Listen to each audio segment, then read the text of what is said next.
Gunboat, yeah. Yeah, gunboat passenger. Yes.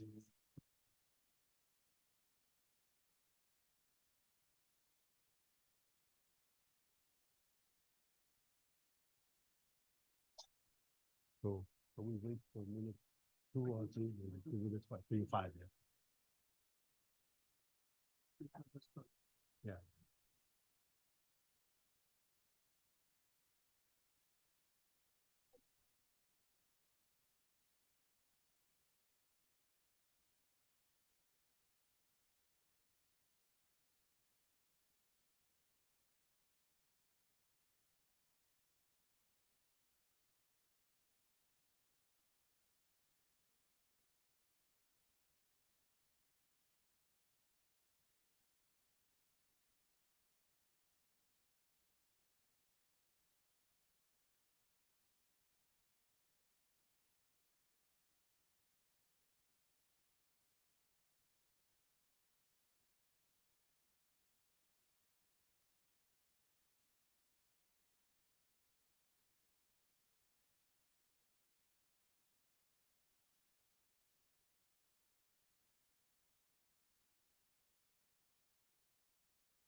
It's not necessarily more like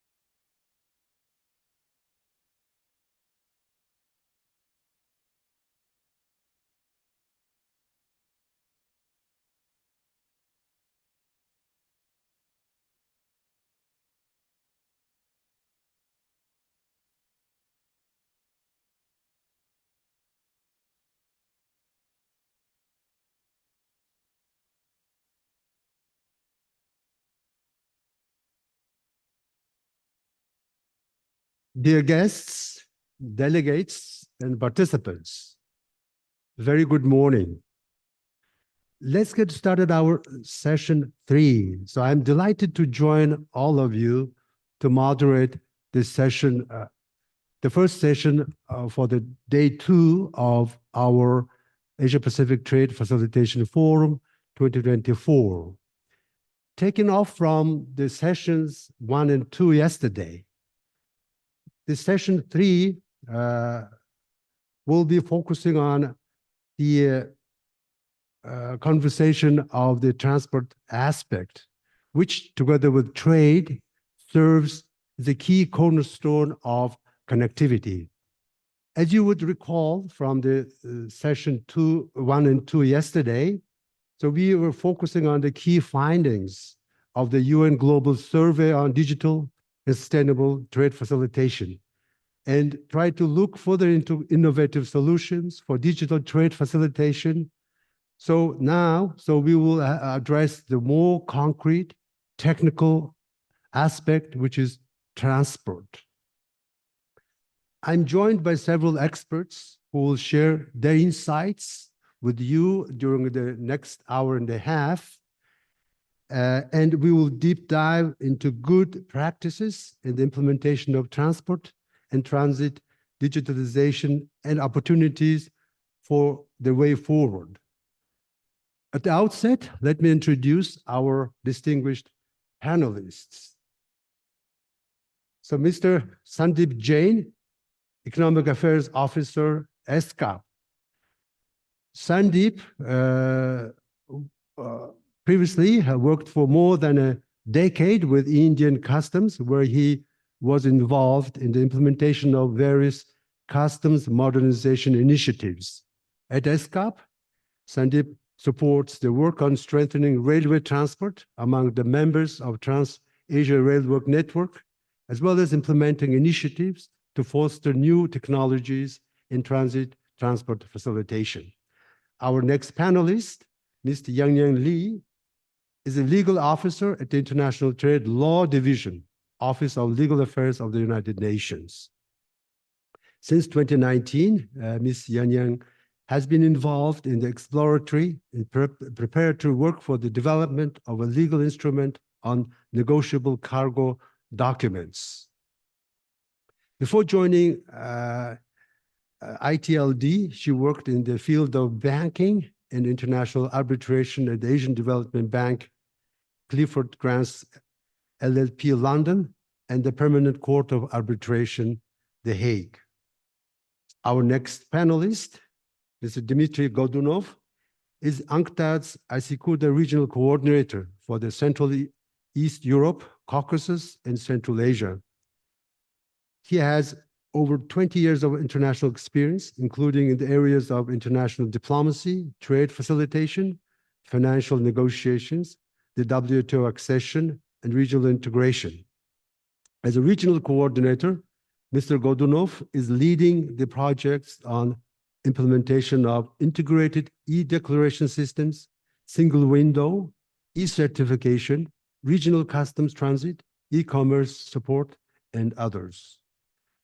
Our next panelist, Ms. Zulfiya Karimova, is a principal regional cooperation specialist in the Asian Development Bank. She is an international development professional with diverse work experience, having worked with multilateral organizations like ADB, IMF, World Bank, UN, private sectors, international NGOs, and academia. She manages regional cooperation initiative projects in the People's Republic of China, Mongolia, and sub-regional trade initiatives in the Central Asian Regional Economic Cooperation, CAREC, program in Great Mekong Subregion, GMS. Now, let's get started listening our panelists. So we'll start with Mr. Sandeep. So I'll ask him to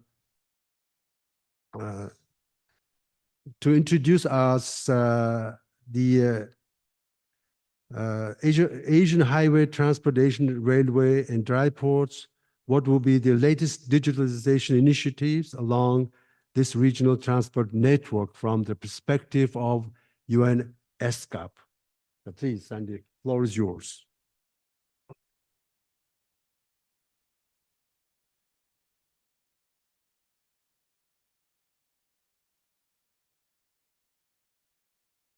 Yes.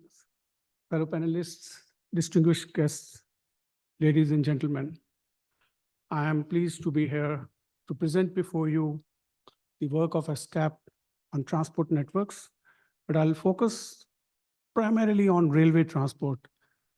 One reason is I work on rail issues, but that's not that important. What is important is we believe rail has an enormous potential in next 10, 20 years. The reasons are multifold. As many of you must have observed, the road transport has run too far to a point where Further, pushing traffic and freight on road has become unsustainable. You are seeing increasing emissions, congestion, pollution. And so the rail is one mode of transport that can answer many of the questions by meeting the increasing demand for transport and trade and keeping the negative externalities of transport under control, particularly emissions. As you know, that's a burning question for transport fraternity, how you can meet the demand for transport while keeping its negative externalities under check. And rail is one of the big answer. So that's why I'm trying to focus on rail. So I work with my colleagues in transport division. So I'm going to take you through our recent rail digitalization initiatives. I will touch on other initiatives on Asian highway and dry ports as well, but in a limited way. So let's get started. I have a brief introduction in which I will tell you about why rail digitalization is important. Then I'll jump on to some of the recent initiatives and then some concluding remarks, right? So, if anybody of you has been watching the supply chains globally, one of the very important feature you must have seen is the rapid increase in Eurasian rail traffic. So there were only 17 or 18 trains in 2011. Now the number is in 5 digits. 17,000 trains are running across Eurasian corridors. And this has immensely benefited landlocked developing countries in Central Asia, including Uzbekistan. And then if you see, during the pandemic, when all other modes of transport were in real challenge, rail, particularly international rails, kept on moving, meeting the essential supply chains intact. And then geopolitical challenges. Our world is becoming increasingly uncertain. The initial challenge, which happened in February 22, did impacted some corridors of rail. But now the Suez crisis actually fortified the position of rail in international transport system. So the short story is that in last decade or so, Asia-Europe trains and vice versa have become reliable, competitive, and alternate mode of transport. As countries are now de-risking and diversifying their supply chains, they have to consider this as an integral part of their repository. And yeah, that's what I said. So let us move to the second, why digitalizing rail. So as I started saying that rail is energy efficient, it is environment friendly. You have a lot of statistics. I don't really want to throw up them. But why is rail not being used that much? So the thing is that other modes of transport have grown more flexible, very nimble. As you see, road transport is taking head on the digitalization by coming out with all kinds of autonomous vehicles and various progress. So rail cannot be left behind. So digitalization we see as a means to enhance rail's competitiveness so that people can use rail as a central system of their transport. Now, pandemic obviously gave big boost to digitalization with all its lows. One of the big things happened after pandemic was digitalization.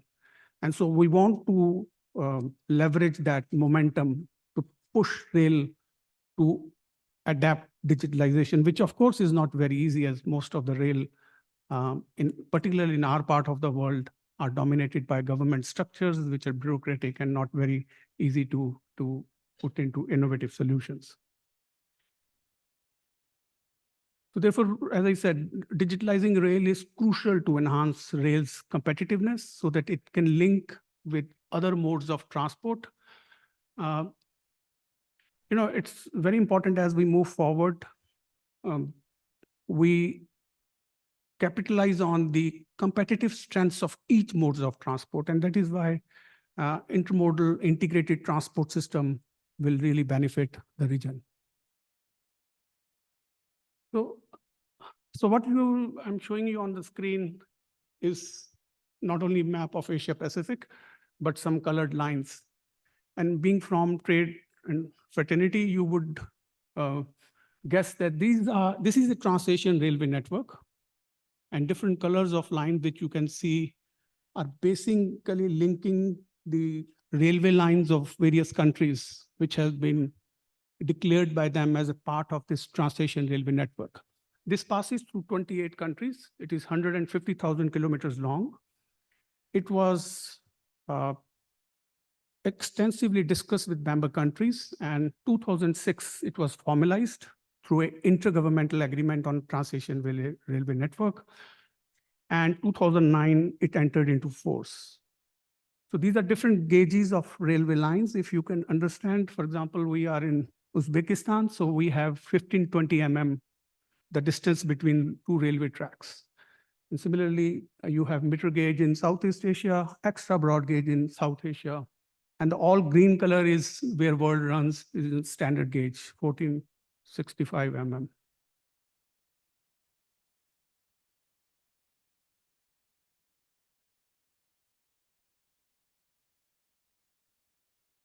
Yeah, so basically I have already spoken about it. It's a coordinated plan to develop the rail network, formalized through a network.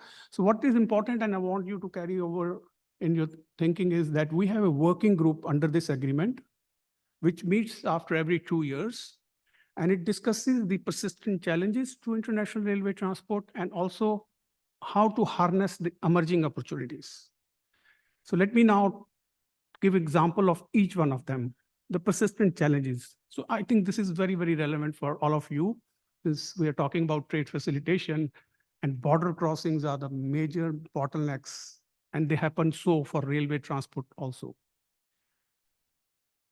The railway border crossings are also complex, and so I won't go into them. There are numerous stakeholders. Everybody is looking for information. And so therefore, the way information flows at the railway border crossing becomes very important. And that is why very early on, we have been pushing for electronic data interchange among railway border crossing stakeholders. There is another layer of complexity in rail transport, particularly international rail transport, is fragmented between two major legal systems. So there is one in Europe, which is have OTIF. There is an International Rail Organization. And Asia-Pacific, we have OSTD, which also is another organization. So they have a different legal regime, and that was a challenge when trains used to move from Asia to Europe. But the two organizations now have worked closely to develop interfaces. There is a common SMGS consignment node to facilitate international rail transportation. So as you can see, when more international corridors will, as I said, trains are no longer running in national networks. They are increasingly crossing borders. Not only that, one border, two border, but they are now going into other continents, right? At least goods move, if not train physically moving. And so this is how this paperless track gets, when there is a paper comes in between, particularly at the interchange points. So what we are trying is an electronic flow of information seamlessly along the corridor for regulators and railways to do their task. So all these efforts have actually borne fruit, and our member countries realized this. And as a result of that, the Railways of Islamic Republic of Iran proposed a new annex via amendment to intergovernmental agreement. And this annex is on guiding principles on electronic information exchange between railways and among railways and control agencies. I think it is very important, as most of you come from customs background, and I tell railway people also that international rail traffic cannot happen without appropriate working mechanism between railways and customs. Customs have their own legal framework. So do in some parts railway, but a working arrangement has to be made. And there are very good examples in the region. And I can share with you how some of the countries in region have managed to work and establish a good working relation with their customs. So what this annex is going to do is to encourage contracting parties to exchange data electronically. And it will try to harmonize, because that's why I'm now telling countries to take advantage of this platform through Translation Railway Network to ensure that what they do within their national systems and see what its impact will be on the other parts of the system. And that is why we're encouraging a systemic thinking, because what they will do in their country will impact the entire corridor. So we're trying to encourage harmonize. Its harmonization is not necessarily bringing everybody on the same page, but wherever possible, develop interfaces so that information flows seamlessly. So we work very closely with other railway organizations. And one of them, as I said, is Organization for Cooperation Between Railways. They have developed an international legal regime for transport of railway from Asia to Europe. And recently we have worked with them to develop this joint document, which is essentially addressed for customs fraternity, and I think it will be of interest to you.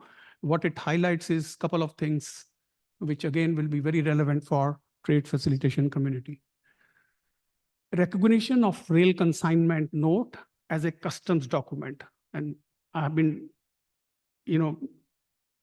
already in one of the UN conventions, the Harmonization Convention, there is a provision for that. But many countries have not taken up measures to take it as this. Encouraging use of new technologies and sharing resources among border agencies. Implementation of joint control measures. So one railway border crossings, two countries doing their control. We already have good experience in Southeast Asia, where Thailand and Malaysia have dedicated one border crossing, where border agencies of both the countries come and do the control measures. Electronic pre-risk intimation can facilitate all kind of integrated risk assessment of everything. So authorized rail operators, because rail is anyway much simpler to address. The transit is not as challenging as road, where you have to have elaborate transit systems like TIR, because you cannot take rail anywhere just like that. It has to run on roads. You only need to seal some sensitive points to ensure that rail goods are within the control of the customs people. So for authorized rail operators, you can have some facilitated procedures.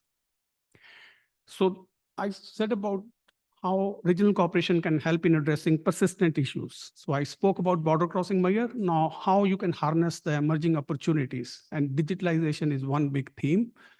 And here we have worked with our member countries and developed a strategy 2030 on accelerating rail digital transformation in Asia-Pacific. And I'm not going to go too much in detail because it's very core railway work. It's online, it has a vision and outcome. We want to push rail, and digitalization, as I said, is one of the enablers for that. It has 6 objectives. And again, I'm not going to, you can read the document, it is available. Just if you will Google, you will get this document. It is in Russian, Chinese, and English. And it has 8 priority areas focusing on rail, but one of them is very important, and that is the last one, digital rail border crossings. So we are focusing on how we can digitalize rail border crossing. And one of the things I will refer back is how you can exchange data electronically. But I want to take some time to expand on the 5 cross-cutting issues, because they are generally relevant for digitalization of supply chains, what we are the subject matter of this forum. Enhancing digital skills or capacity building has been emphasized this again and again. And it is very important for digitalization, because it involves not only procedures, processes, but the whole mindset, because it's more about innovation. So its capacity building is paramount. So we are working also to increase the investments in rail digitalization, and ESCAP will be working to establish a rail digital and innovation fund, and it will be particularly targeted for landlocked developing countries like Uzbekistan and others, and least developing countries to support them on rail projects, particularly focusing on digitalization so that they can leapfrog to digital rail. Because our region is very diverse. We have some of the advanced railways of the world, like China, Russian Federation, India, which are very well ahead in digitalization. But some of them are taking baby steps, like Myanmar or Lao PDR. They're just entering into that. So we have to address their needs. Rail cybersecurity. Cybersecurity is overall important. So as we will digitalize, we need to focus on these issues. Data analytics, how to make sense out of the enormous data that will come from digitalization is something very, very important. And finally, the role of private sector by developing legal and regulatory frameworks. So I thought these all 5 areas are very important in this strategy. And we, of course, would have implementation monitoring by developing a real digitalization index. And I promised to touch on some parts on Asian highway. We have digitalization initiatives, like we have done extensive work on it. These are all studies which are available online: paperless transit, guide on transit, establishing automated custom transit systems, electronic cargo tracking, which is very important for all of you, and study on deployment of highly and fully automated vehicles on the network. So with this, I'll conclude, but I do want to refer to yesterday's policy statement, where a need was emphasized on how trade facilitation frameworks can support environment sustainability issues. So very important part of it will be to promote facilitation at intermodal crossings, where one mode of transport changes for another. And customs have a very important role at that points. So much of the delay takes place when shifting goods from rail to road or from air to road or vice versa. So the more efficient connections we can make, the more better trade will be facilitated, and we would have a transport system that will continue to support the ambitions of trade and, of course, for the economies of the region. I thank you very much for your attention. Thank you, Sandeep, for highlighting both the challenges and opportunities we face in this sector, from fragmented legal environment, as well as how across the borders, across countries, across stakeholders, we need to streamline the electronic information exchange system through the regional strategies, both at the regional level through the ESCAP and other major international regional institutions such as OSGD and other policy oversight agencies. So now, we will hear from perspective of legal aspect from Ms. Yang Li from UNCITRAL. So let's hear from her perspective, and we will have certainly after all presenters will finish with their interventions. So we will have about 30 minutes to engage with our audience, addressing their comments and questions. Please, Mr. Li Yanyan, the floor is yours.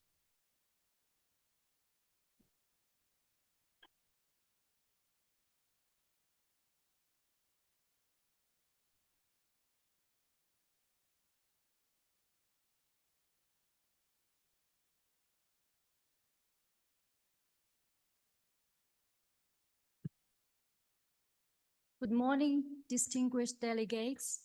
Many thanks for the organizers for this opportunity.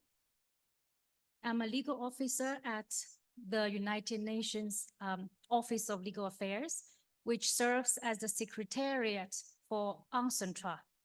And yesterday, many speakers already said many kind words about our work on the model law on electronic transferable records. We thank you for that. And for those of you who may not be familiar with UNCITRAL yet, UNCITRAL stands for the United Nations Commission on International Trade Law. It is a subsidiary organ of the UN General Assembly established in 1966 to further the progressive harmonization and modernization of international trade law.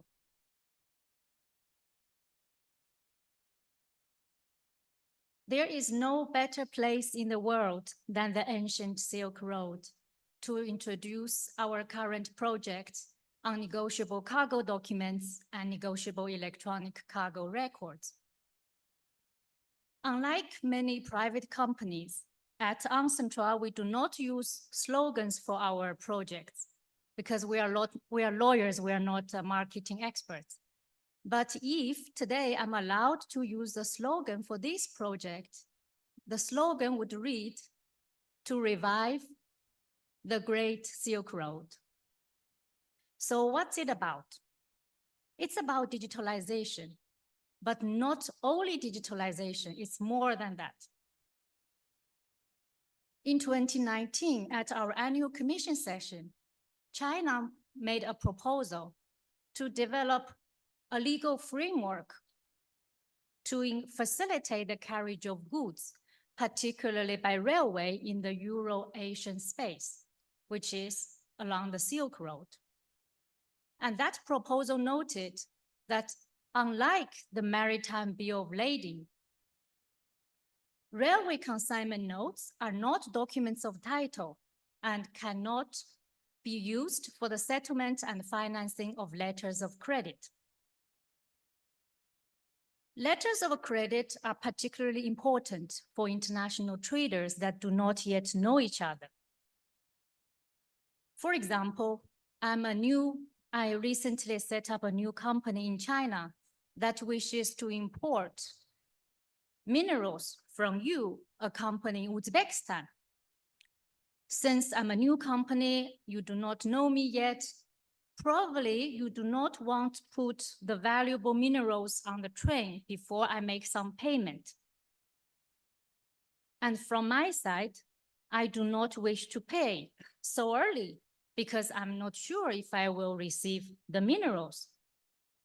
Then I will go to my bank in China to ask for a letter of credit, which is essentially a guarantee by my bank to you that my bank will pay you the full amount as long as you present certain documents.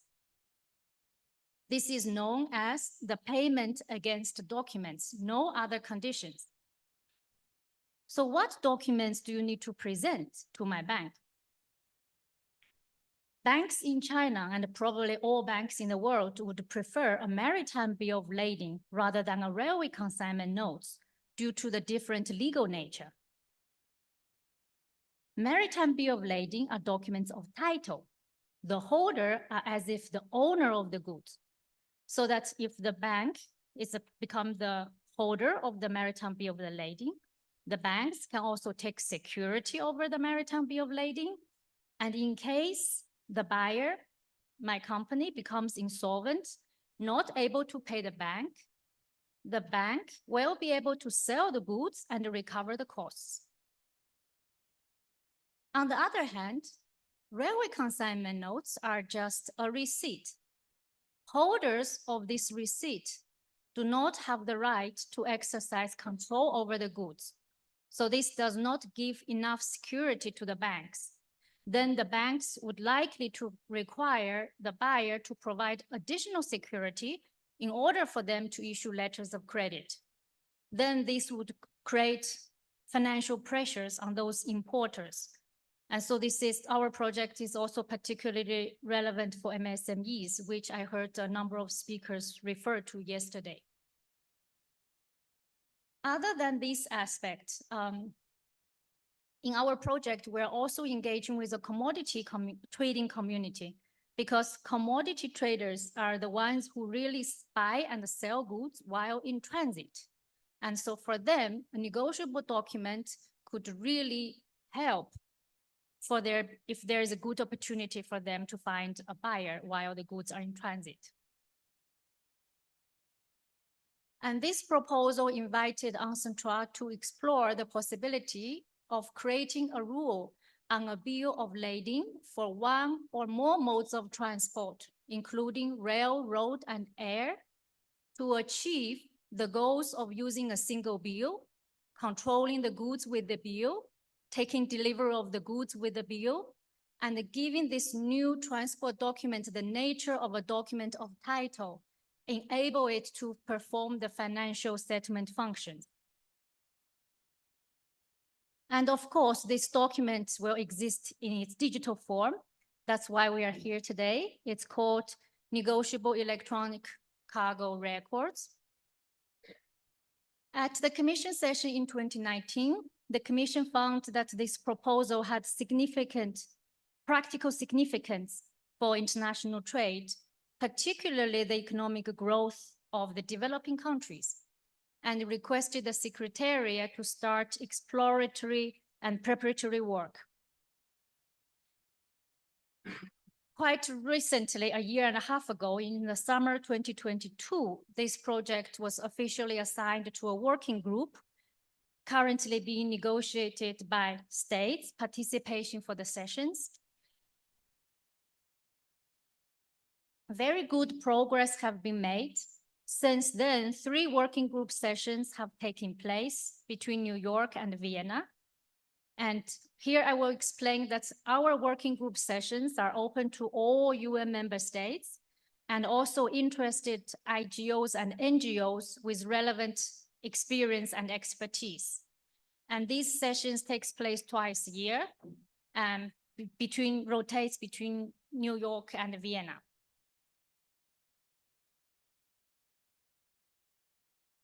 The current scope of the project is very broad.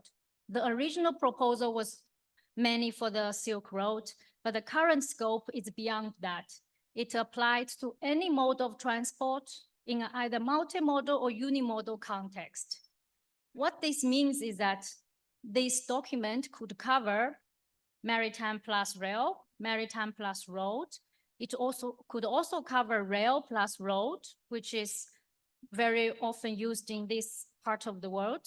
Also air plus road, or any other combination that you wish to choose. The legal framework would be the same. And the second main aspect of our project is digitalization. So the new instrument in the form of an international treaty, it would have a chapter on the negotiability, which to create these documents of title, and then have a separate chapter on digitalization, which is essentially providing a legal framework to recognize the use of negotiable electronic cargo records. And these docs would be applying for any mode of transport in either a single or multimodal or a different combination. So now you may wonder, so who can issue negotiable cargo documents and how can it be issued? It is currently envisaged that any transport operator acting as a contractual carrier can issue the negotiable cargo document. And this means that the carrier has to, the transport operator has to be the one that concludes a transport contract with the consignor or the shipper. And this could include any freight forwarders, could include rail, road, air carriers. We didn't include maritime here because they already have the maritime bill of lading, so they do not need this negotiability, but all the other carriers are can issue, contractual carriers.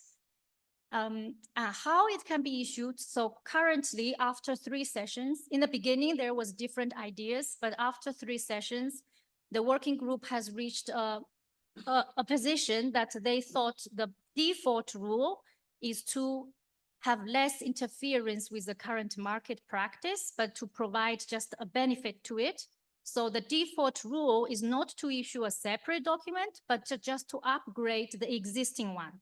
So what this means in practice is that if you have an existing railway consignment note, you can put a annotation to it with a reference to our new international treaty. And that document will enjoy the benefit provided by this legal framework, will be negotiable, banks will like it, commodity traders will trade it, And it would also could be used because we have the legal framework for digitalization that could be electronic. That is the default rule. So there are a lot of stakeholders involved in our project. The issuers, to begin with, could be the freight forwarders and the carriers. For freight forwarders, we are working very closely with FIATA, representing freight forwarders. FIATA has been issuing negotiable multimodal bill of lading for years, but there is actually no international legal framework to recognize the negotiability of a multimodal bill of lading, because many countries do not have a legislation on multimodal. So that is why FIATA is very actively engaged, because they hope that the final product could be a solid legal basis to recognize the FIATA's template for multimodal bill of lading covering different modes. And we have also, we are also working very closely with different international organizations representing the rail carriers, the unions of railways, the road carrier, International Road Transport Union, and also the AIR, IATA, International Association for Air Transport. And so for them to provide inputs directly to us or through their national parts, through their national governments. So other than the issuers, under the current, our work, the issuers will not be forced to issue, of course. It would be only an option, another business opportunity, and they would only issue if the consignor requests for it. And the consignor may request for it if the banks ask for this document.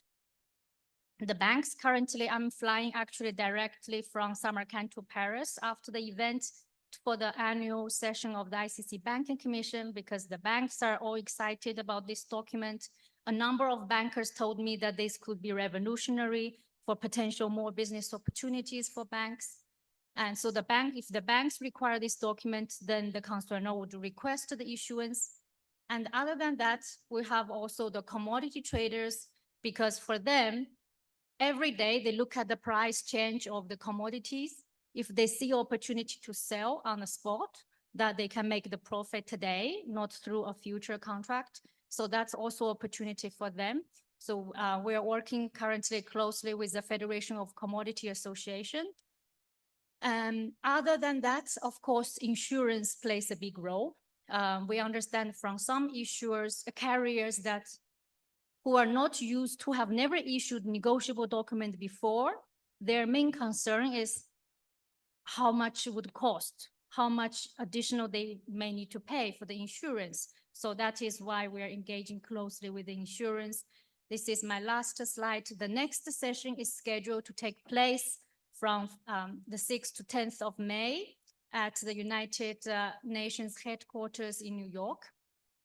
And the next session, the working group will focus on the draft provisions actually on the digitalization part, the legal framework for negotiable electronic cargo records.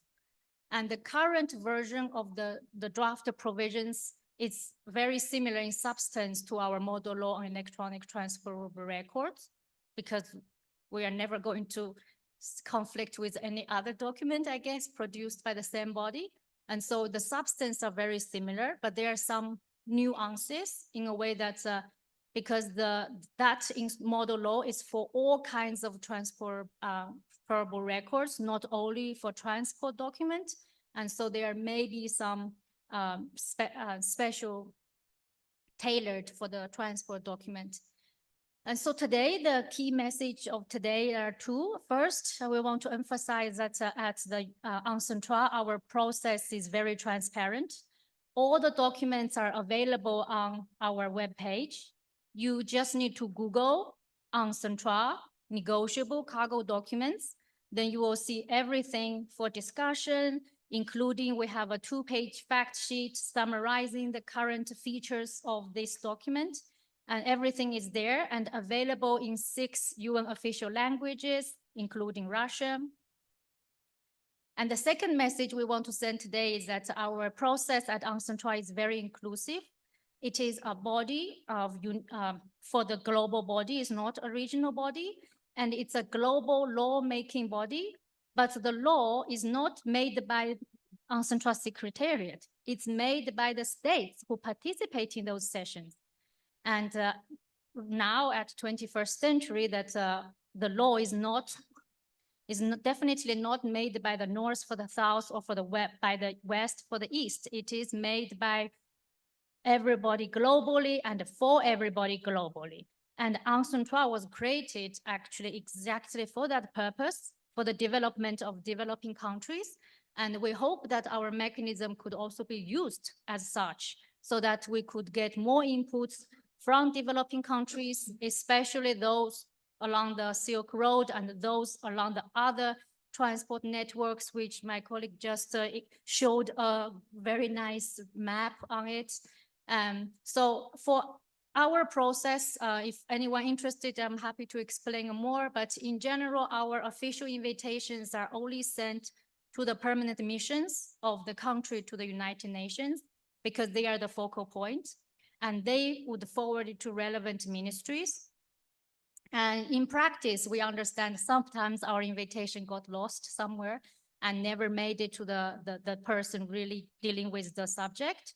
And so that is why we are also encouraging the person dealing with the subject to reach out to the permanent mission to let them know this connection that would also facilitate their work. Thank you.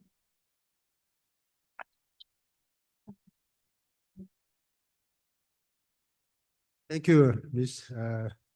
Li Yanyan. So this is indeed the working group at CITRAL from the progress. She provided us really the way forward, the whole process, the whole development of the seamless connectivity need to be headed on. Through this progress, building this legal environment, making this technical documents, consignment note into the already financial instrument covering all the different modes of transport. That's really the good news for us. So, and I really wish the best of luck in the work of this working group, and we'll have some more time to get some more details from this working group's work on the progress to build this legal framework through the digitalization of the transport documents. So now I will have our next speaker, Mr. Dmitry Godunov. So share with us her insights from the perspective of ASICUDA, more from the technical and practical work by UNCTAD. Dmitry, so your floor is yours.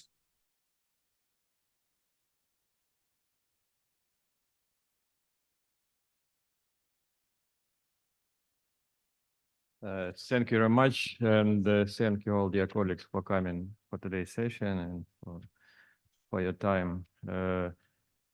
My name is Dmitry Godunov. I'm a regional coordinator for UNCTAD ASICUDA Technical Assistance Program. Here you will see how big we are. So I would say this is not just a program. This is very successful international initiative, which was born around 40 years ago. You know, during the 40 years, we have been doing only this. We have been doing only systems for customs, revenue authorities, etc. So at the time, a few decades ago, two French customs officers developed a first version of software, which was named after the daughter of one of them, Sidonia, which is in French, Système douanière automatisé. And now we have it over 100 countries. And it's not just about the system. It's about people working in the program. We don't have high, I mean, they are all very good experts, but they come from national administrations. It's about connecting people, connecting talents. So in our program, we have experts who came from customs, either IT experts or functional experts. So it's a system produced by customs officers for customs officers, which is very important to know. We have different categories of countries. As you see, LLDCs, small countries, bigger countries, EU candidates, members of regional unions, etc. On the path of digital transformation, we are promoting our partnerships with different stakeholders, development banks, regional organizations like European Union or Eurasian Economic Union, bilateral donors, international conventions. All these, of course, our partners from United Nations, UNEC, ESCAP, UNCITRAL, who are setting the standards, WTO, WCO. This all makes our system more practical and more useful for member states. As you see, very recently we signed an updated MOU with World Customs Organizations. Again, they are our big partners, and we will work together on new version of WCO data format. For your information, all previous WCO data formats were tested on ICCUDA in different countries before coming into reality. A part of this, as you see, so this is what we do with other organizations. As I said, we have classic ICCUDA system, we have single window system, or we have modules produced in collaboration with the international organizations. So generally, our program, we have tens, if not hundreds of different solutions. You ask us, do you have this? 90% we have. Other 10 or 5% we can develop jointly with you. As I said, named it risk management or customs decision management or valuation control or post-audit transit, which I will tell you later. Any type of solutions we have in our repository. Why? Because, as I said, we are in 100 countries. We work 40 years. We have practical people, your colleagues, who put all their ideas to this bank of ideas, if you will.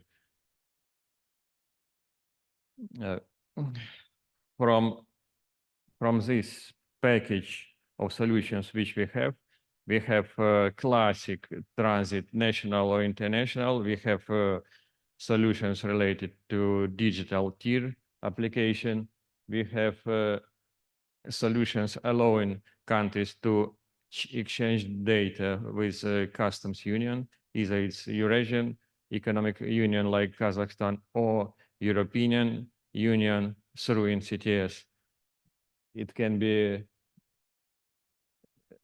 as I said, digital tier or any other type of transit, or we are working on it. For example, e-tier, now we are working on this application in collaboration with UNSC. In Central Asia, we have quite a big presence, as you see. And in this region, we have, as I said, different categories of transit application: standard transit, regional transit, tier, or any other solutions. Important to say that these are not standalone transit system.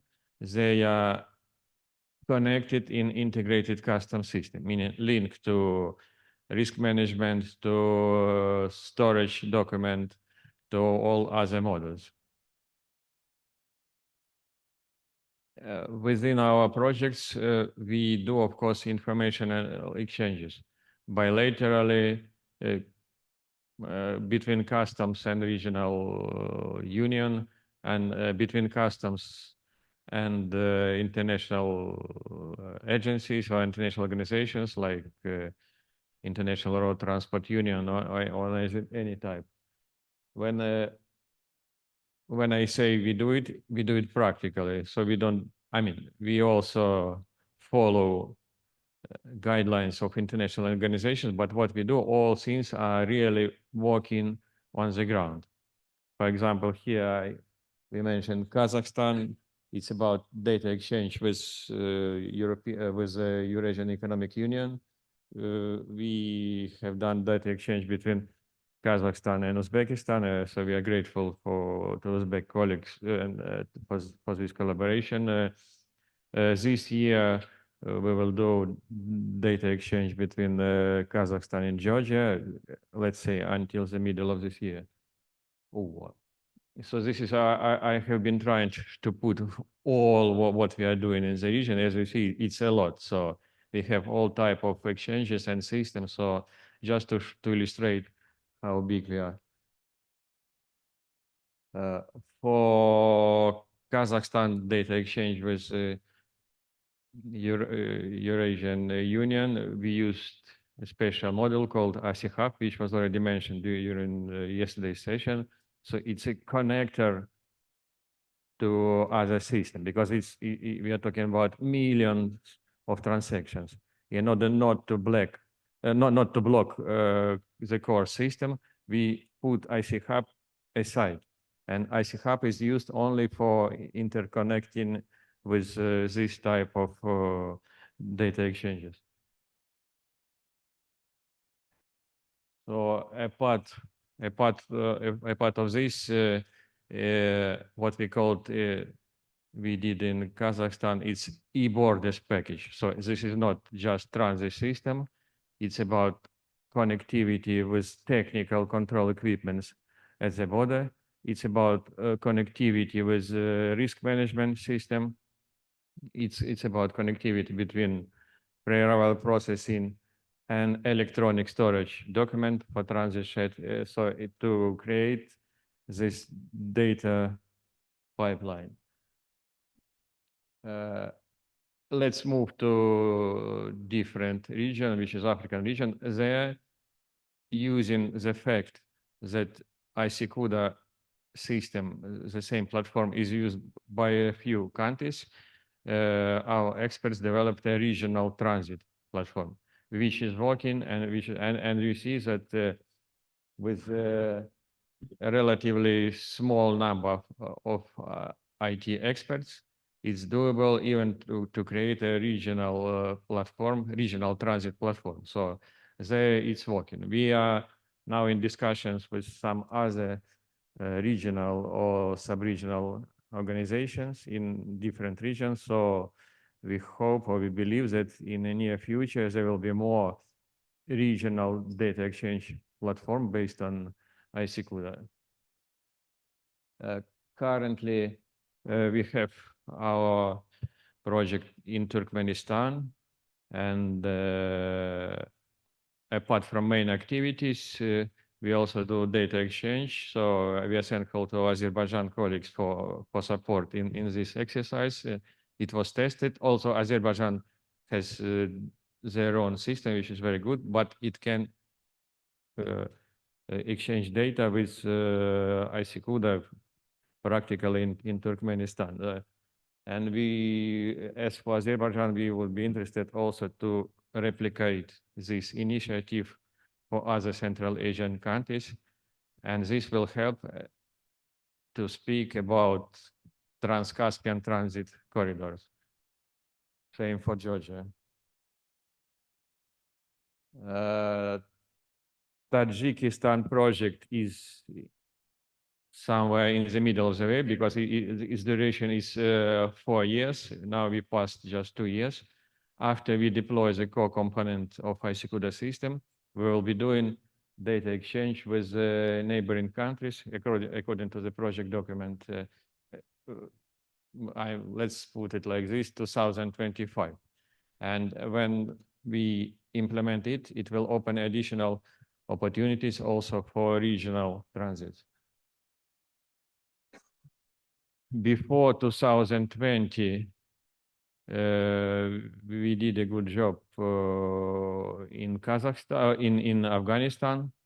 So it's about data exchange with Uzbekistan, Tajikistan, Turkmenistan, and Iran. In each case, it was tested, piloted, and it worked fine. You know, under the current conditions, we will wait, but this mechanism is in place.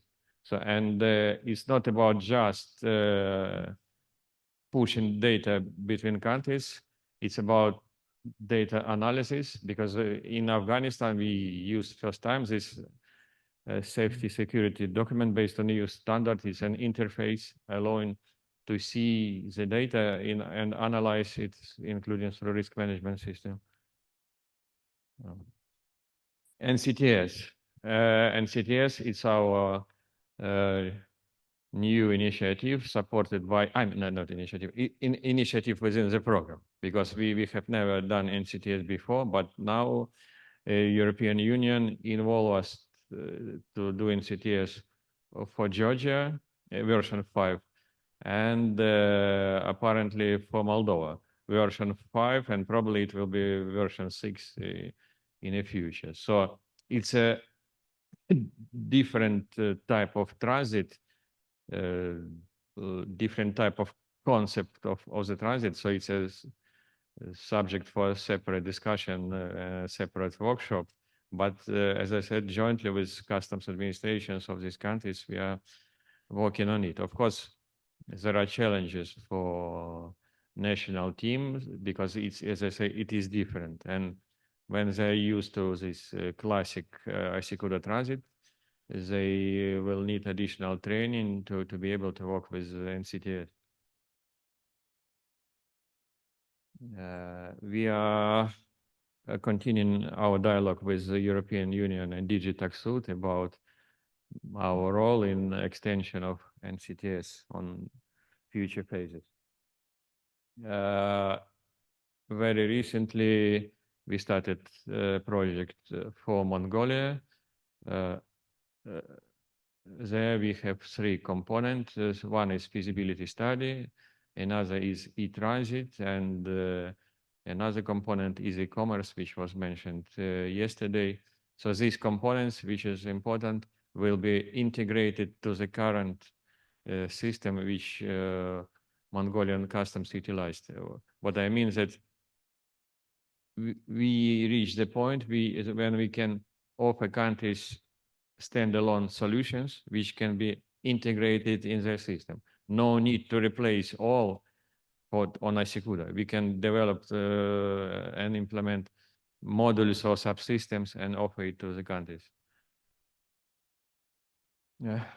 Albania, Kosovo, they're both using ICQDA, and there we apply solution as a common transit. So let's put it like this: mini customs union.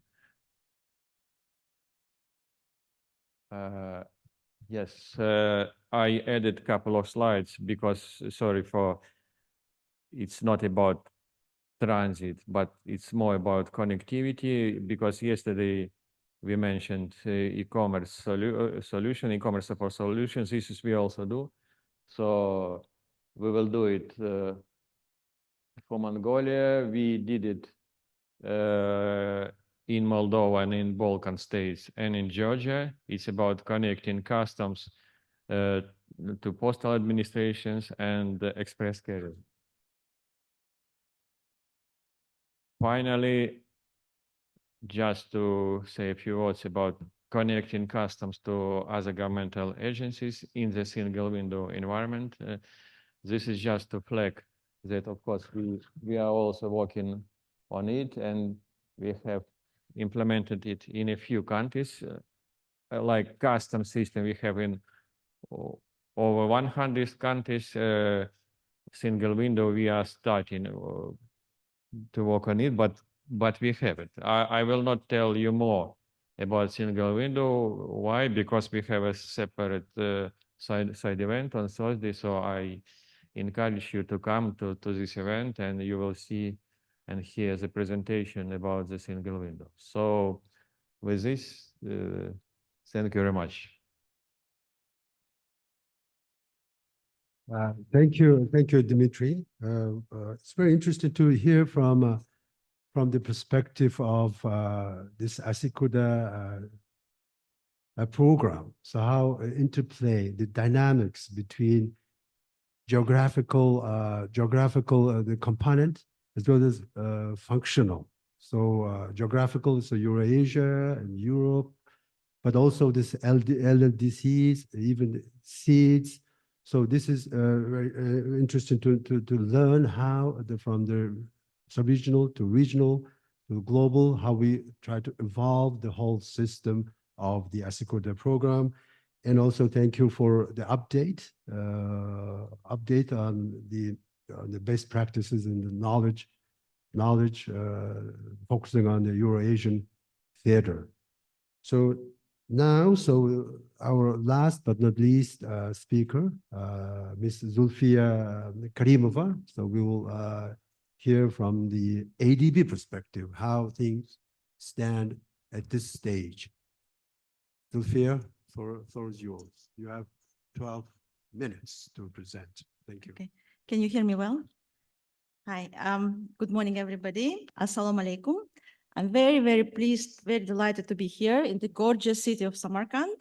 This is my home country, although I work far away in Manila, in the Philippines. But I see a lot of familiar faces of our friends and colleagues and counterparts. So very welcome, very warm welcome to Samarkand. And we call it actually Eternal City. You know, it's a historical and cultural capital of Central Asia. So we call it Eternal City of Central Asia. Anyway, so thank you very much, Mr. Gambold, Mr. Moderator, all distinguished panelists, all the ladies and gentlemen. So good morning. And my presentation does not completely provide a snapshot of the current stage of digitalization of transit in the CAREC countries, but it presents the issues and the challenges of those countries. And this includes also options or some kind of recommendations how to address those gaps, opportunities to improve transit trade in the region.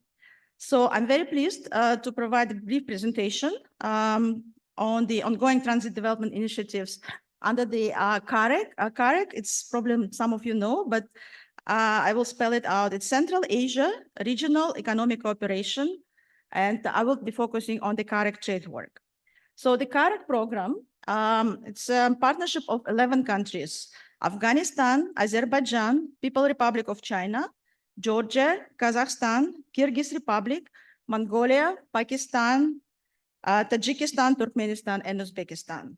So those countries working together to promote development through the regional cooperation.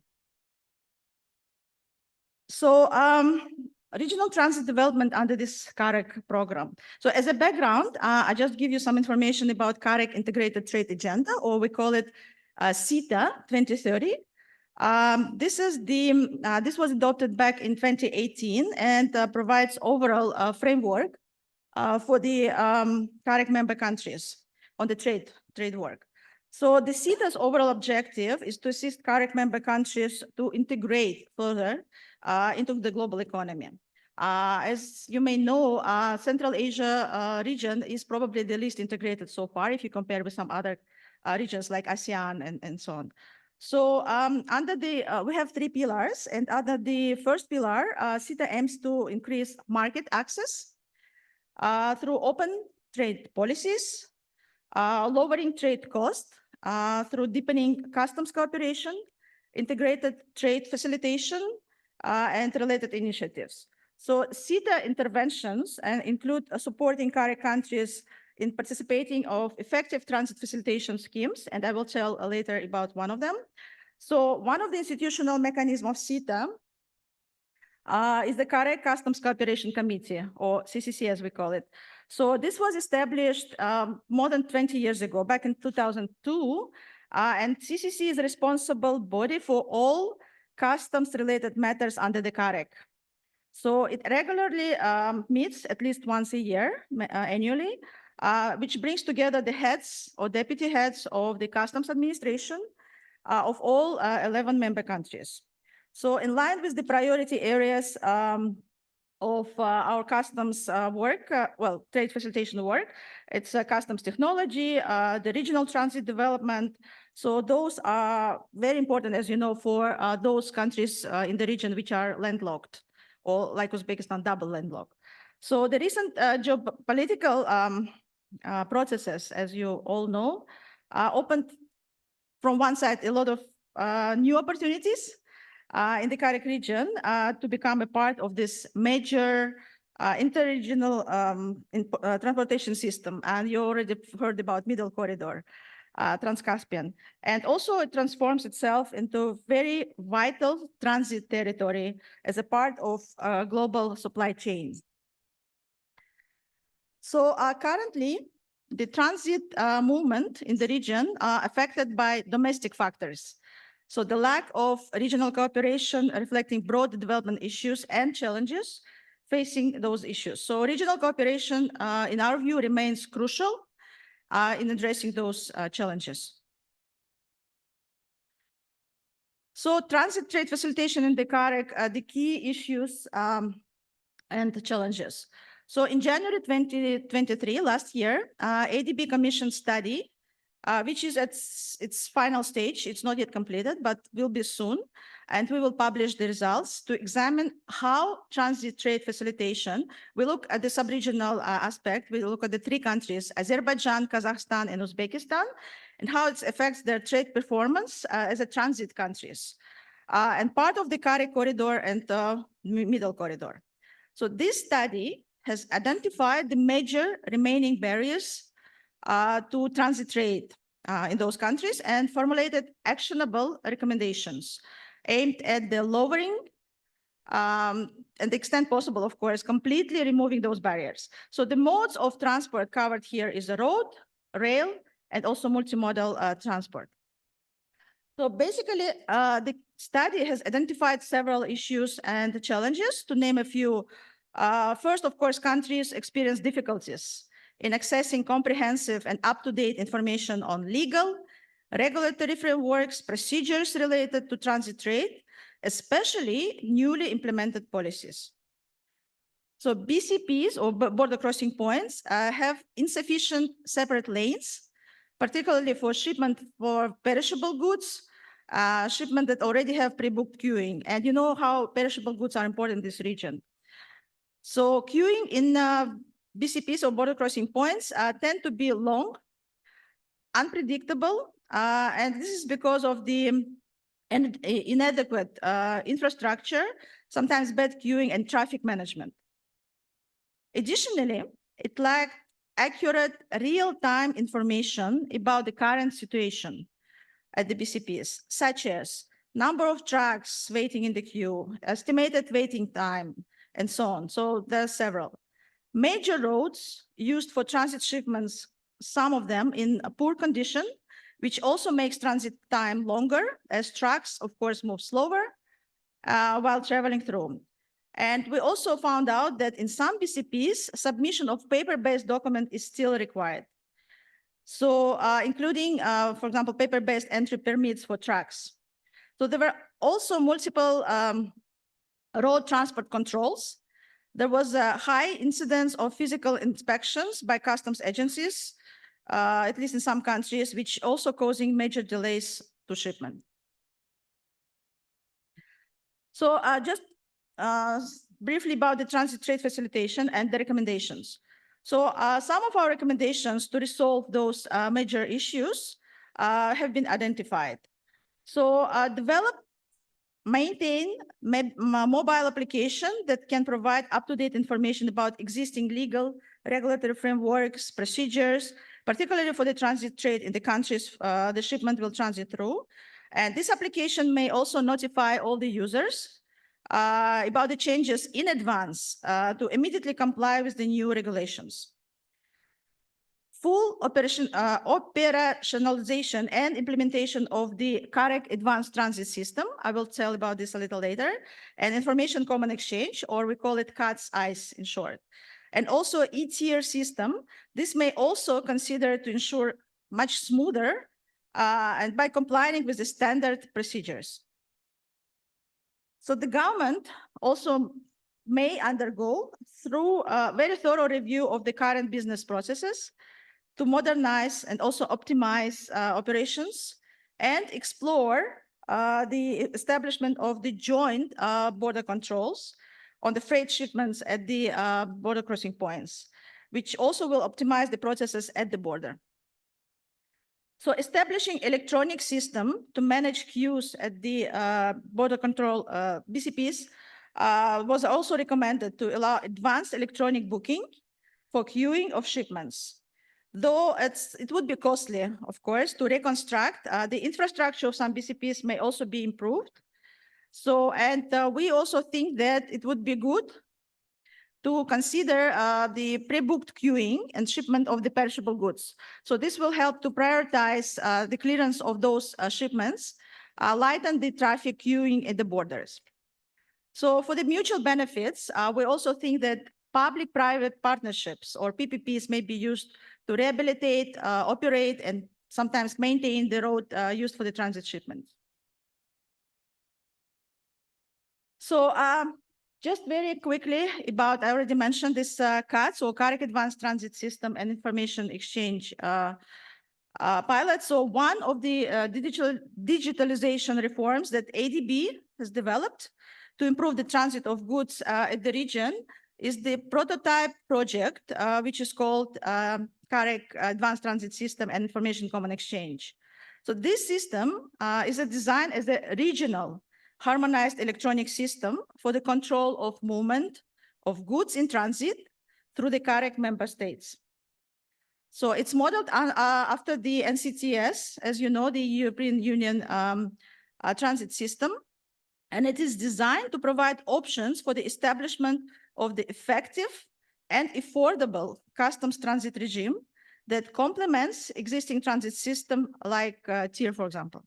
So the main objective of CATS, it's aiming to help trade flow smoothly, efficiently across borders and enhance CAREC region's position in the global and regional value chains. So it also aims to provide regional customs to customs transit information exchange platform, which is electronic, comprehensive, and regional customs guarantee mechanism. So the CATS-ICE will support the seamless cross-border passage of goods and reduce, in our view, the trade transaction cost by, first, creating single electronic messaging system. Second, streamlining and harmonizing the existing transit documentation using the single transit declaration. And third, providing modern, risk-based, affordable, again, I really want to stress this out, guarantee mechanism that rewards compliant traders. And it is our belief that when successfully implemented, some of the key stakeholders, which include traders and authorized economic operators, SMEs, transport groups, insurance companies, among others. So here, so this is the CATS timetable. So you could see these slides provide chronology of how CATS has been developed. It's actually not very new, but since 2016, ADB has country discussions and with the participating countries, of course, to develop the pilot scheme along the corridors. In 2017, ADB organized a series of workshops, consultations to support the implementation of CATS. So in our early discussions, 3 working groups were established of the focal points of each country. The countries participating were Azerbaijan, Georgia, and Kazakhstan at that time. So the signing of agreement to implement CATS pilot was pushed back for some reasons due to mostly differences in the procedures and also systems used in the countries.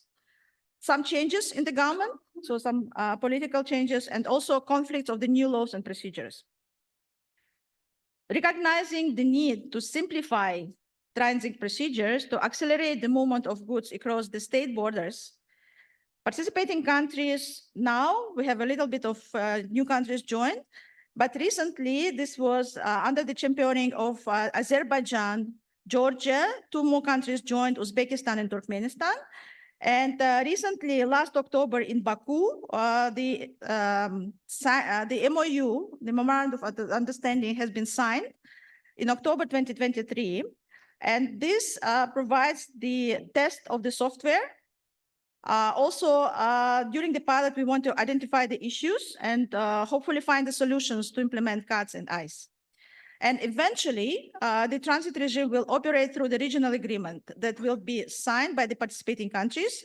And this is now being discussed by the technical working groups. And of course, it's open for other countries to join. Okay, here you see the pictures. So the recent progress and development of the CATS ICE. So here we can see the recent progress and development of the CATS, which shows a very clear commitment and contribution of the countries to the testing activities. So this signing of the MOU, which I mentioned, was done in October 3, Baku, Azerbaijan. Azerbaijan, Georgia, Uzbekistan signed this to implement pilot testing activities. So we're still talking about the pilot. The first technical working group meeting was also organized at that time in Baku.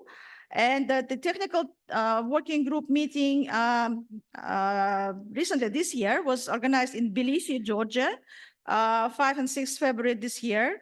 And those members of the technical groups discussed implementation issues of the CATS ICE pilot phase. So this includes testing phase scenarios, reporting requirements, agreed the time, the test phase work plan, and so on. And Turkmenistan joined also as the participants of the pilot. Okay, so again, about the recent progress and developments on the CATS.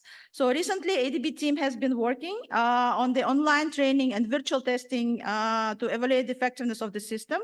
And I see some of our counterparts who are joining here. So they are part of this testing.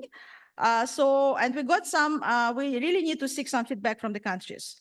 So online training on the CATS has been done in February, end of February and March 1. So these training modules providing the opportunity for the countries to gain more in-depth understanding what the CATS is all about the prototype, ICE system, data exchange, messaging, all the specifications. So now, as we speak, the virtual IT system test, it's scheduled from 1 to 5 April this week. So this test aims to evaluate the efficiency and also effectiveness of the system in terms of facilitating custom transit procedures. So upon completion of the system test, countries would be providing detailed feedback and also very practical recommendations how to enhance the functionality and reliability of the system. Okay, so now just touch upon about the ICE pilot scenarios. So for the purposes of the pilot, because it's virtual, there are a total of 4 different scenarios that cover all the different types of goods and transit movements in the CAREC region. So including intra-trade, import into the region, export from the region, and also transit. So from those 4 scenarios, the ADB team has created at least 8 transit case test cases. So the member states involved in the pilot are testing the CATS ICE systems against those 8 scenarios. And the testing week is happening now, as already mentioned, which includes also approval processes covering operators, guarantors, and so on. Okay, so this is just for the illustration. These diagrams illustrates the deployment of CATS and ICE systems to each of the participating member states, which are participating in the pilot. So each country will have access to the copy of the CATS system while ICE is installed in the cloud. So this would be to communicate with all copies of the CATS at the same time and to act as a mediator. So during the pilot, each customs authority will perform the task needed on CATS to facilitate the cargo movement. So whether it is to start the movement, to allow the transit, to note the change in transport mode, or to end the movement. So you can see, oh, sorry. How to go back? Okay, sorry. I think I was a little bit, overexcited. Okay, so again, talking about the illustration. During the pilot, each customs will perform the task which is needed to facilitate the cargo movement. So, and any communication between CATs will be through ICE. So it's, okay, this is Russian. It's OOE in Russian, but it's ICE in English. So this is the messaging exchange of digital messages. So with the ongoing pilot, ADB seeks cooperation from the participating countries to engage in this system. Again, provide feedback. There should be some adjustments, there should be some improvements, and also, of course, reporting all the issues encountered. Okay, so now let me talk a little bit about the future plans for the CATS ICE system development. And in completing the pilot phase implementation, ADB coordinating with the participating countries, particularly the members of the working group. We have three technical working groups. So one is focusing on the legal and regulatory aspects. The second one is a customs control working group. And then the last one is the third one is the information communication technology working group. So those groups come together and they discuss and test virtual transit scenarios, the one I mentioned earlier. So ADB is also working development of user requirements to improve the prototype system. So we would draft the outcomes and analysis of the pilot report. We'll seek feedback from the governments and also update the user manuals for the benefits of the users. Okay, and the future plans for the CATS ICE system development. When the pilot phase is completed within this year, the transit regime will operate through a multi-country agreement.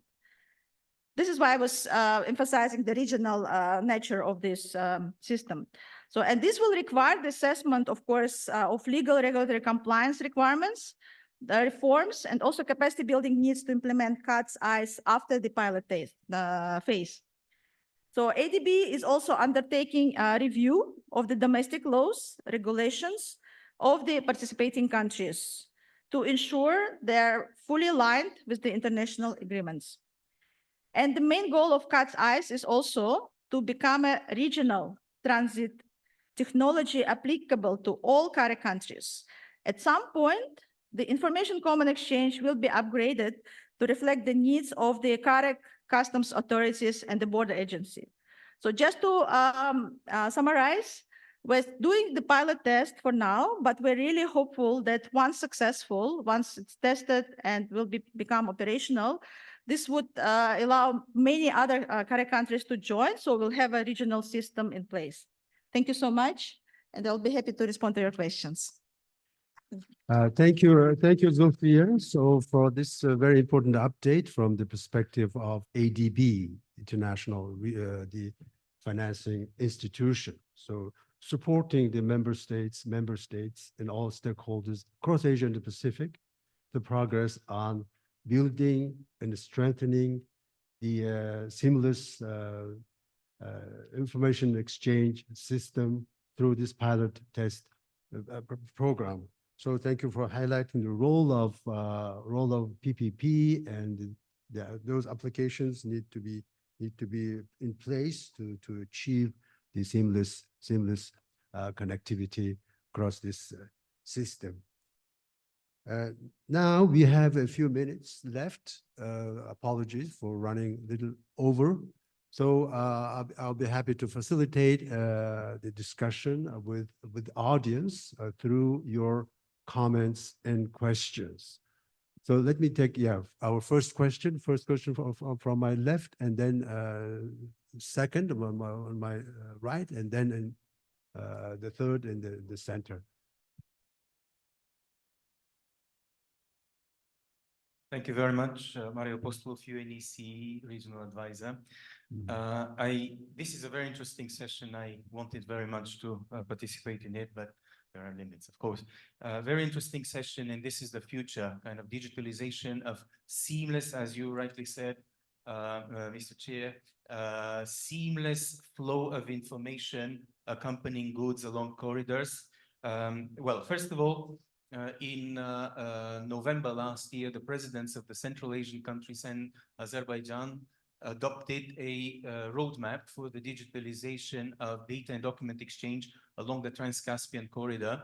And this is a very strong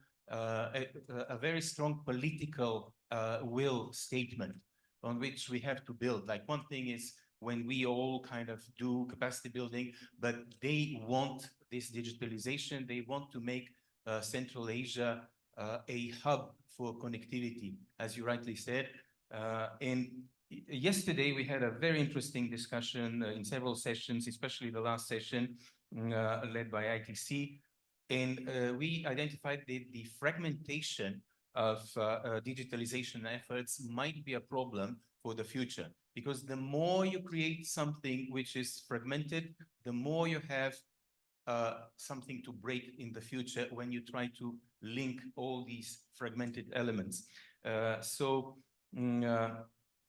We were talking about standardizing, but not standardizing offering the same solution, the same document along the way, but linking the existing systems on the semantic level so that the data which is here and there is exchanged.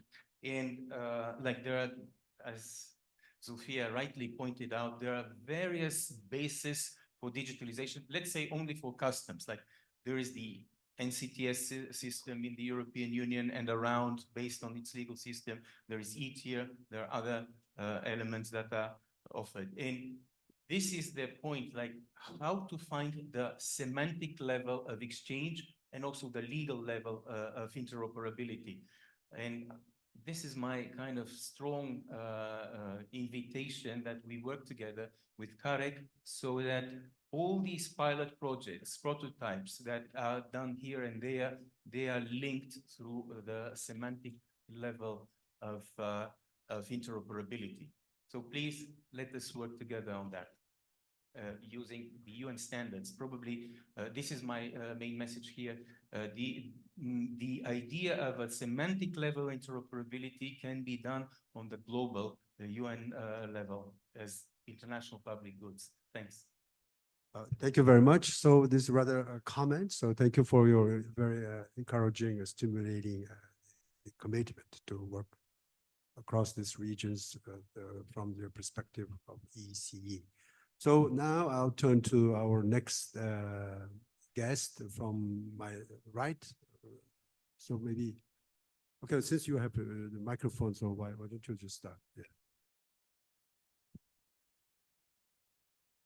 Доброе утро, коллеги. Меня зовут Заир Конурбаев, Министерство экономики и коммерции Кыргызской Республики. Хотелось поблагодарить всех спикеров за их презентации. И у меня есть комментарии по поводу той презентации, которую презентовала Зульфия. По поводу пересечения границ, спасибо за ваши рекомендации. На самом деле для нас это очень важно. И, как вы знаете, у нас была принята концепция развития таможенной службы до 2026 года, таможенной службы Кыргызской Республики. И там есть план мероприятий, то есть переход всех пунктов пропуска на электронное управление очередями. И на сегодняшний день Кыргызская Республика ведется работа в этом направлении. В частности, при поддержке проекта ITC, Radio for Trade Central Asia, мы совместно с коллегами с Узбекистана прорабатываем вопрос по управлению электронными очередями на 2 пунктах пропуска. Это со стороны Кыргызстана Доступ и Кызылкия. То есть на сегодняшний день рабочая группа создана, работаем и надеемся, что в этом году наконец-то заработает наша электронная очередь. Спасибо. Thank you very much. So this is also a good update. So how things also stands in this stage with the neighboring countries in Central Asia, particularly Kyrgyzstan with Uzbekistan. So thank you very much for your support and kind words. Now I'll ask you, take your ask your question.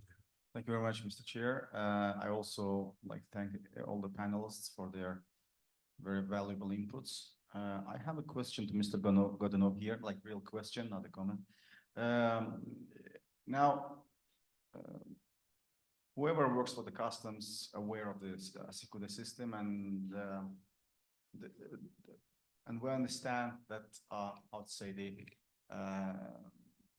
there is an inertia in every big company or organization, and since you kind of serve like more than 100 countries, I kind of can imagine how many different requests you get from different parts of the world to do such and such, like, and every country or every customs authority is unique in its own way. Have you ever considered to make system sort of like open source, so that the different countries can do their own like developments within the Asikuda, which might kind of speed up the development within the Asikuda? Like, I'm relatively new to the customs authority, but I have more than 20 years of the experience in the technology. And since I'm in the customs, I have heard about Asikuda, and every big system, it's always, it's one of the flags. If there is no lovers and haters, which this means that the system is not good. But if there are the lovers and the haters, which means like they did the proper job, but still there's no limit to perfection. There are the things which might need to be addressed in a sense to be more accessible to the ones who are under consideration, whether or not to go with the different parts, maybe even system, not maybe a system as a whole. There might be, like, for instance, you said like NCTS part of the system, which in its own pretty like big thing to be developed by anybody, right? And it might be beneficial for the countries to understand that, like, okay, if we go with the Asikuda, there are different routes where we can go within the further development of the system. So that's my question. Thank you. Thank you very much for your comments and questions. In fact, we are thinking in same direction now in the program, because similar requests came from other countries, and now at this digital age, we are trying to make system more open, and all new subsystems and model like NCTS, they are open source. So there are also advantages and disadvantages in this, because Asikuda Vault at the time when it was posted, it was like this because it was request from countries. They say we want like this, meaning the system is an open book for customs, but it is not an open book for all, whomever, you know. That's why, for example, if you want to read a book in English or French, and you say, look, I cannot, this is not, I mean, first you need to learn the language, and you can, this is how Asikuda Vault is based. When we had Asikuda ++ at the time, it was different system based on different principles, because we have been requested by countries like this. Now, countries say, give us an open source. As I said, there are advantages and disadvantages depending on capacity on customs administration. In Azerbaijan, you have strong IT departments. In other countries, in other countries, not. If you give them the system or say, look, you do it, and some of them will say no. Like if you buy a good car, and the garage will say, no, this is your manual, this is now you can do all yourself. So me personally, I will say, no, I better come to garage, you know. So it depends, but as I say, we use tailor-made approach, demand-driven basis, and we are ready to adjust to any request of member states. But of course, to replicate what my friend and colleague Mario said, behind this, it should be international standards. It's not like we do whatever you want and the way you want. So international standards should be behind this and best practices. Thank you. Okay, one more question, probably. Yeah, so please, yeah. Okay. another one. So, and I'll maybe cut. Sorry, it cut- is just a related question to what my friend Akram asked. I was thinking that the way the Esikuda is being used in over 100 countries and looking at the demands of the trade, especially things like courier baggage, you have developed simplified procedures for clearance of express cargo, postal shipments.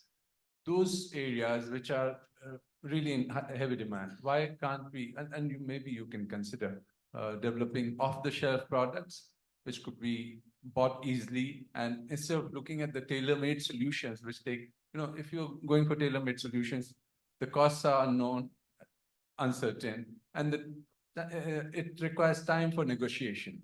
But if the off-the-shelf products available, maybe countries and users could straight away go and buy those. They know how much it will cost, and they start using, and especially when you, in the context of having that web-based solution. So it should be possible perhaps to have those products available off the shelf. Just a comment. Thank you. Okay, thank you for that comment. So, when maybe the last question, sir, in the center. This is Zubair Khan from Ministry of Commerce, Pakistan. My question is from Ms. Yan Yingli. She gave a very comprehensive sort of idea regarding that negotiable cargo documents, which will provide solutions to all multimodal transportations, cargo transportations. My question is that TIR, ETIR, and multimodal TIR are already operational in many countries across the world. So will that the proposed system of negotiable cargo documents, it will be complementary to that, or it will be a different system, and what that proposed negotiable cargo document system, what improvement or further user friendliness it will bring upon that TIR, ETIR, and multimodal TIR. Thanks.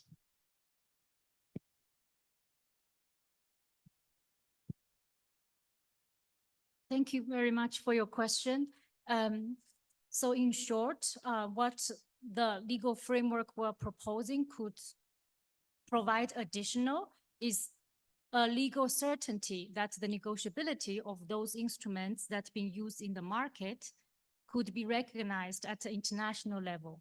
And the reason is because for multimodal transport, there has been efforts for decades try to create an international instrument on it, starting with UNCTAD in the 1980s. And then at UNCENTRAL, we spent quite many years involved very extensive negotiation on what is known as the Rotterdam Rules.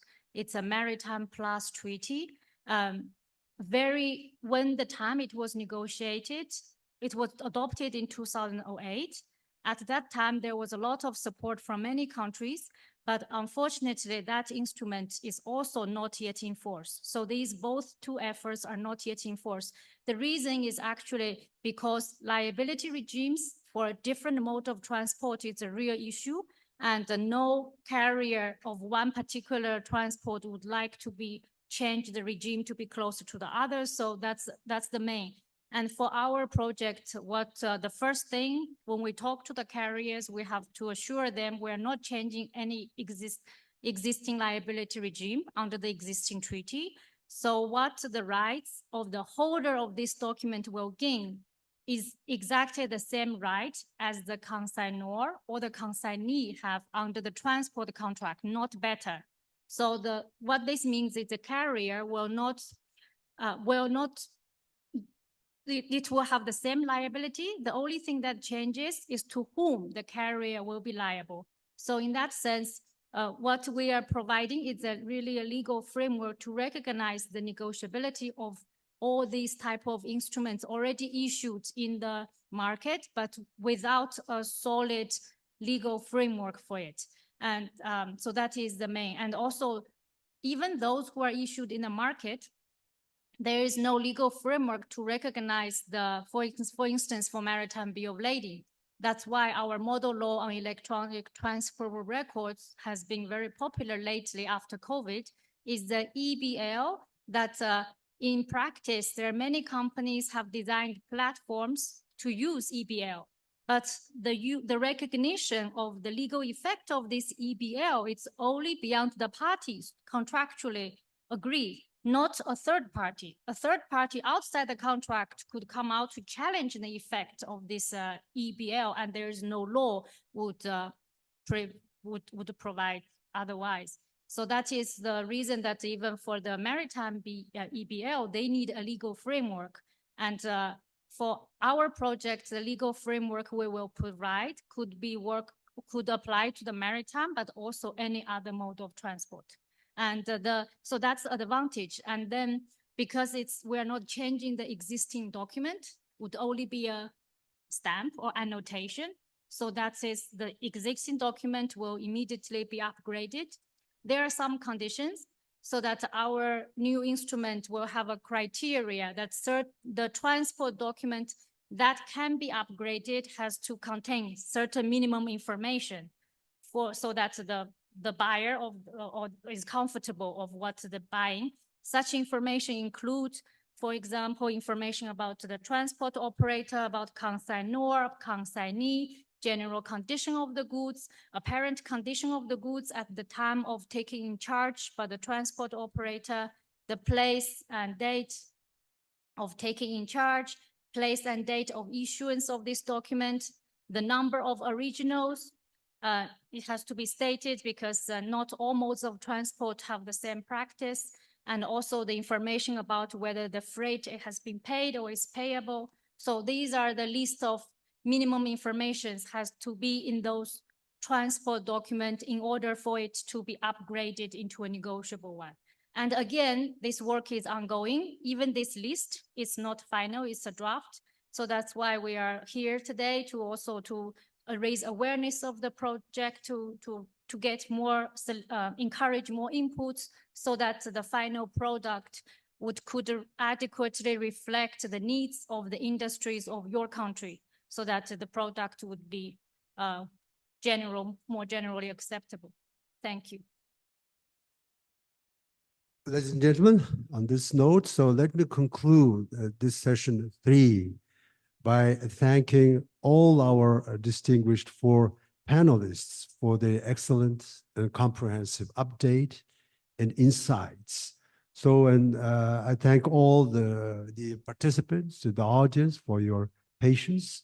So, and I hope so you enjoyed the session, the discussion, which personally I found very comprehensive and to the updated technical details. So let's give a big hand of applause to end of our session, and thank you and enjoy your. We'll have in a few minutes. We'll have our next session, which will set good momentum and tone for discussion across our agenda of the forum. Thank you.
So we are about to start.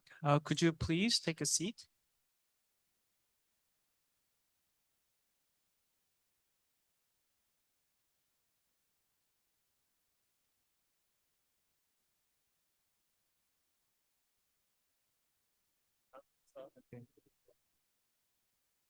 Good morning, everyone, distinguished delegates and ladies and gentlemen.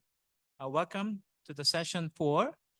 So in this session, as the title implies, that we'll be discussing about how to foster green and inclusive trade facilitation and the circular economy through digitalization. So yeah, this session actually has a lot of keywords like green, inclusive, circular economy, digitalization, and trade facilitation. So I think hopefully after this session, it's not being unclear to anybody here anymore. So what would be the green trade facilitation, and then how we can just facilitate more inclusive trade facilitation through digitalization. So we have a number of great experts in many various fields. So we have 4 presenters to feature some of the concept of green trade facilitation and circular economies. And then we'll try to have a bigger picture of what we are talking about in this aspect, and then what are the granular elements in terms of projects we are talking about. So then after that, once we have a better understanding of this, then we'll move on to the panelist session, inviting 2 experts from UNCFAC and ADB from Trade Finance Unit to go deeper in the discussion. So without further ado, let me introduce our first speaker, Mr. Paul Hansen. He's the Chief of Trade Facilitation Section, UNCTAD. So Paul, floor is yours. Thank you very much.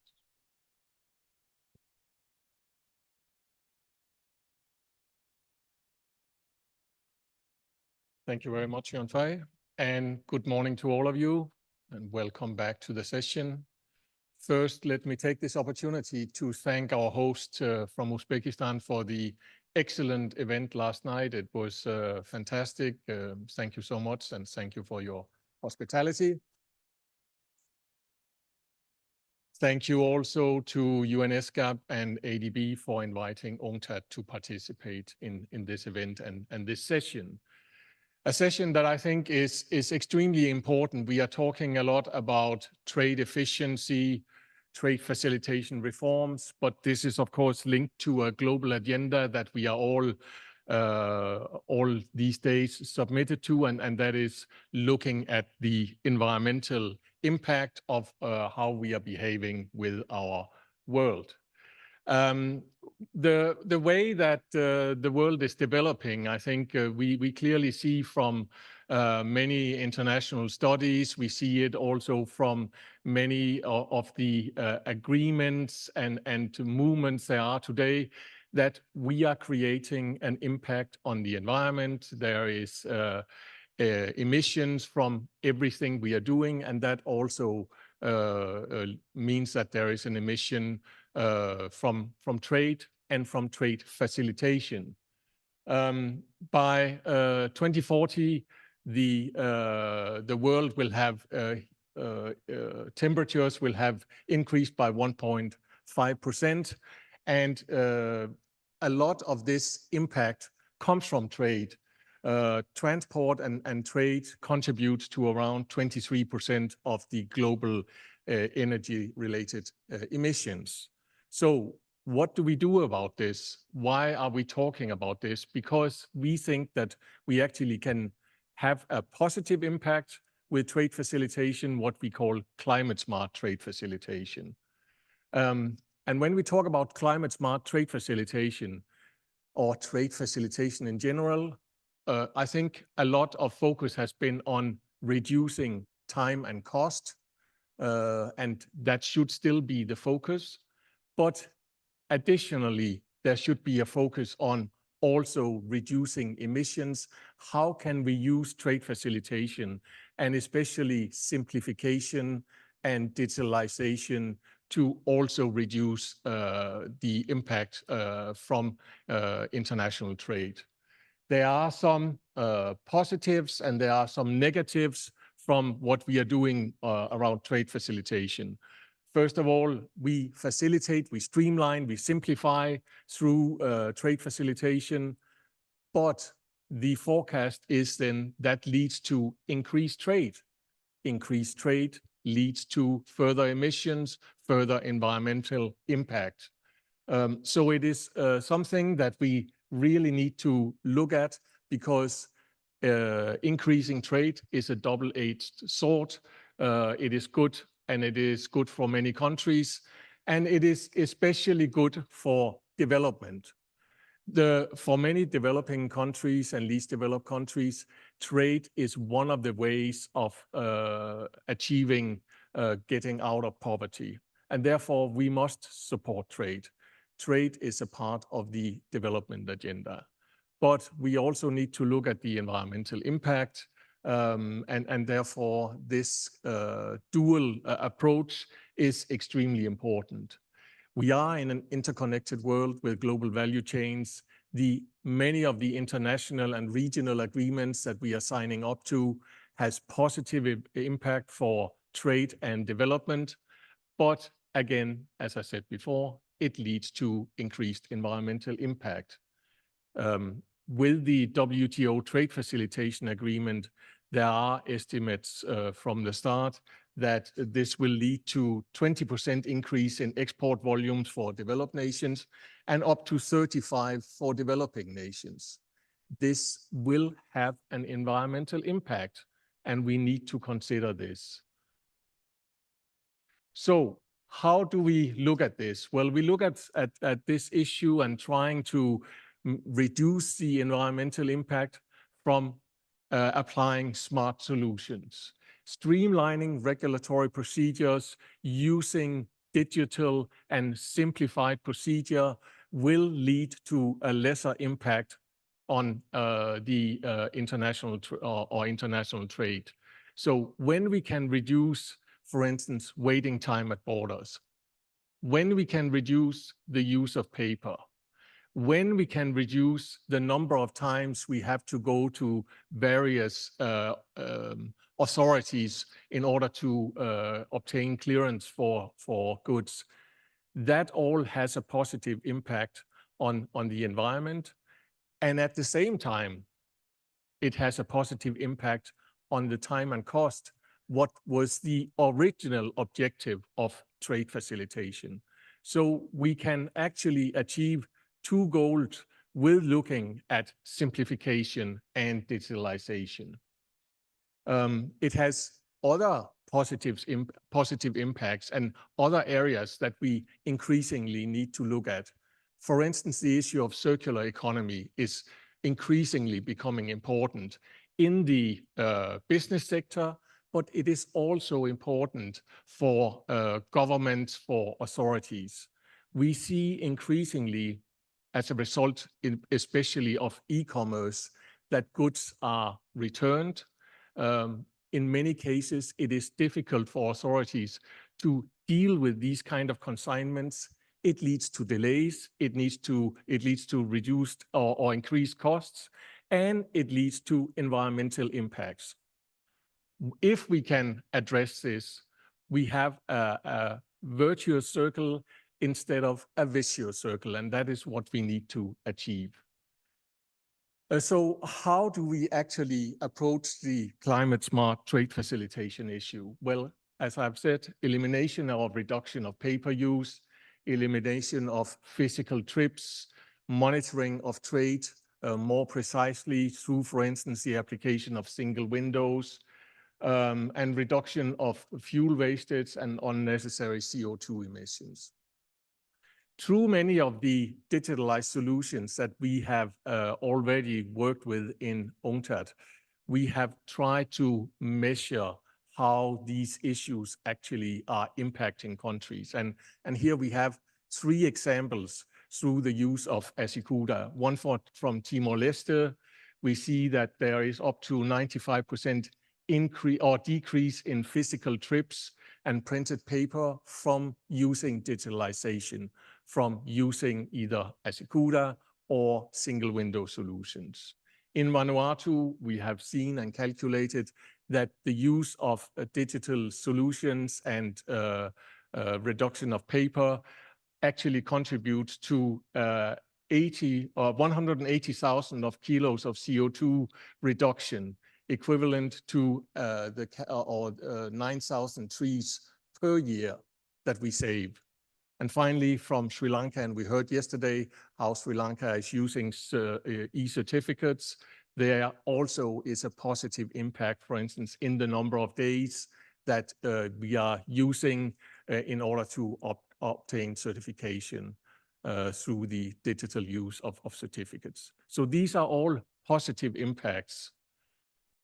And one of the ways we are also doing this, UNCTAD, together and in collaboration with ITC and partner countries, we are using so-called trade information portals in order to create transparency in the trade chain.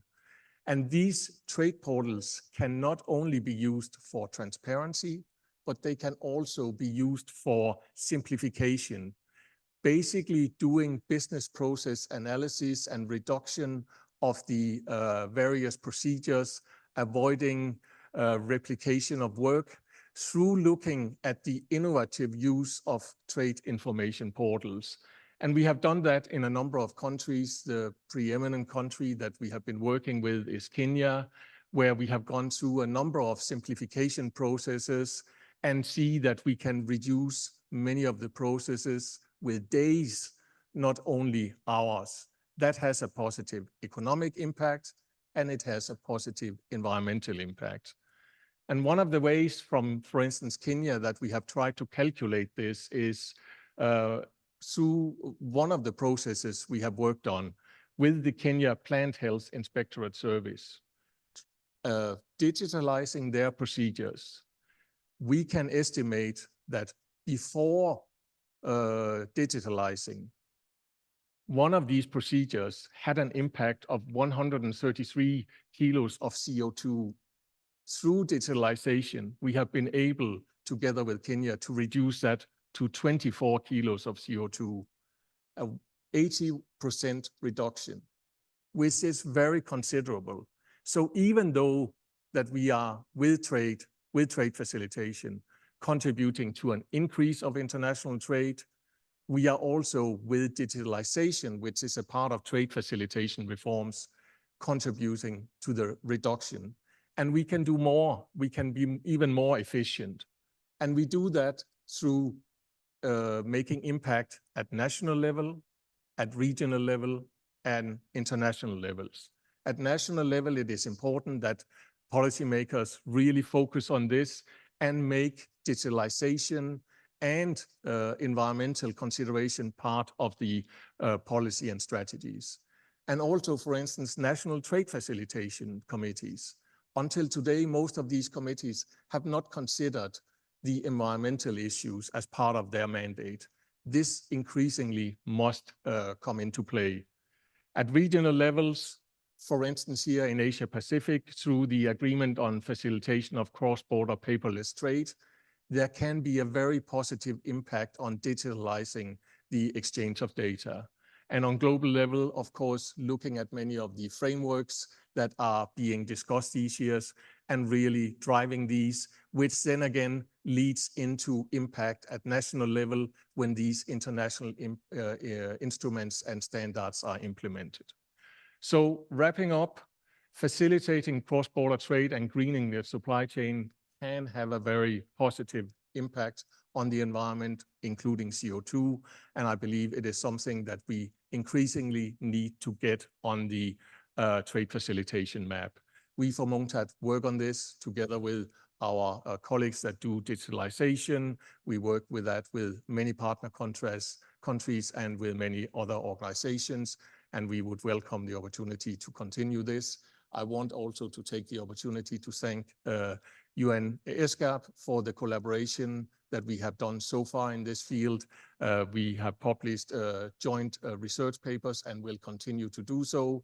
And we are about to start a project that actually will develop a calculator in order for countries to be able to calculate their environmental impact on trade facilitation, something that can be part of the strategy of a country. So with this, I would like to end and thank you very much for the opportunity. Thank you very much, Paul. So I think this is a good starting point to just look at the direct impact of trade facilitation on reducing CO2 emission and other greenhouse gas emissions.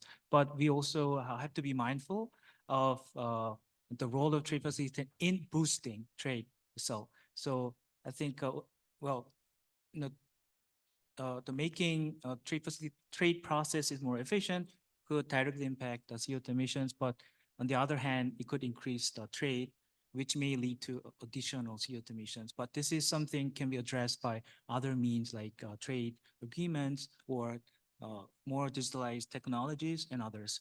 So so let's move on to the next presentation to be presented by Mr. Tejo Kusuma, who is a technical officer from World Customs Organization. Tejo, the floor is yours.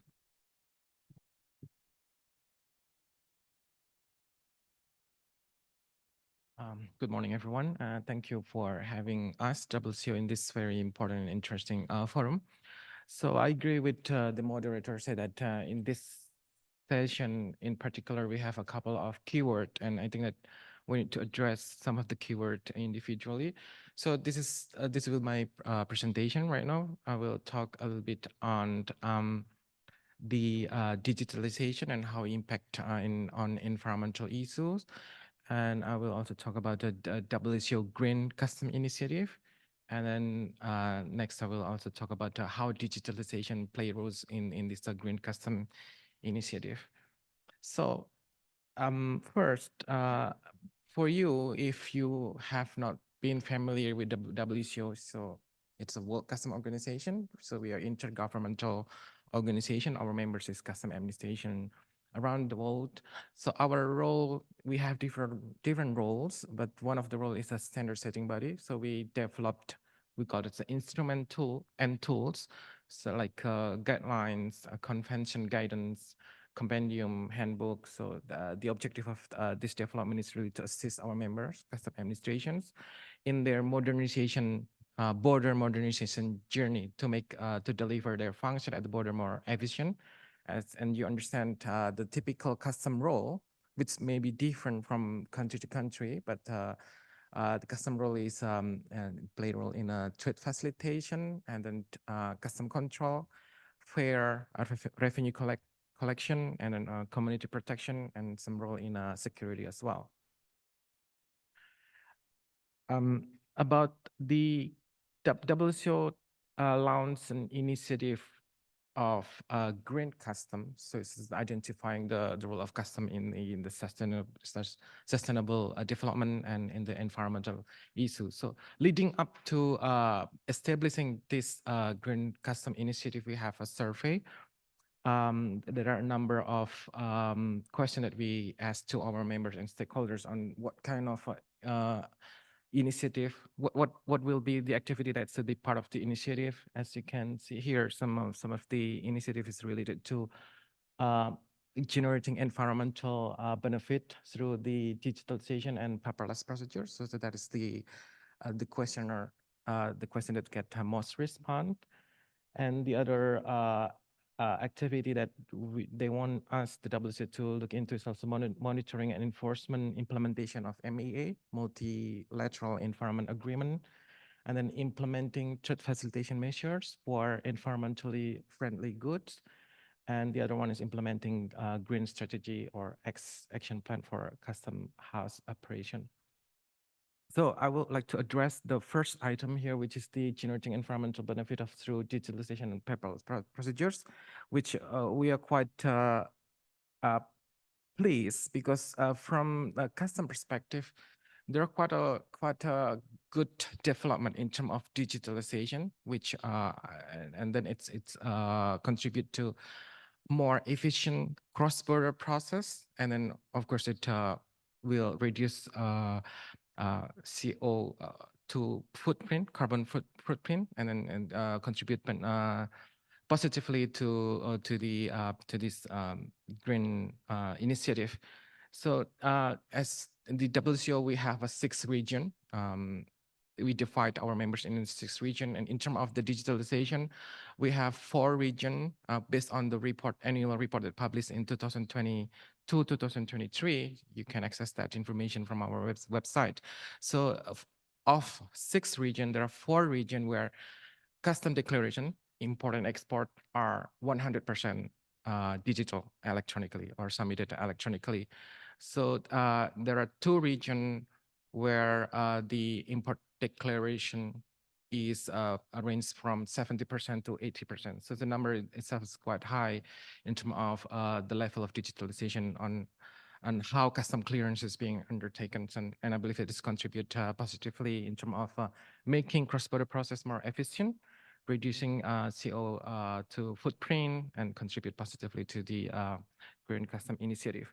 However, interestingly, in one of occasion we have a discussion with some traders or our stakeholders, and we were challenged how digitalization actually contribute to the carbon footprint itself. So the basic idea is the more data element that customs require, computing power. It will require more electricity.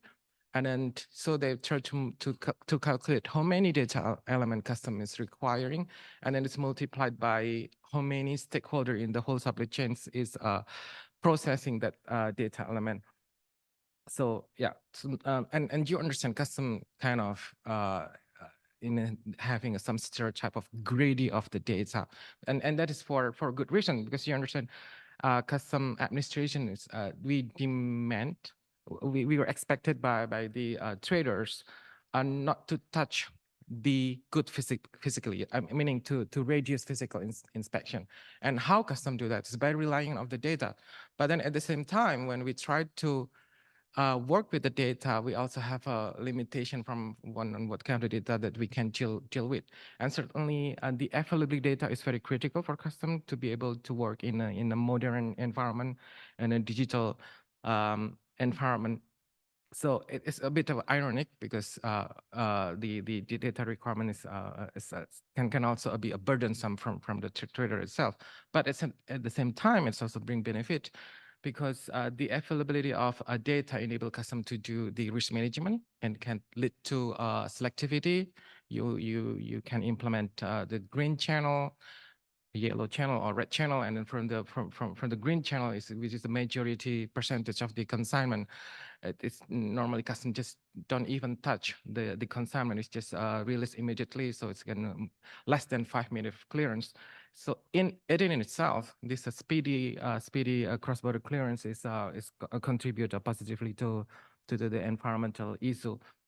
Otherwise, the absence of this information, then naturally custom need to open the container, do the physical inspection, and it takes more time, and the waiting time can be vary from half to 1 month only to process this physical inspection. And it is, of course, there will be more carbon footprint of this kind of the absence of the information. So I think the point here is not really about digitalization, because it is more about simplification of data requirement or procedures. Yeah. So at the end of the day, we understand that the custom do not have a luxury to have all data in the world to have their works, but actually what needed by custom is a good quality of information. And what is that good quality of information means? It's actually that information that is consistent, the consistency of information. It means that it's based on international standard, and I will talk a little bit more about that. And then timeliness, so this information that is available in advance. We were talking about the pre-arrival information, pre-arrival risk management, and so on and so forth.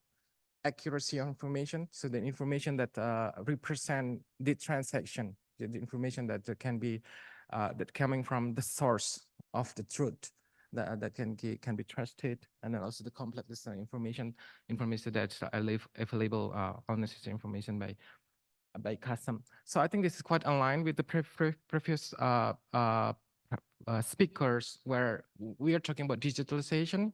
It's important to transform our paper-based process into digital solution, but it's also important to simplify the process and data requirement as well. And that's what we are doing in the WCO. We have a data governance mechanism when it comes to a data requirement. So, for example, in one of our committee, you may be familiar with a SAFE working group. When in one of the discussion where we have this working group, we talk about data element for advanced electronic information. So we have quite a mechanism on how to maintain this information, to keep it minimum, to keep it consist of information that's available at the supply chains. So the key message, one of the key messages in this session is we need to increase the digitalization, of course, but also at the same time implement a simplification of procedure and data requirement, and as well as international standard that I will talk more a bit later. So and now about the Green Custom Initiative itself, it's quite a comprehensive initiative. It's not only about digitalization. There are a couple of activity inside of this initiative. But basically, there are three building blocks of this initiative, which is we separate into three, which is being, doing, and innovating. So being meaning that it is making the custom administration themselves environmentally friendly on how they work, on how they organize themselves within the administration. So it's about the custom administration. Doing is about how to implement green initiative in the custom policy, like for example in the enforcement activity, in the classification, in control, custom control, and so on and so forth.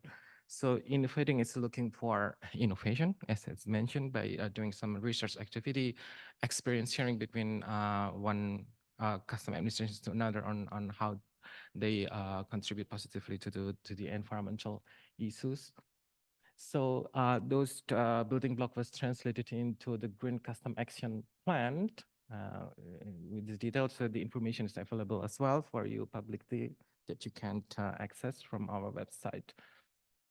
So the role of WCO in environmental issues primarily, which is in line with custom role, is the controlling or facilitating the cross-border trade in regulated good, and also in combating the illegal cross-border trade in environmentally sensitive goods, such as wildlife, timber, and there's another one that is also quite important. Is also we try to digitalize the MAA multilateral environment agreement process, which mostly at this time is done in a paper base, which in itself is quite a cumbersome. And you may be familiar with this, one of these MAA examples, like for example, this Basel Convention environmental agreement, where we are in cooperation with the BCS, with Basel Convention Secretariat, and trying to digitalize the prior informed consent process or transboundary movement of the waste process based on the digitalization. So this is one of the initiatives that we are undertaking right now.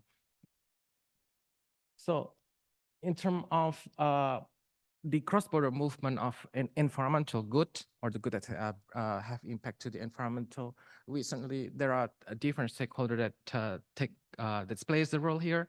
At least there is an exporting country and an importing country. And we learned from our discussion with our members that there are disconnect between exporting country and importing country in terms of this transboundary movement of this environmental good that's leading to all kind of cross-border problem, including fraud and so on and so forth. So our objective is really to be able to connect in a collaborative manner between the exporting country and importing country, and also between government agency in the country itself through, like, for example, the single window. And this is based on that we understand the custom, even though they have a critical role at the border as a frontliner, but they are not an environmental expert. They need to work together with their counterpart, like Ministry of Environment and so on and so forth. And based on our study that this kind of collaboration and cooperation is not given. There are sometimes not coherent understanding or coherent policy between custom and the environmental agency that can be increased to strengthen their cooperation in this area. Yeah. Sure. Yeah.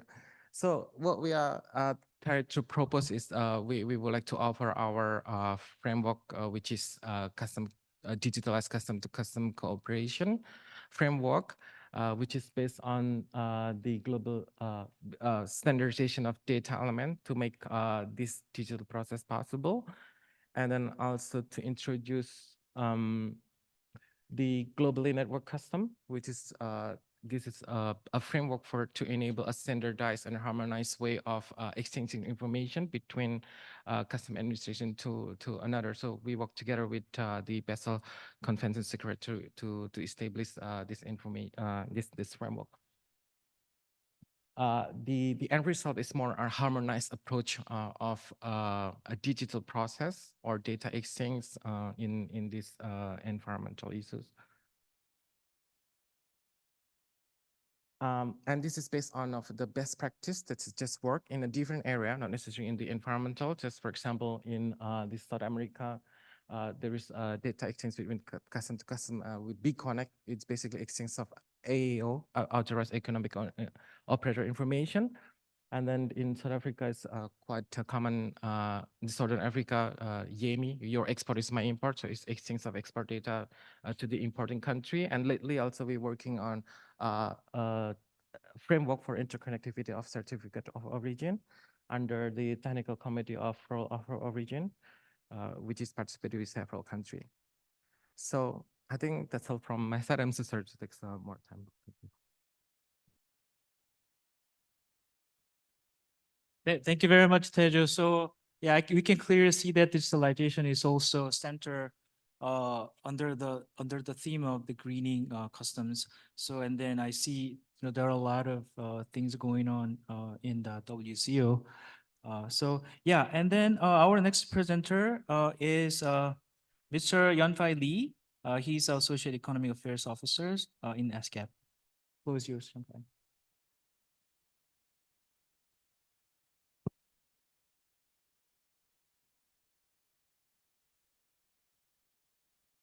Good morning, everyone. My name is Yanfai Lee from the Trade, Investment and Innovation Division at UN ESCAP.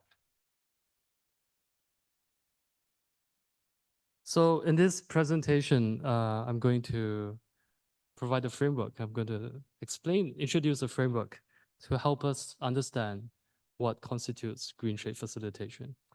So this includes some of the things that other speakers have talked about and other speakers will talk about later today. So ESCAP, we have organized consultations with ADB on green trade facilitation.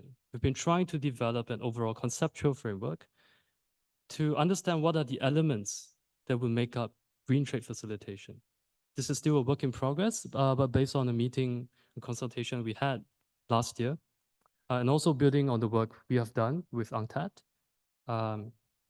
we have come up with this. And here we would like to suggest 4 broad groups of measures or elements. So firstly, if you may look to the middle of the screen, on digitalization of trade procedures. So green trade facilitation can focus on this aspect, and we all know there is clear evidence by now that digitalization can help reduce the negative environmental impacts of trade, in part because it makes processes simpler, more transparent, reducing the use of resources and pollution. But digitalization also undergirds and applies to other elements. So that's why it's in the middle, and you can see it connected to the other 3 elements. So if you go to the top now, environmental goods, trade facilitation of environmental goods. This includes removing tariff and non-tariff barriers on goods such as solar panels, energy-saving technologies, water treatment technologies, and also goods that are important for the circular economy, such as secondhand goods, recycled materials, and products.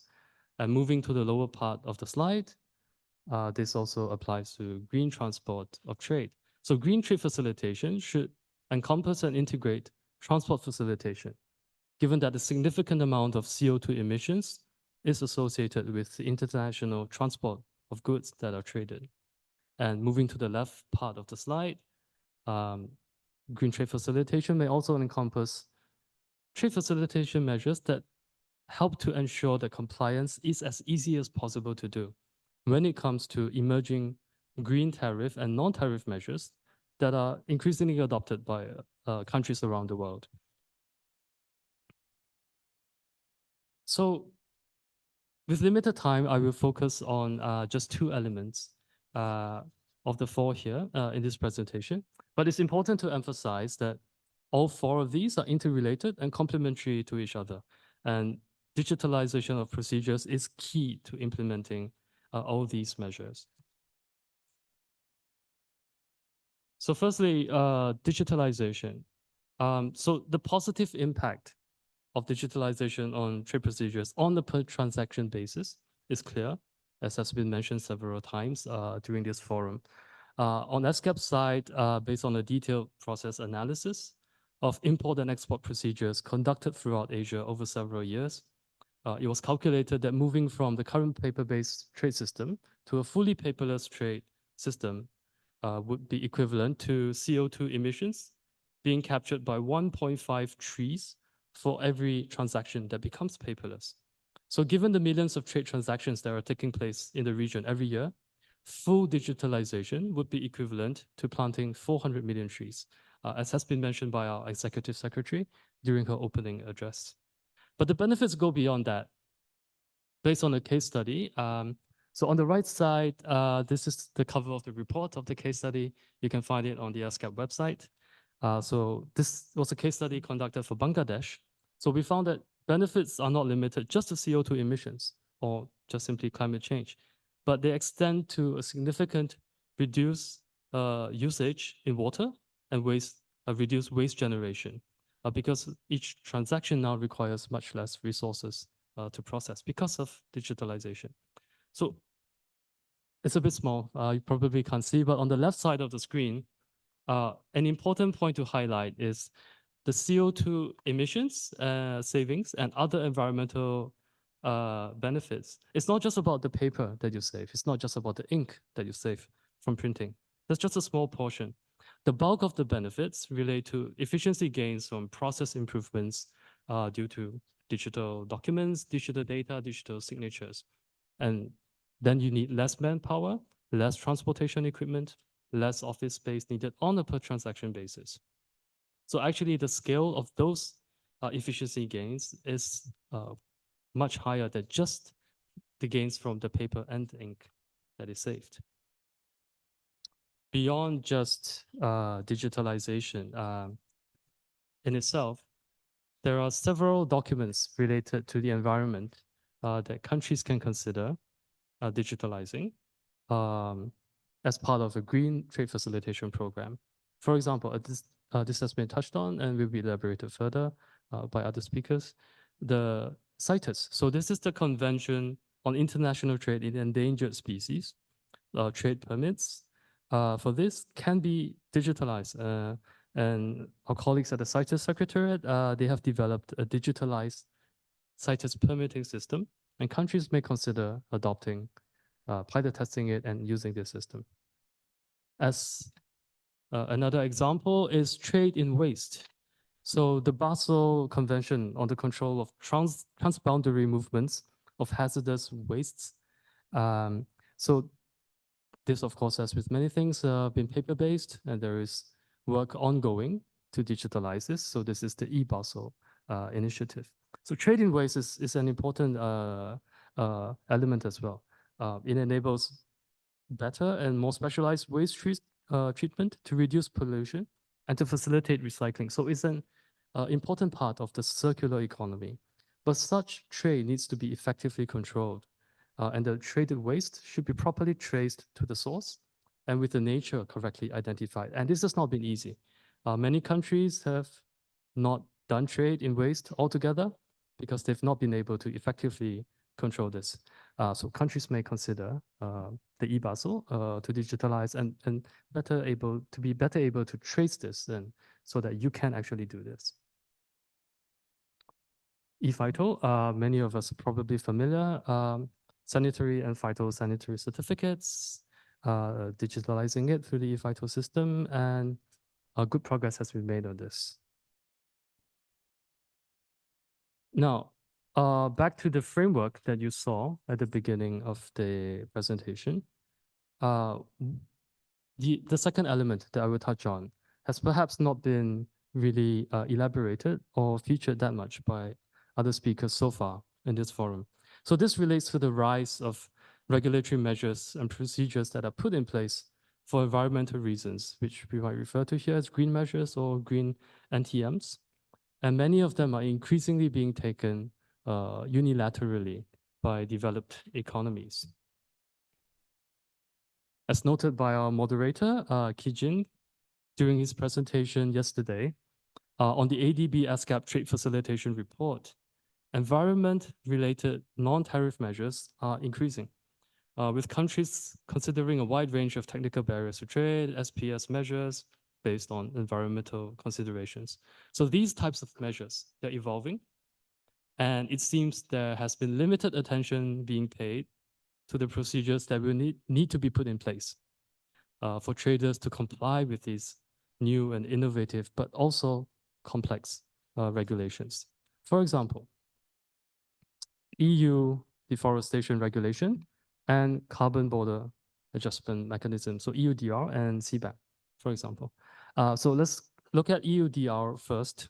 It aims to promote deforestation-free supply chains. There is a complex mechanism ensuring that only deforestation-free products in this, from what we understand, are commodities, a select group of commodities, enter or leave the EU. So ensuring compliance with the EUDR is going to be challenging. The legislation was adopted in June last year, and large operators and traders have until the end of December this year to comply. And for smaller companies, a further 6 months, so to the middle of 2025, to ensure compliance. So why is this challenging to comply with? It requires businesses to determine whether the commodities are deforestation-free, to trace them to the plot of land where they were produced and verify they comply with relevant laws, whether they were deforestation-free. In the event of non-compliance, the EU authorities may impose fines, prevent the sale and distribution of product, withdrawal of products, and other measures. So moving on to CBAM, Carbon Border Adjustment Mechanism, on the right side of the screen. The first phase of the reporting period for importers actually ended in January this year. And this puts an emissions tariff on imports of goods entering the EU. With this, importers will pay the same amount of ton of CO2 emitted as if the goods have been made in the EU. So several challenges here. How do we accurately measure the carbon emissions that must be paid for? Often this is taking place abroad, where regulators will struggle to audit them. So companies that are exporting to countries with CBAMs in the EU, they will need to develop institutional capacities to adapt to the new rules of the game. And again, how do we ensure traceability? So with all these rise of new complex green regulations, it means that for many years, right, the focus of trade facilitation is at the border, what happens at the border, the trade processes, the procedures. But now many of these are moving behind the border, these NTMs. So how do we address them? And we suggest 4 areas here to look at.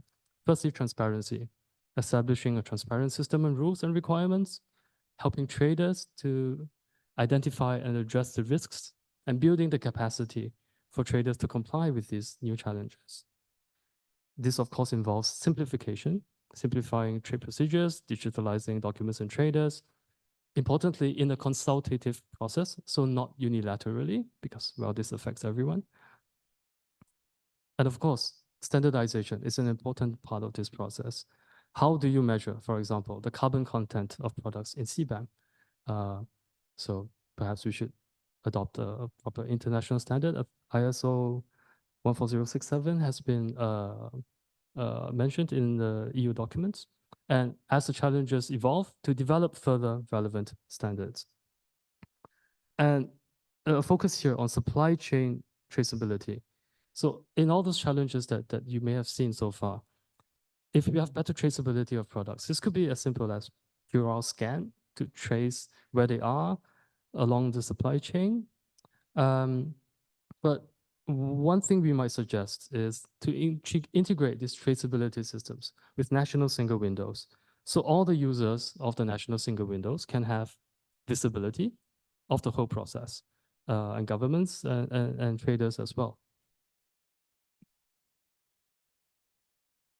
So wrapping up the presentation. So on ESCAP side, we are happy to cooperate with partners, with countries on green TF. It is an evolving concept.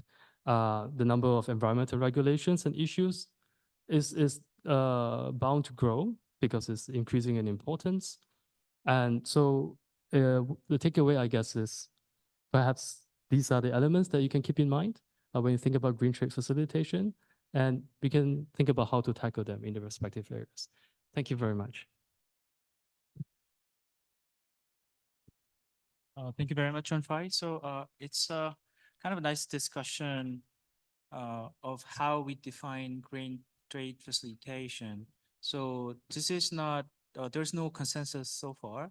So, and then actually in ADB ESCAP joint publication, we also have allocated some sections of, what green trade facilitation can be. So if we just adding green at the front of trade facilitation, it really goes beyond the traditional areas of trade facilitation.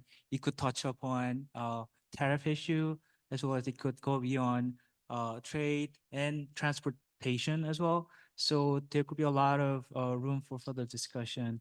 So this is my kind of takeaway from Yonfai's presentation. So I think Yonfai's presentation touched upon green transportation. So I think our last presenter is actually touch upon this issue. So it's a pre-recorded video, like around 7 minutes. So the speaker is Professor Paul Te-Uli. He's a director of Maritime Logistics and Free Trade Island Research Center in Zhejiang University. So could you play the video?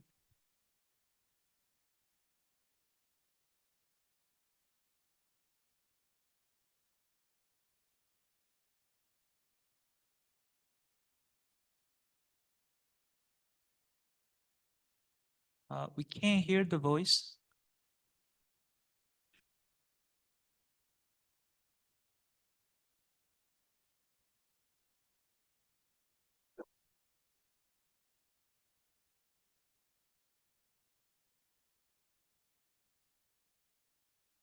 Could you check the audio, please? By Clydebank Declaration in November 2021 at the I'm sorry, but can you move back to the first slide, please? GSC is based on 5. Yes, thank you. Ladies and gentlemen, it's my great honor to address my topic, impacts of green shipping corridors on the maritime industry and international trade. My speech consists of 3 parts: overview of the current development of green shipping corridor, GSC. Second part is about the challenges in implementing GSC. Finally, I conclude my speech with some questions to ponder. Green shipping corridor was proposed by Clydebank Declaration in November 2021 at the COP26 meetings. GSC is based on 5 pillars: Paris Agreement, IMO's regulation MEPC, IMO's MARPOL, Annex 6, first IMO greenhouse gas study report, 6th assessment report by IPCC Working Group 1.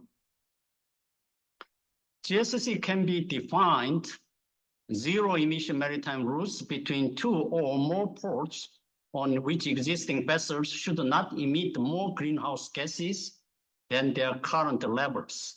And the shipping companies are encouraged to deploy zero carbon emission ships. 24 countries signed Clydebank Declaration, including 5 countries in Asia and the Pacific Islands: Singapore, Japan, Fiji, the Marshall Islands, and Palau. Let me highlight the key features of GSCs. Green shipping and the digital corridors also appears in documents because digitalization and decarbonization should go hand in hand. Port authority and the city government must join GSC together. And finally, major cargo owners, for example, Amazon, IKEA, Unilever, have already declared their time framework to use zero carbon emission ships for their cargoes. There are 10 stakeholders in implementing green shipping corridors: port authority, shipping company, cargo owner, energy producer, provider, shipbuilding company, belong to infrastructure and operation group. The rest of the 5 belongs to governance and the support group. Total of 26 members joined green shipping corridor in implementation and under MOU as of 18th of October 2023. This slide shows selected green shipping corridors across the world: Shanghai Port and LA, and Singapore and Rotterdam, LA and Singapore, Singapore and Australia, major forerunners in implementing green shipping and the digital corridors. Busan Port has also launched the green shipping corridor with a port in the west coast of the United States. This slide shows a summary of the GSC routes. They are mostly focusing on container cargoes and freight and the passengers, cruise shipping, and iron ore. These slides, I proposed some possible green shipping route in Asia and the Pacific area in the field of iron ore, LNG, and the cruise among China, the South Korea, and the Japan, and Australia, and the Middle East countries.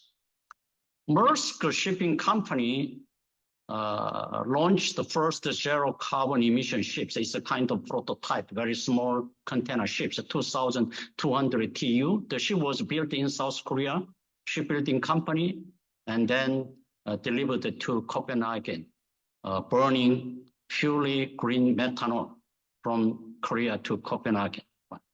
This table also shows some brief summary of methanol-powered ship order numbers. Majority of ships are container ships. This slide shows leading shipbuilding companies to build methanol-powered container ships. What are challenges in implementing GSC? Higher shipbuilding cost of zero carbon emission ship compared to traditional ships, higher green fuel cost compared to fossil oils, and the securing production and the supply chain of green fuels, and the green bunkering hub. They are key challenges. So how can we overcome these key challenges?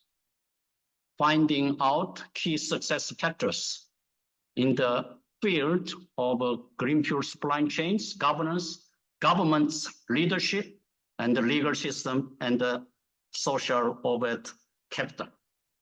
So let me conclude my speech with some questions to ponder together. GSC is feasible and applicable, but its commercial viability issue is a compelling challenge.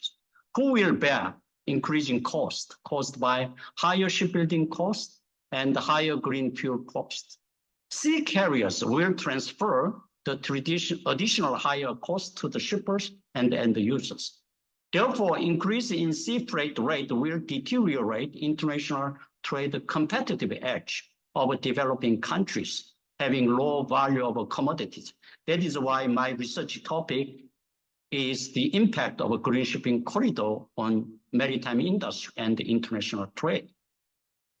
How can a pricing scheme be designed to charge so-called GHG taxes on ships that burn fossil fuels and allocate that collected taxes to zero-emission ships as an incentive policy? Finally, how can partnership be developed among the IMO, ESCAP, international development banks, like World Bank and Asian Development Bank, and international donors to implement efficiently GSC? My speech is given just 5 minutes. It's too short time for addressing GSC in detail. If you like, please have a look at some of my references in the slide. Thank you very much. Rahmat. Rahmat.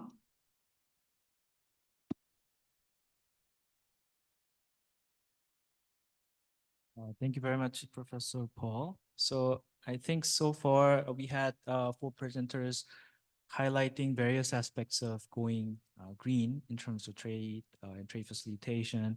Now the last presenter touched upon going green transportation as well. So I think given the time, so I think we can just go direct to our panel session. So it also, I think so far we had four presenters, but this is not it. So additionally, we have a lot more kind of aspects of green trade facilitation. So let's just have Ms. Ankita Pendi first. So she's a Uzbekistan Relationship Manager of Trade and Supply Chain Finance Program in ADB. So this is kind of a new aspects which is not well covered in our trade facilitation forum. So Ankita, yeah, please. Thank you, Kijin. Good afternoon, everybody. I am Ankita Pandey, Relationship Manager covering Central and West Asia for ADB, and Uzbekistan happens to be one of the biggest markets in the region. As Kijin mentioned, I'll just probably give an overview of who we are and what we do before I move on to the theme of the event. So we are ADB's Trade and Supply Chain Finance Program, part of the private sector division of ADB. What we do is we help banks of every developing member country that we work with to facilitate global trade, that is cross-border imports and exports. Now, why is it important? It's important because, as you all would know, the global trade, 80% of global trade is kind of reliant on one or the other form of trade financing for it to see its completion. In 2023 September, we, myself and Kijin, we were co-authors of this flagship report from ADB that pointed that the global trade financing gap for the year 2021 and 2022 was 2.5 trillion US dollars, which increased from 1.5 trillion for the prior 2-year period. What does this mean? This means that the demand and supply equation of the trade financing appetite requirement versus what the FIs and other modes of trade financing providers can provide had a gap of massive $2.5 trillion, which is where we step in. So this was to just give you a brief background on why trade financing is a major component of not only facilitating global trade in its core essence, but also how it can help facilitate the themes of digitalization, greening of supply chains, making supply chains more inclusive, resilient, socially responsible, and transparent. In fact, that's our program tagline, making trade and supply chains green, inclusive, socially responsible, transparent, and inclusive. So ADB's Trade and Supply Chain Finance Program is also, it also positions itself as the regional cooperation integration theme. We all know that trade is important for critical development. Almost all the sustainable development goals pointed out by United Nations can be achieved through some form of global trade, and trade financing helps a great deal with it. Trade finance helps to lift millions of people out of poverty and generate more and more employment. So apart from business, to keeping this theme in mind, apart from our business of helping the developing member countries engage in trade financing activities, we also provide a lot of technical assistances and knowledge initiatives in the areas of green financing, understanding the importance of having climate-friendly trade and also at the same time helping these banks and their clients to understand more about what these trends mean and how they can understand better. To give an example, in the previous presentation, we talked about CBAM. CBAM is a carbon border mechanism. And for that, when most of the developing Asian countries are the exporters of these minerals, which CBAM covers. When we talk to these exporters, when we talk to these banks, they have no understanding of what the requirements are and what are they supposed to do to begin with to comply to these regulations. That's where we step in. We bring in technical expertise. We bring in some funding for them to be able to understand what this means, what are the next steps that they need to take to be CBAM compliant. One example of that would be that we are currently still in the process, but we are currently working with Sri Lankan Textile Association for them to demonstrate compliance to the textile regulation for them to continue their access to European markets where most of their textile is exported. If they don't demonstrate compliance to this European regulations, they in time will lose access to these markets, which will eventually impact the GDP of the country because textile sector is a very big part of Sri Lankan economy. So what we did was we brought in an organization called GS1, who's the pioneer in QR code barcode technology. We worked with Sri Lankan Textile Association to see how we can trace the supply chain. And in this case, in the textile supply chain, we were able to go to level 0 of supply chain from where the origination of that particular supply chain started. From that, we worked our way upwards to the end user, which will be the European regulator, embedded all this information in just one QR code. So now when the good is exported to Europe, the regulator or the end user, whoever is concerned, can just scan the QR code and see all the activities of that supply chain and to get a validation and verification that this complies with the European regulations and it's sustainable, traceable and transparent. Now, the next step of this initiative would be to take IFRS standards, which were recently announced, the sustainability disclosure standards of IFRS, and embed them in this same QR code, which will ensure that while the QR code will demonstrate compliance to climate regulations, but at the same time, in parallel, the companies working, the small suppliers included in this supply chain will get more understanding about what this IFRS regulations are and why it is important for them to adhere to it, for them to show how much carbon emission is it that's included in this particular supply chain. If it's high, if it's low, that does not matter. The main concern here is that we need to be able to exactly calculate how much carbon emission is passing through each and every supply chain, and addressing it, mitigating it, lowering it is the next step. So these are the initiatives that we undertake as part of ADB's Trade and Supply Chain Finance Program. In this slide, you'll see some numbers that we have achieved so far and our targets for the upcoming years. So for the year 2023, we'd achieved 166 million in climate financing. So what we mean by climate financing is any deal, any import or export that contributes positively to the climate requirements, that is, has no negative effect on of the climate, is categorized as a climate friendly deal. And our target is to achieve 3.2 billion by 2030. We are also working with governments, regulators in parallel to understand what their Paris alignment commitments are and how we can help them achieve that, so that by 2030, all the countries achieve their net zero target to the extent possible. We also work in food security and agricultural deals. So in a report by McKinsey that was published in 2016, it was estimated that approximately 80% of greenhouse gas emissions comes from supply chains. The same kind of estimate was provided by World Economic Forum in its report, where the estimate was 50%. So the numbers vary, but we can confidently say that most of the greenhouse gas emissions comes from supply chains. Agricultural sectors are a very crucial part of that because of the fertilizers that are being used incessantly in the agricultural sector. So we are targeting to work with the governments and with the banks to see how this can be addressed and how not only food security aspect remains, because we saw what happened in Sri Lanka when you suddenly stop using fertilizers and try to go organic overnight. It doesn't work. So there has to be a transition plan. We are conscious of that. And so at the same time, while we are looking at the food security aspects, we are also seeing if we can support sustainable ways of farming and agriculture. And the same goes for health sector as well. So these are the countries we cover under Central Asia. This is just a snapshot. I'm not going to go in details. It's pretty self-explanatory. So from the time COVID-19 pandemic hit from 2019 until mid-2021, we saw disruption in the global trade and supply chains where the resilience of supply chains were tested.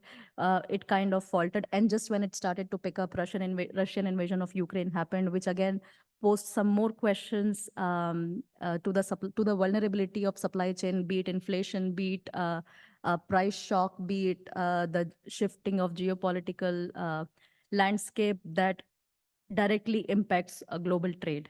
So amidst all of that, we have this opportunity right now with us to see how we can use these problems that have posed so many questions and turn it into an opportunity by working together. And it's not just something that a government can do alone. We have to all come up together to be able to not only work towards digitalizing the global trade, whether it's paperless or it's carbon efficient, but we have to see that all these pieces talk to each other and are combining together to see a wholesome and inclusive impact on trade financing. So I'll stop there. Thank you very much. Thank you very much for your excellent remarks, particularly for trade financing. So in the discussion of trade facilitation, we tend to kind of overlook how important the flow of funds is also critical in the flow of goods. So it's always behind the flow of goods, there are also a flow of funds. So, and then which makes the flow of goods more facilitated by providing more flexible funds. So I think that's one of the aspects we want to bringing in this discussion. So I think Kamala's PPT is ready now. So yeah, sorry about that.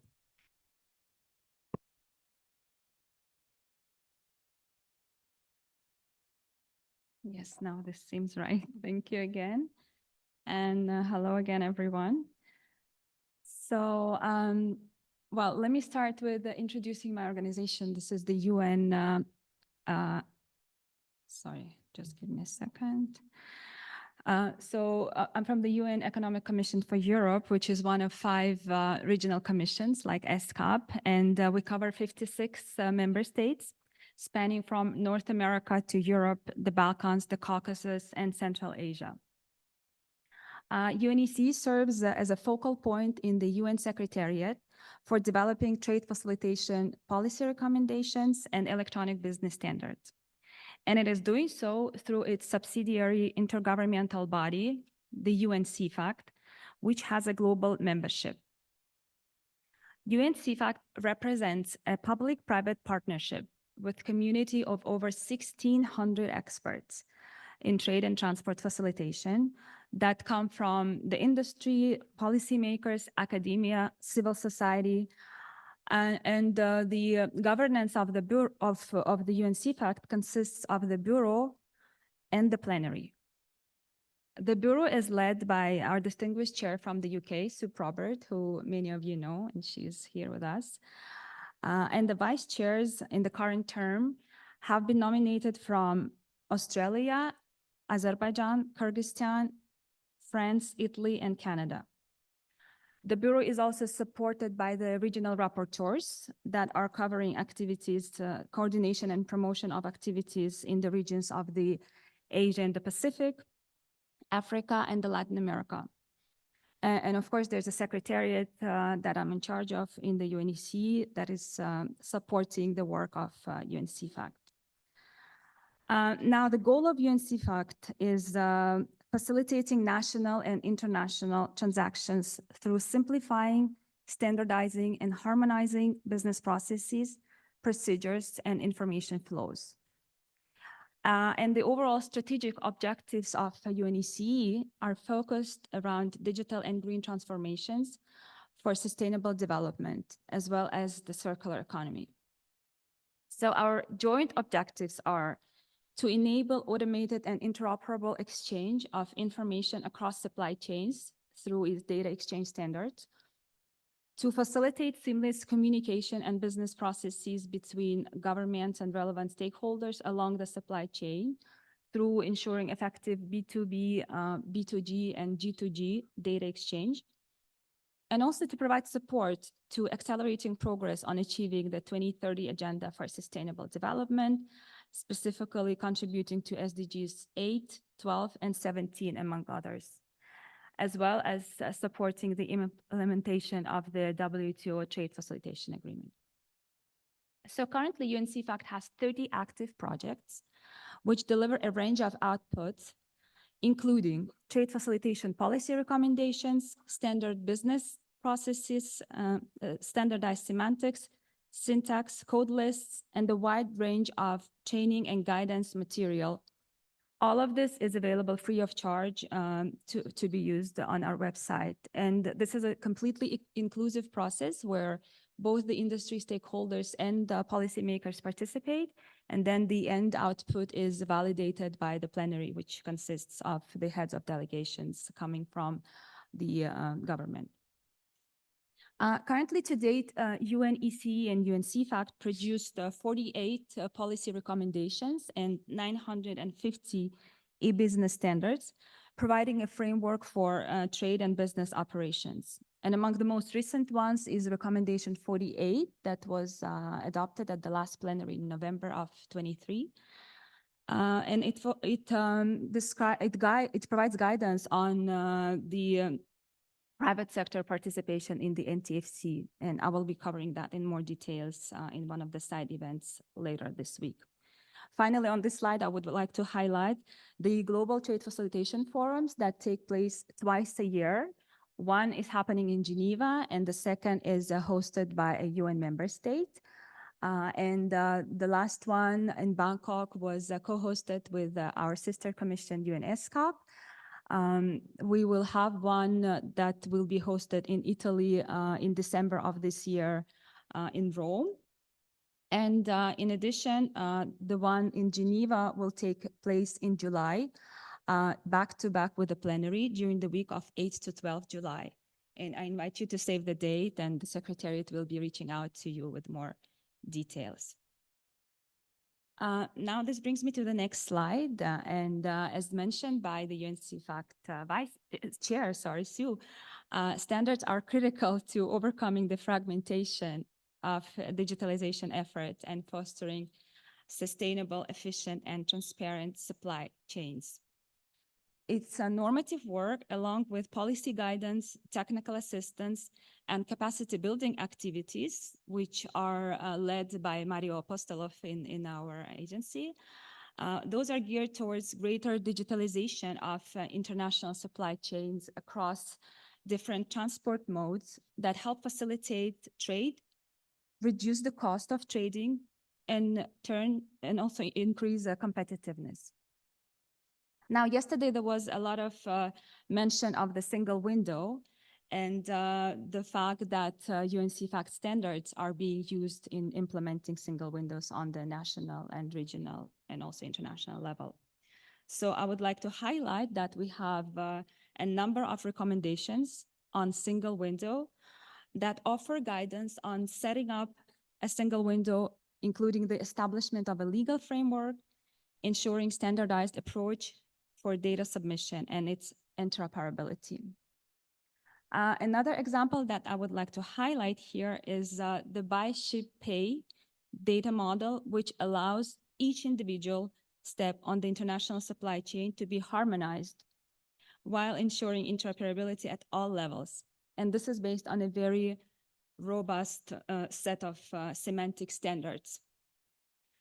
It is important to mention here that UNCFACT data exchange standards cover all the steps, as you can see, of the supply chain, and they breach all modes of transport and industry actors in facilitating information flow across borders and regulatory systems on the national, regional, and global levels.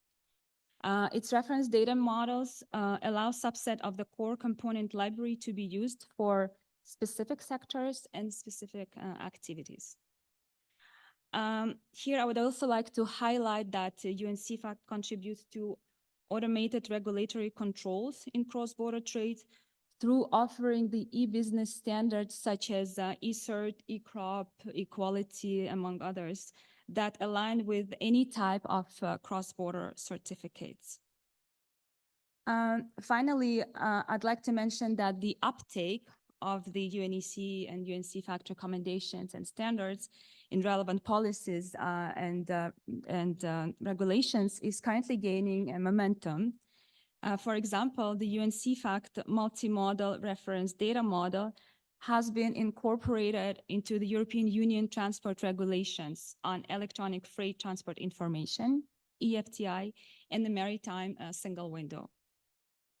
Another example highlighting the growing recognition and adoption of UNCFAC standards at the international level is UNEC recommendation number 46 on transparency and traceability of sustainable value chains in garment and footwear sector that has influenced EU policies and regulations on circularity and due diligence in the textile industry.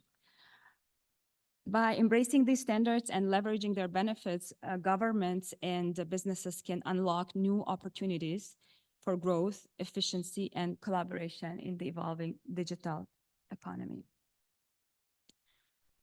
Now, my concluding slide gives an overview of some very specific examples of our contribution to sustainability and circularity through digitalization.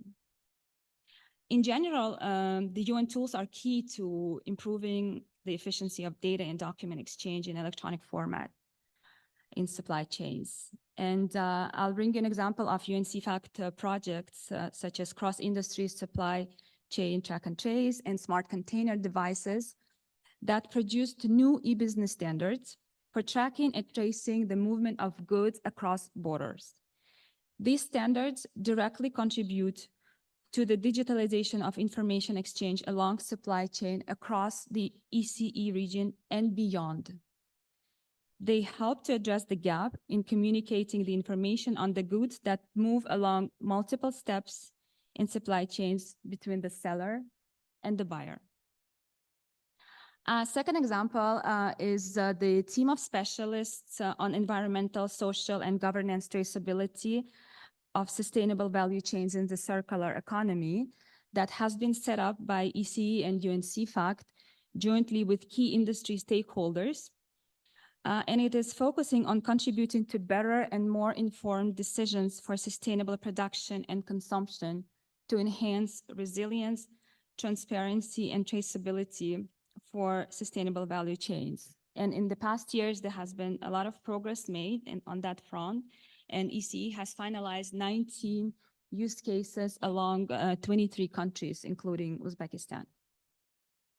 And finally, the examples of the analytical work include the note on digital product passports, which outlines relevant UNEC and UNCFAC standards and tools in support of trusted and verifiable credentials on the sustainability performance of products and processes to ensure reliable claims. The UNEC policy paper on accelerating the transition towards a circular economy in the ECE region, and also a joint UNECE and UN ECLAC. ECLAC is our regional commission for Latin America and the Caribbean. So we have done a joint study between the two commissions, which analyzes the excess of used clothing in Chile with a focus on Europe as an origin and Chile as a destination. So these are some of the illustrations of the examples that I had mentioned. And in closing, I would like to leave you with a key message that sustainable trade facilitation increasingly relies on the global implementation of international standards, especially for electronic business and traceability of global supply and value chains.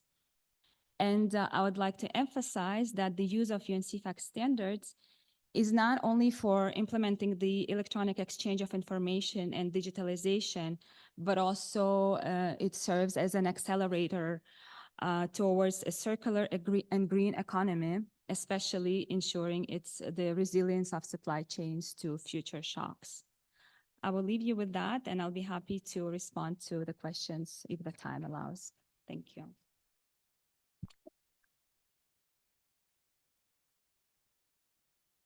Thank you very much, Kamula. So I think last intervention was about standards and its role in trade facilitation. So I think which is one of the most critical elements in the process. So I think that's all intervention we heard. So I think we have maybe 10 to 15 minutes maximum. So I know that many of you are hungry. So maybe let me just open the floor to collect some burning questions. Okay. Do we have microphone?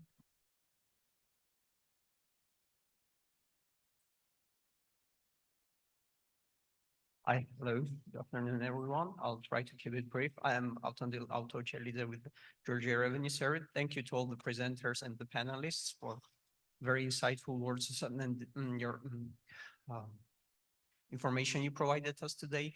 My question is more about the insights we have right now and if there's any work being done about evaluating the effects of AI and machine learning algorithms on green trade facilitation, because from my understanding, a lot of these supply chain actors are already using machine learning algorithms to identify more efficient approaches for their business, but seldom, if ever, they do use this application for sustainability. And we know that these algorithms, these machines have very, very big carbon footprint. And unless they're driven somehow to offset the carbon footprint they produce, they will leave a bigger problem than they're solving. So is there any work going to identify the balance between using them for efficiency versus using them for more green approaches in supply chain? Thank you. Thank you for the questions. Okay.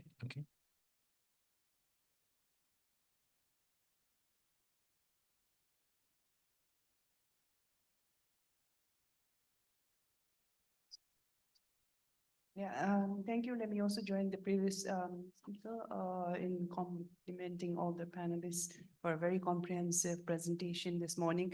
My question is directed to Mr. Lee. It is with regard to the calculations of the emission savings. The CO2 is calculated equivalent to 400 million tree saving. I'm just wondering whether this is purely based on calculations without taking into account the how the electricity used in digitization is produced, whether it's from purely green technology based, or is it also taking into account the non-green electricity production, and have that the net savings been taken into account all these factors? Thank you. Okay, thank you for the question. And maybe we can collect a couple of more questions, if any. Okay, I think while we are waiting, I think we can, our panelists can respond to the first and second question. I think Paul might have something to say about the first question. Thank you very much. And we'll try to be brief so we can go for lunch. But it's a very relevant question that our colleague from Georgia is raising. Call it AI, call it machine learning, call it whatever is convenient in this discussion. But it is, of course, important that we use technology also to advance in this area. Just one example that I can give from what we are doing in UNCTAD, in particular with Asia-Pacific. In the area of risk management, we are increasingly using machine learning in order to enhance risk management procedures.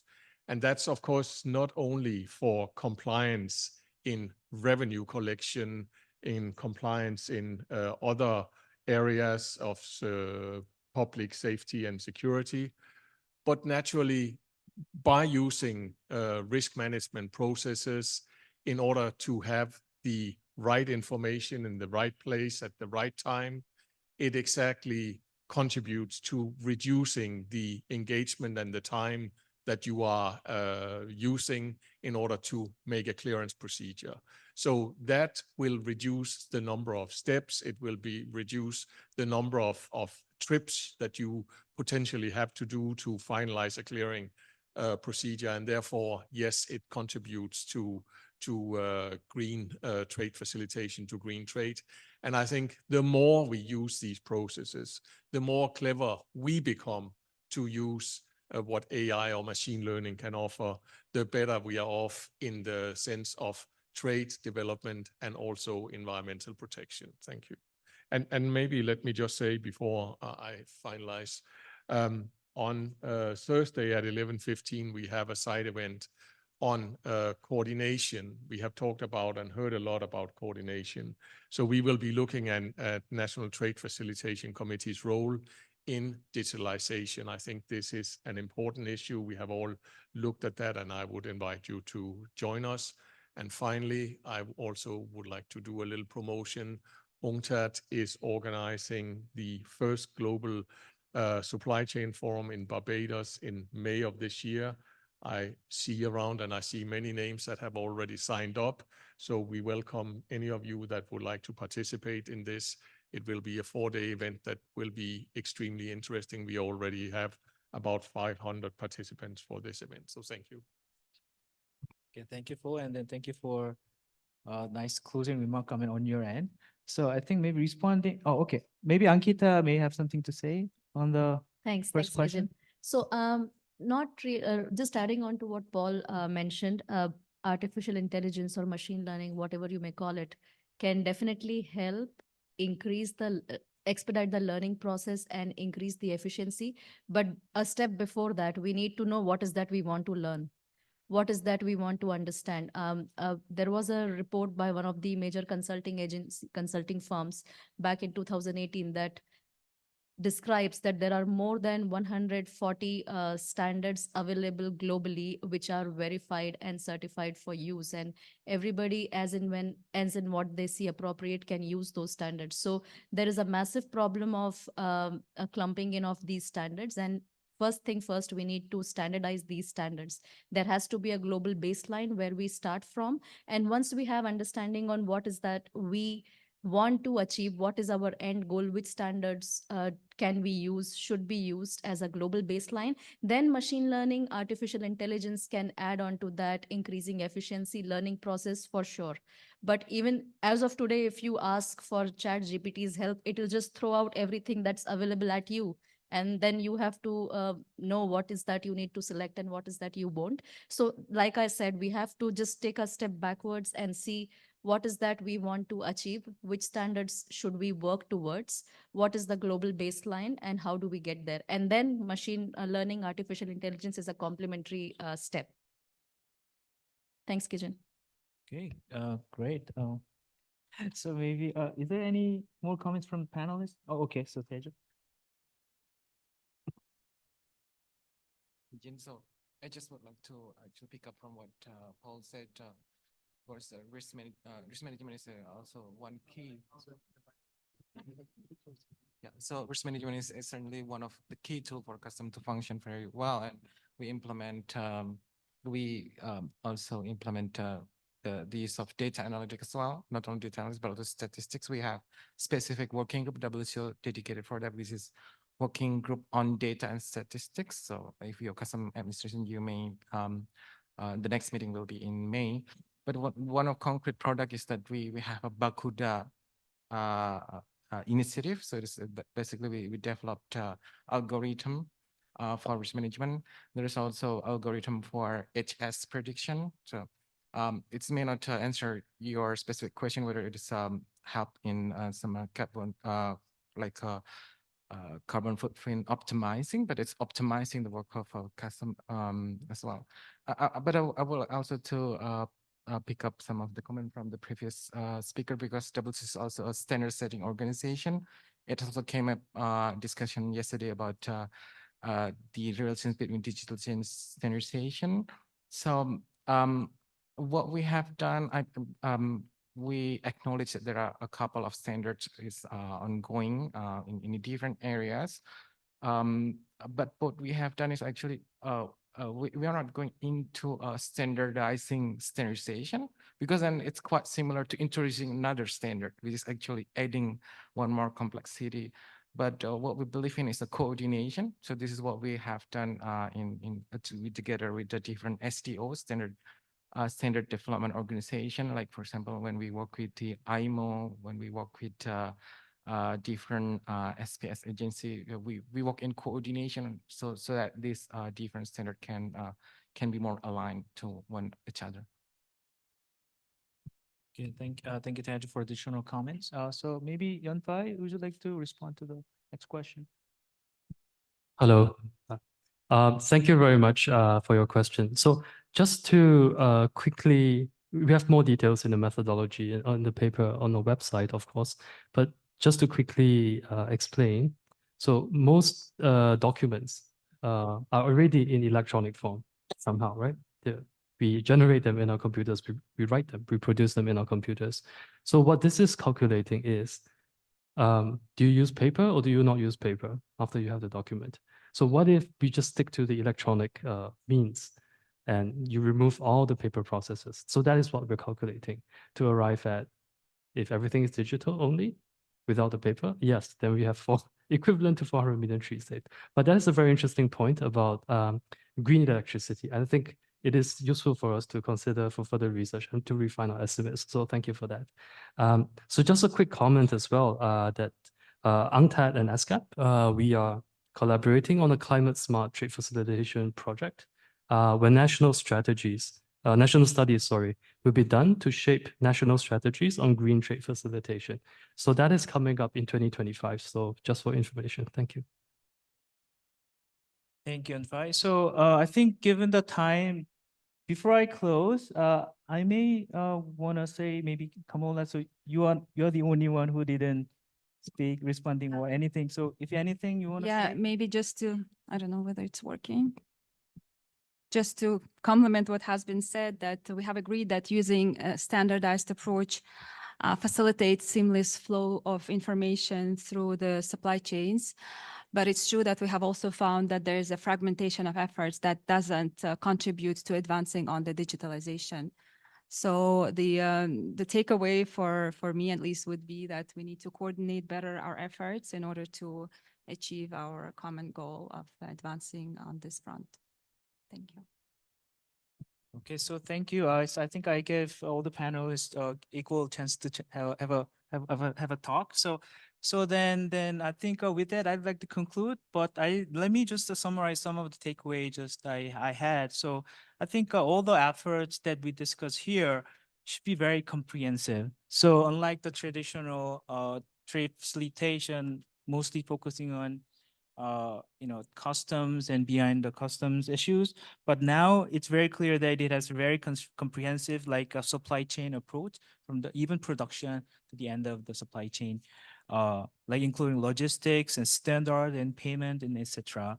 And then also, as one of the speakers pointed out, digitalization is the key, but also decarbonizing efforts, maybe in production and then in the process of logistic should go hand in hand. I think this is very important messages, I think.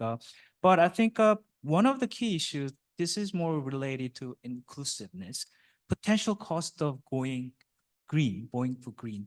So probably, implementing compliance costs for maybe small and medium-sized enterprises might be much higher than, large global companies. So I think global companies are already implementing their own measures. Going through, be more transparent about how much of, CO2 emissions they're making. It's already there. But I think for smaller companies, they might be, but they might need to compliant with these measures, maybe going forward. So then what would be the cost implication for that? I think that's one of the issues I wanted to raise. And then last but not least, and then what should be done? This is very, the most fundamental issues. So I think, all the projects we are trying to do, it should be actually commercially viable, because most of the projects should be led by private sector or facilitated the government and public sector. And then what would be the incentives for the private sector? That is something, because there are lots of cost-related issues. And then, finally, collaboration among national, regional, and international, bodies. I think this is the kind of key elements of, all the, trade facilitation related activities, because it's just going cross-border. So with that, I'd like to end this session.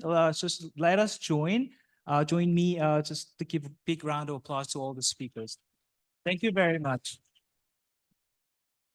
And then I think a lunch is now available, and then you can come back by 2 for the next session. Thank you very much.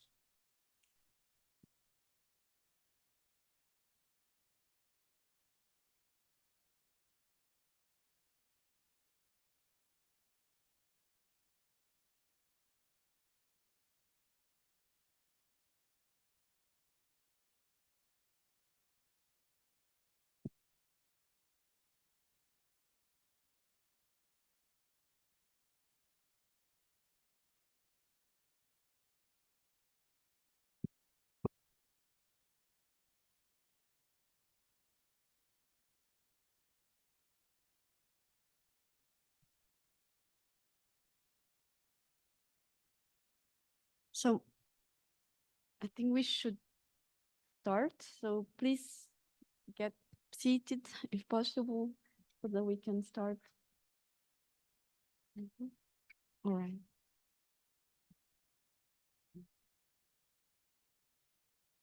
Okay, so let's get started. Thank you very much for coming to this session. I'm introducing myself. I'm Pramila Krivelli. I'm economist at ADB, and I will be the moderator for this session. And we have actually 7 panelists today. We will have a series of presentations. We will listen to each speaker one by one, and then we'll take all the questions at the end. So please, if you have pressing questions, or write them down, and then we will open the floor for discussion at the end. This session today is about advancing digitalization and the way forward, institutional initiatives and support. We will discuss innovations, initiative, and available support from different organizations that we have here to implement and further advance digitalization for achieving sustainable supply chains. And given the time constraint, without further ado, I will introduce the first speaker, who is Mr. Vahan Gadarian. And I'm sorry about my pronunciation. So Mr. Gazarian is the director of the Department for Customs Tariffs and Non-Tariff Regulations at the Eurasian Economic Union. He's been working there since 2017, and he worked previously at the Ministry of Trade and Economic Development of the Republic of Armenia. He also worked as a professor of customs law and at the State Nonprofit Organization Training Center of the Ministry of Finance of the Republic of Armenia. So he will share his experience. Please, Mr. Gazarian, the floor is yours.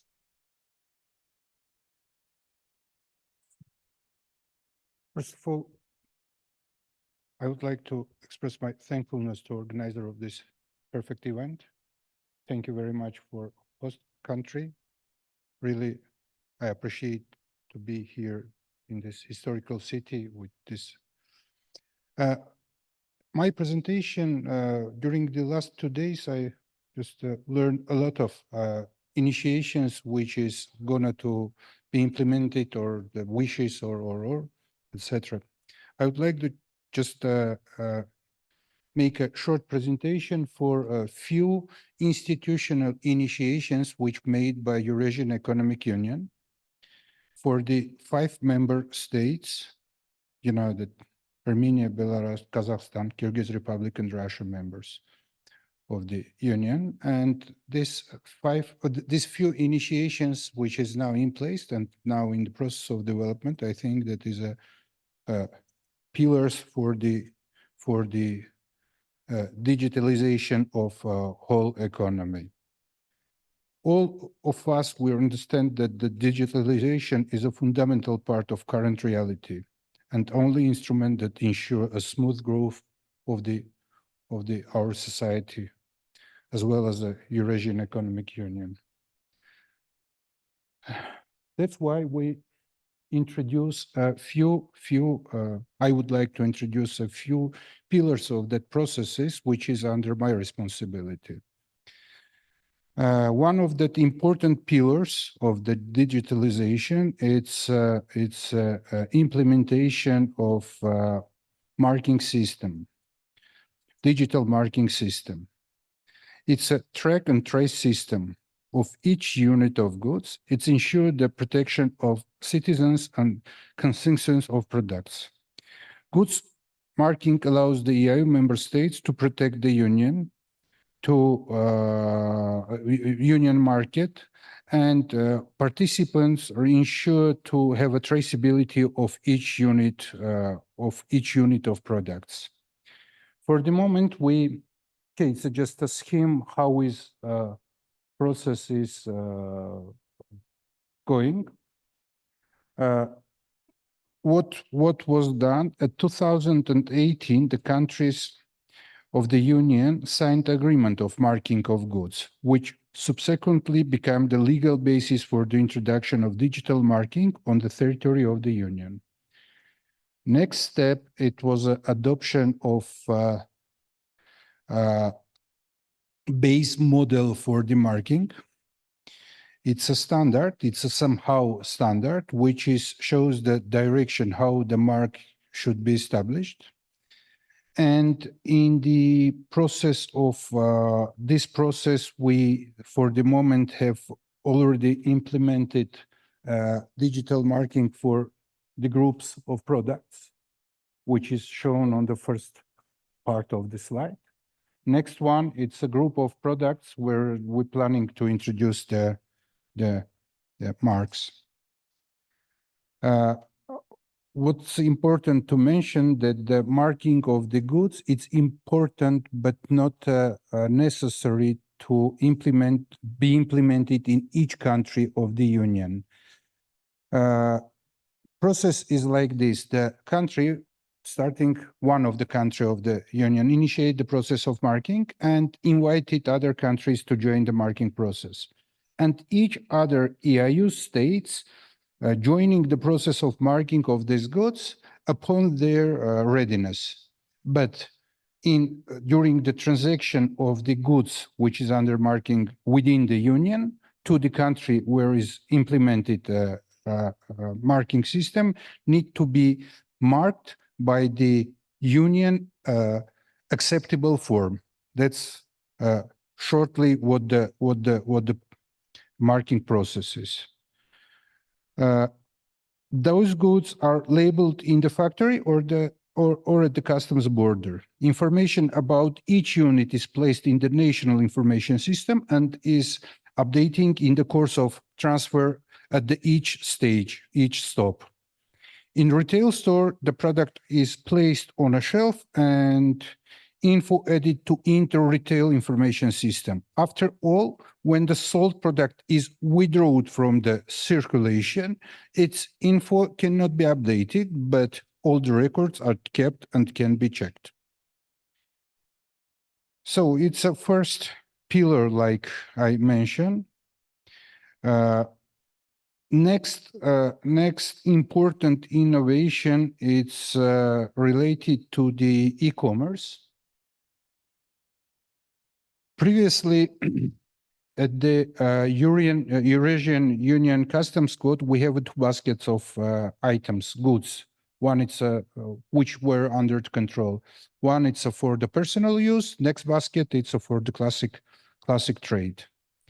But that recent our developments shows that the electronic goods under the e-commerce, the volume of that goods in the retail volume increased dramatically. It's a result of the pandemic years, and after, by figures, approximately for just 2023, as a reference figures, retail trade on e-commerce in Russian Federation grows for the 16%, in Kazakhstan for 15%, at Belarus at 9%, Armenia 3.1%, Kyrgyz Republic 2.6%. At the same time, in the segment of non-food retail, these indicators are twice bigger. For example, Russia is 13%. For that electronic commerce, we have two parallel dimensions. One, it's a cross-border e-commerce with EIU non-member states and intra-EIU e-commerce. Customs Code has been amended with a package of cross-border e-commerce articles. Important innovation of the amendment of the Customs Code is the allocation of e-commerce goods to a separate category, established on an institution of e-commerce operators and introduction of a new customs declaration form for the e-commerce goods and the establishment of a custom duty rate. It's not a customs duty import rate like a common one. It's a flat for the moment it's under discussion. It's a flat for all e-commerce goods. This will increase the incoming flow of parcels from foreign investment sites. So quite important is that the main idea here is that all documents flow and interaction is performed behind the screen. All the steps of purchase on marketplaces by customer, between marketplace and seller, shipping by e-commerce operator and customs clearance are in parallel. This substantially reduces cost of advances, the speed of delivery, which is essentially for cross-border e-commerce. It also gives a big impact on minimization of the environmental footprint. For the inter-EIU e-commerce, we prepared a draft agreement on electronic commerce. It's now under discussion within the EIU states, which should allow a common legal basis for its implementation in the Union in the most transparent and fair manner and solve a number of existing or potential problems, like various regulatory norms and jurisdictions for e-commerce participants, the inability to ensure full protection of consumer rights, lack of service accompanying electronic commerce in the coverage of the single market of services. And in the context of digitalization EIU e-commerce market, there is two main problems. Restriction on the use of payment instrument, which we want to make within the Union unique and to be accept all national payment instruments and international as well. For the time frame, I would like just stop my presentation here. If you have questions afterwards or after session, I will be ready to respond. Thank you very much.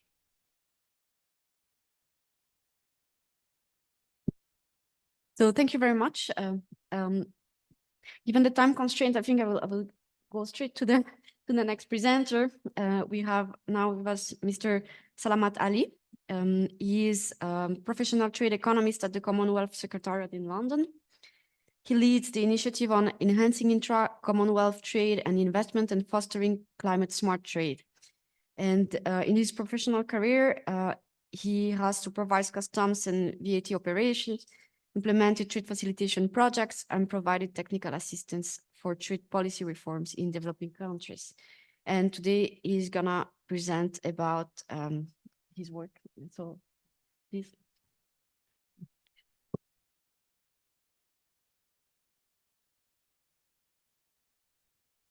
Good afternoon, colleagues, and very warm greetings from the Commonwealth Secretariat in London. As this session is about institutional support and innovation, so let me start by introducing my institution and move to the programs which we are doing on the innovation side. As most of you know about Commonwealth, but some colleagues have been asking me the question what kind of institution it is. So let me take 1 minute to describe the Commonwealth. So Commonwealth has association of 56 member countries. So in terms of size, it is as big as the ESCAP in terms of membership, but we are spread all over 5 continents with footprints in Asia, Africa, North America, South America, and Europe. 50 of these countries were part of former British Empire, but now we have more members from Anglophone countries and Spanish countries which are joining the Commonwealth. So the objective of the Commonwealth is to promote peace and stability, and now economic cooperation and trade has come on the top of the agenda since 2015. In terms of trade, Commonwealth accounts for almost 20% of the global trade. So in 2023, our members exported goods and services worth 5 trillion. That is almost 800 billion between these members. That is 20% of the trade which is happening within the Commonwealth, which we call intra-Commonwealth trade. But Commonwealth is not a formal trading bloc like RCEP or EU, but we believe that Commonwealth countries trade on the basis of common language, common culture, common legal system, and historical trade relationships. And this reflects in the lower trade costs between members, which you can see on the graph. If Commonwealth country is trading with other Commonwealth countries, normally the cost of doing business is 20% lower compared with trading with non-Commonwealth countries. And that we have seen in terms of investment, in terms of growth, and in terms of other economic cooperation. So we have this target from our heads of the government to raise intra-Commonwealth trade to 2 trillion. And to fulfill that mandate, Commonwealth has established full-fledged trade division, which is now working on sustainable and digital trade. So there's a team of 16 trade advisors leading these different kind of programs. So the first main program is international trade policy, where I am also working with this team. So we provide analytics on digital and sustainable trade. We do have a sub-office in Geneva, where my 2 colleague advisors help member countries in WTO issues, reporting requirements, and other kind of things. We also do Commonwealth Members Caucus. That is a group of Commonwealth ambassadors based in Geneva, mainly led by the New Zealand, which do discussion on these kind of issues. And now the main focus is trade and environment. The second program we have is called Trade Competitiveness. This team deals with in-country projects in different countries. And we have been doing some projects in Pakistan, in Rwanda, recently in Caribbean. And we are doing mainly the focus is on she trade to empower women traders to learn digital skill. And recently they are running some digital boot camp in Cameroon and other countries. One of the areas which we also work is digital trade readiness assessment. And recently we have completed some assessment of OECS countries, which is Organization of Eastern Caribbean members. And third and most interesting program is called Commonwealth Connectivity Agenda, which is mainly about sharing experience with members, learning from each other. And mainly we look forward to learning from Singapore, learning from Malaysia, learning from India. And there are a lot of programs in this area. In recently our trade ministers meeting, we have established working group on regulatory and legal reforms. That is mainly focused on addressing NTMs or non-tariff barriers on digital trade. So with this broader overview, let me give you a brief glimpse of what kind of innovations which we are seeing in our members. So I have put in 6 innovations which we have observed in African countries and Caribbean countries, but I will briefly describe 2. One and most interesting one is Pan-African Payment Settlement System. So we know most of the international trade is invoiced in dollars. And for the settlement of dollars, either you have to route through New York, Fed, or other central corresponding banks. So African countries have come up with an innovative idea of settling real-time payments in the local currencies. So African continent has 43 currencies, and they have estimated that cost of those transactions is $5 billion per year. With introduction of this PEPA system, which is championed by African Development Bank, AFCFT Secretariat, and REPS, so this will lead to saving of around $5 billion per year. And second most investing scheme is African Collaborative Transit Guarantee Scheme. So we know Africa largely depends upon transit trade, and most of the ports are located on the eastern side and the western side. And as a custom officer, we are always concerned about the revenue, which could be lost due to transit and moving of goods, which disappear during the movement. So African Bank has come up with a collaborative guarantee scheme, to provide surety for the revenue to the custom authority. So this guarantee scheme currently covers Zambia and ESC countries, but now they are gradually expanding it to other members. So other innovations are covered in our forthcoming report, which we are going to launch next month with the collaboration of ESCAP. To provide more detail about our work, I will just highlight two presentations, two reports we recently launched. One is about sustainable production and trade in the Commonwealth. So this book talks about sustainable practices, about textile, about fisheries, about cocoa and forestry. So it was recently launched in our trade ministers meeting. And second book, which we see is energizing trade in the Commonwealth. So this was launched recently in the heads of the government meeting in Rwanda. And we will be coming up with a new version in the next meeting in Samoa. With this, I will stop here and look forward to your questions.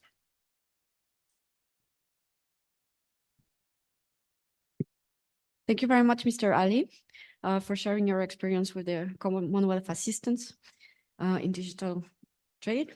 Now, next, we have with us Mr. Usem Garbi. He is currently serves as the SME growth and trade expert at the Universal Postal Union, where he is responsible for the developing the UPU Trade Post program. So, Mr. Garbi, the floor is yours.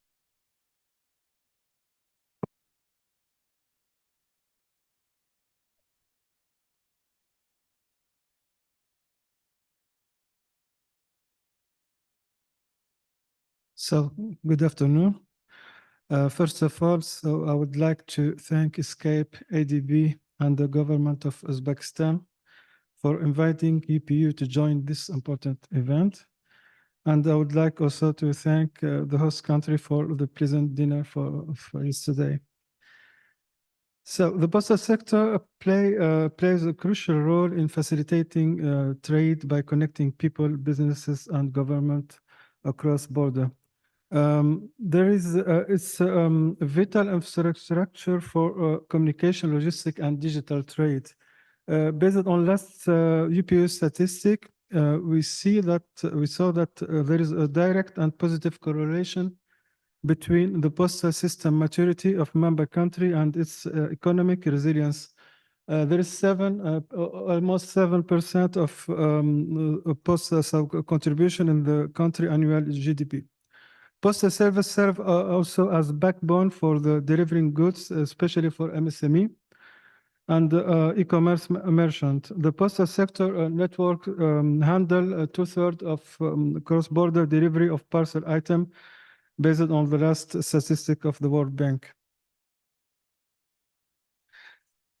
So trade digitalization play a key role in enhancing the efficiency of border controls and trade administration procedure. The use of technology like blockchain, big data, and artificial intelligence improve the efficiency, transparency, and the risk management capability of the trade processes. This solution and digital solution will improve also and address the challenge faced by MSME by reducing high costs associated with trade. UPU offer a range of digital solutions for this to contribute to a sustainable supply chain. So the first one and the first group of solution is green solution. The first tool is OSCAR, so it's the online solution for carbon analysis and reporting. It's a tool provided by UPU to measure and analyze the postal sector carbon footprint. Posts can measure their performance using 20 different carbon K performance indicators, such as emission per postal item and emission per employee. The second pillar is the digital service or digital inclusion service. UPU has developed some tools such as the International Postal System, IPS, and the Custom Declaration System, CDS, to promote paperless trade. This will contribute to the reduction of carbon emission associated with paper production. Digital inclusion also will contribute to more efficient processes, such as the real-time tracking, and the monitoring of shipment. This will allow to optimize the route of transportation and will reduce the use of fuel, so the fuel consumption. The last point in this pillar is the enhancing the digital connectivity of underserved community through the postal network, and this will be done through our main project called Connect.Post that will aim to offer internet in the majority of post office by 2030. The next solution is the paper-free route. So it's paper-free transport. It's an eco-friendly solution. It avoids the paper delivery bills, so being printed and transported around the world. The next solution is the interface between the WCO custom and custom response based interface between UPU custom declaration system with the ASICODA, so UNICTAD solution. We had two good example and success story for using this interface.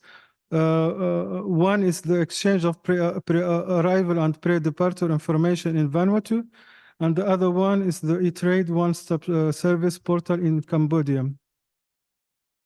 So the next solution is the Trade Post. Trade Post program is want to optimize the export, import, and transit process through the postal network.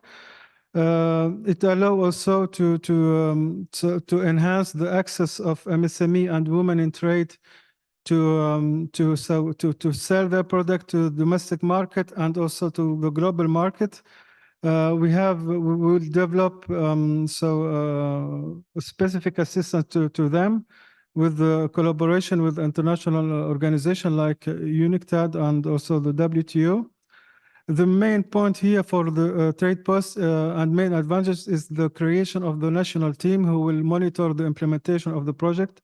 The national team will involve all the stakeholders, national stakeholders in international trade. So we will the advantage will allow them to speak and to discuss and to find the right solution for the optimization of the trade process. The next solution, APU solution, is API SERI. We have addresses API. We have global track and trace API. And the last one development is the EID check. EID check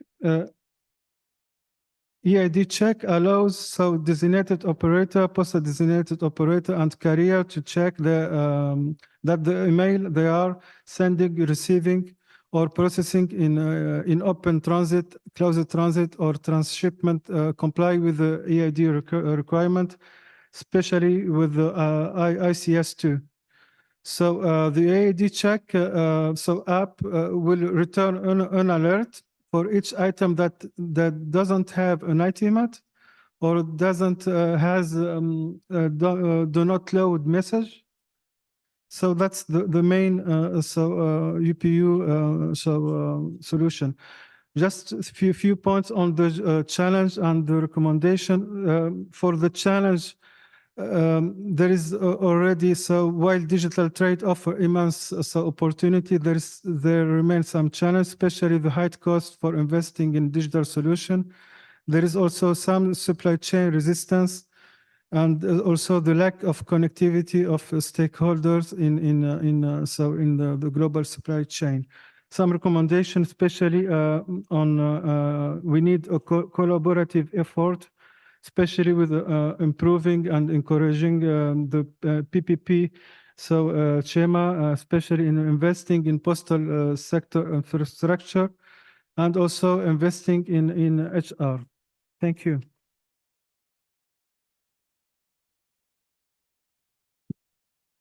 Thank you very much for sharing UPU experience. Our next speaker is unfortunately not with us. We will listen to a video recording from his intervention. This is Mr. Simon Padilla. He is Economic Affairs Officer in the Standards and Trade Development Facility.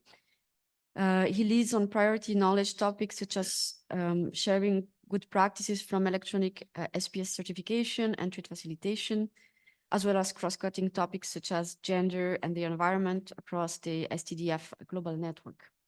So please, if we can play. Good afternoon, ladies and gentlemen. My name is Simon Padilla, and I represent the Standards and Trade Development Facility. I would like to thank the organizers for the invitation, and I will briefly tell you about the work that we have been doing in the STDF in the area of digitalization and electronic certification. But first of all, I would like to tell you briefly about the Standards and Trade Development Facility. The STDF is a global partnership that was established more than 20 years ago by these 5 international organizations that you see on your screen. And the purpose of this partnership is to support developing countries to improve their food safety, animal and plant health capacity, to meet sanitary and phytosanitary requirements from the importing countries in order to facilitate safety. So it is about supporting countries to implement the WTO SPS agreement, and this is why we are based in the WTO. In the STDF, we have started to work in the area of electronic certification and digitalization for many years now, and this started with our work on how better implementation of SPS measures can increase health protection and at the same time facilitate trade. So it is about facilitating safe trade. And what came out of this work is that digitalization, including SPS certification, can contribute significantly to facilitate safe trade. So we have done some work, such as supporting the International Plant Protection Convention, the IPPC, to develop the e-phyto solution.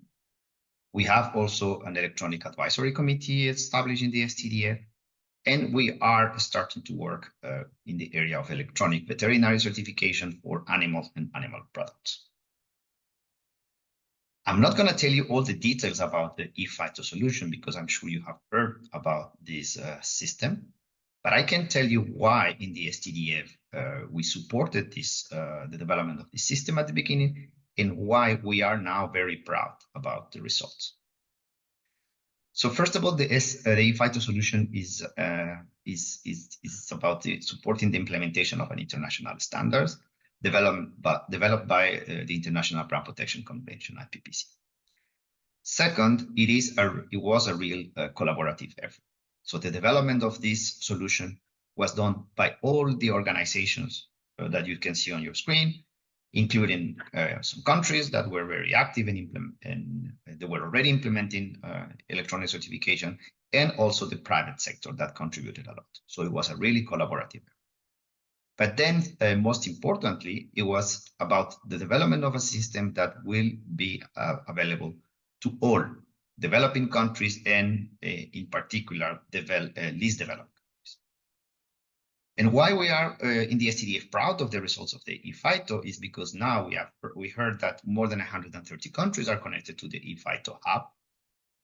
89 countries are currently exchanging e-phytos in the world, and more than 5 million in the e-phytos have been exchanged, and these numbers continue to increase. So we are very proud of this project.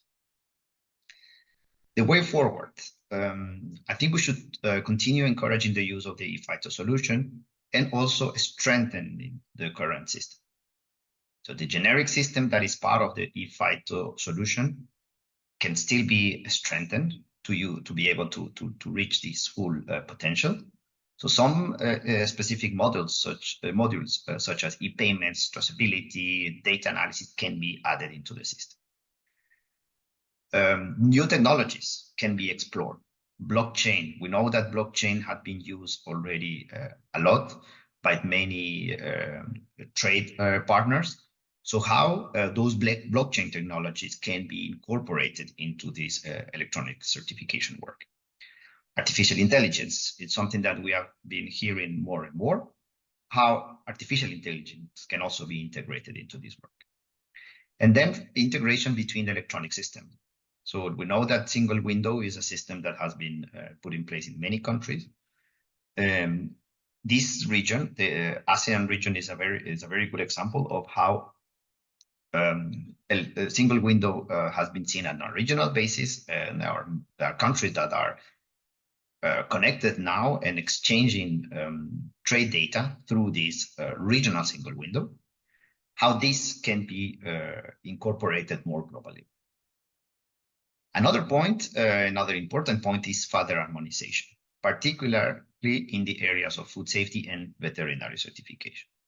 So we have, we're going to start this year to work in one specific region in Latin America and the Caribbean on a pilot basis to try to put in place a system similar to the eFITO, but for electronic exchange of animal and health certification. So that means SPS certification for animals and animal products. We're going to do this in Latin America on a pilot basis, but the idea is to build a mechanism that could be replicated globally.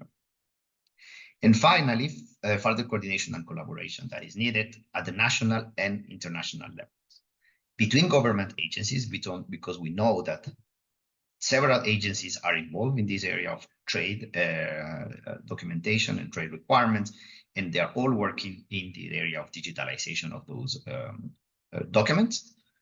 The private sector, which that has been very active in the eFITO and is also very keen in supporting these initiatives, and also international agencies that are being also active in the area of digitalization and trade-related electronic certification.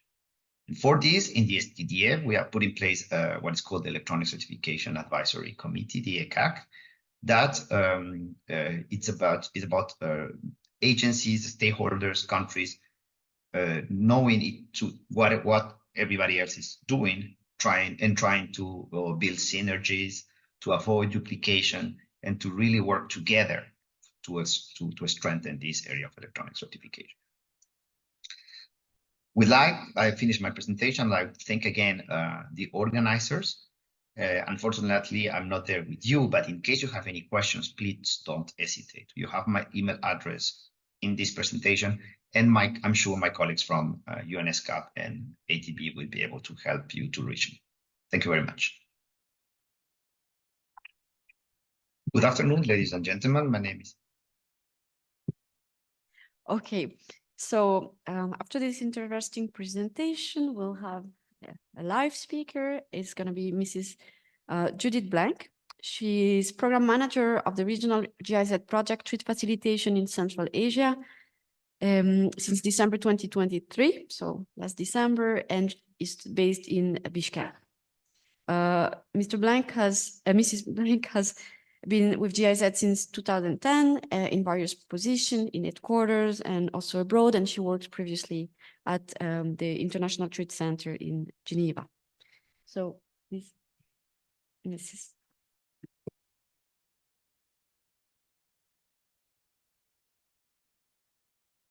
Thank you very much. Thank you very much, first of all, also to the organizers for giving GIZ the possibility to speak at the session of the institutional initiatives and support for digitalization. GIZ as an institution is supporting digitalization and trade facilitation in many countries, mainly on behalf of the German Ministry of Economic Cooperation and Development. Today, I will, however, mostly speak about the project I'm currently responsible for, which is a regional program, Trade Facilitation in Central Asia. And I'm happy to see many of our partners from that project from the different Central Asian countries. The presentation is mainly on the previous phase of the project, which started in January 2020.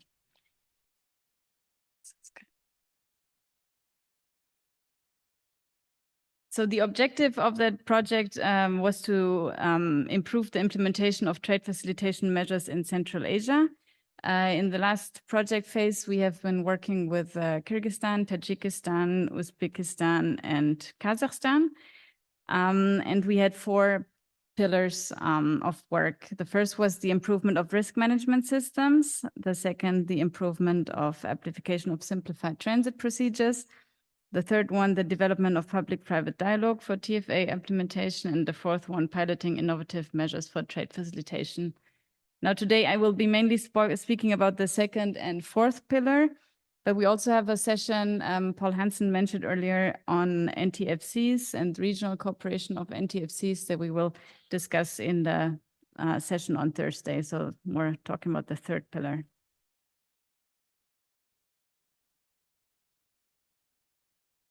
Now, the first initiative that we have supported during the previous project phase was the digitalization of tier procedures in the transport corridors of Central Asia.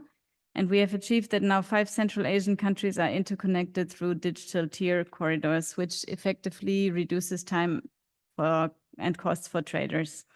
The project has supported the launch of pilot transportation under the Digital Tier project, has coordinated with the IRU, competent authorities, and national guarantee organizations, so to implement the digital tier system. We have developed training materials for transport operators covering all steps of the digital tier procedure and trained customs officials and transport companies on that new procedure. Now, I know that later on the project also shifted the focus a little bit from digital tier away to e-tier, and we will continue to do that in the future, but it started off with digital tier. Now, under the fourth pillar, we have implemented several innovative measures and for digital solutions for trade facilitation together with our partners. And I'm really happy to see also Uzbek Customs here, so they can probably answer any questions on this better than I can later on. So 2 initiatives were supported in Uzbekistan. The first one is the so-called e-transit system, which allows the submission of pre-arrival information and customs clearance of goods moving in transit through the territory of the Republic of Uzbekistan, and also created an opportunity to pay all fees collected at the border through the single payments sheet. Now, from January 23 onwards, declarations for goods on rail and road were accepted 100% through this new system. And we are very proud that with this introduction of the system, there was a 2-fold decrease in border crossing times at the border crossing points where it was used. Now, the second initiative in Uzbekistan that the project supported is the so-called e-Navbat, mobile application for electronic queue booking system. This also helped to reduce border crossing times and reduce waiting times. You can see on the screen the figures of how many people have used it already, and also this has reduced the time and the queues have been reduced by 30% due to this system. The third initiative I quickly wanted to mention is in Kyrgyzstan, where the Samarkand Tamgar information system was supported by GIZ. It facilitates the submission of preliminary information by businesses and also help to coordinate better the different border control agencies. As of today, 5 border control agencies are involved in the Samarkand Tamgar system. So customs, the phytosanitary agency, the vet, and transport inspections. And this program has been piloted in 2023 in 3 border checkpoints and should be rolled out completely this year in all BCPs. The next measure I wanted to mention is a bilateral measure between Uzbekistan and Kyrgyzstan at the border checkpoint Dostuk-Dostlik, where the 2 customs agencies are now exchanging declaration data via this portal. And this has also helped to reduce time for the border crossings and also improved transparency.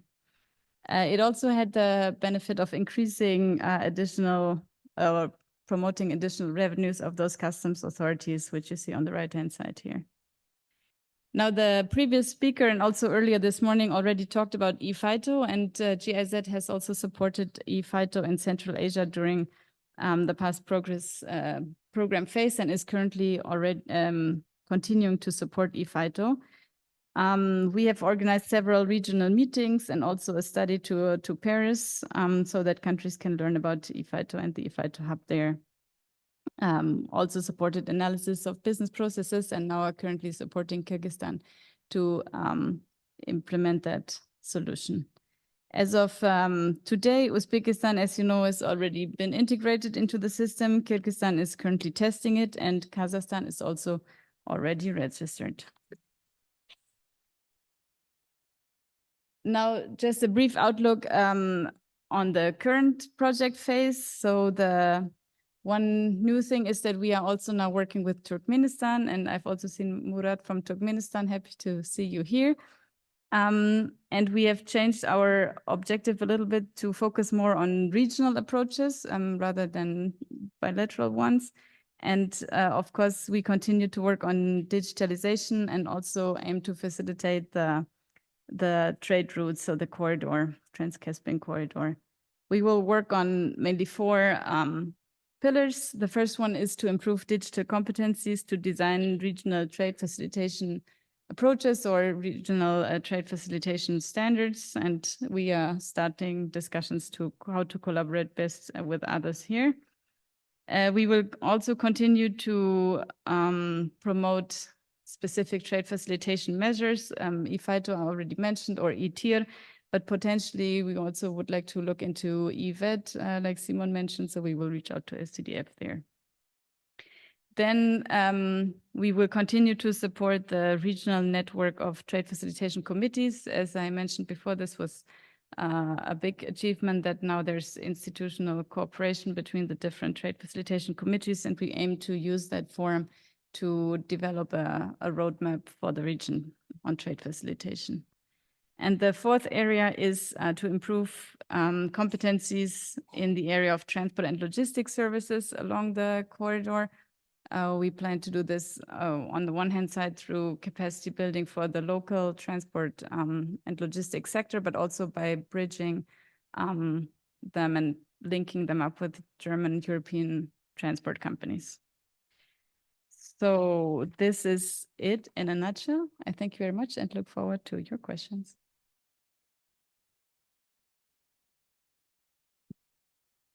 So thank you very, very much. And let's move on to the next speaker. We have with us Mr. Mario Apostolov. He is works at the regional advisor at the Economic Cooperation and Trade Division of the UN Economic Commission for Europe. He's providing advisory support to the transition economies in trade facilitation and development, and also single window, digitalization of data sharing, and various other areas related to digitalization. Today's presentation is about digitalization of data. So please, the floor is yours. Thank you very much. Thanks for the opportunity to speak at this forum to ADB, our colleagues in Uzbekistan, and ESCAP. Well, the session here is about the innovative and future solutions for digitalization. And I would like to start by saying that in November 2023, the presidents of the Central Asian countries in Azerbaijan, participating in the UN Special Program for the Economies of Central Asia, adopted a roadmap for the digitalization of multimodal data and document exchange along the Trans-Caspian corridor using United Nations legal instruments and standards. Well, it can be found, I put there the address on the internet where you can find it. This down is the picture of the whole of the summit where the presidents, together with the executive secretaries of UNEC and ESCAP, participated in this meeting where the roadmap was adopted. So when we look at the future, what are the foresights? Like, the world moves from the exchange of documents, be they electronic or paper, to the exchange of, I would call them data sets in the terminology that you heard in previous sessions about the model law on electronic transferable records. So this is how it is moving, and one has to look what are the implications for the digitalization of the information exchanges that we are talking about.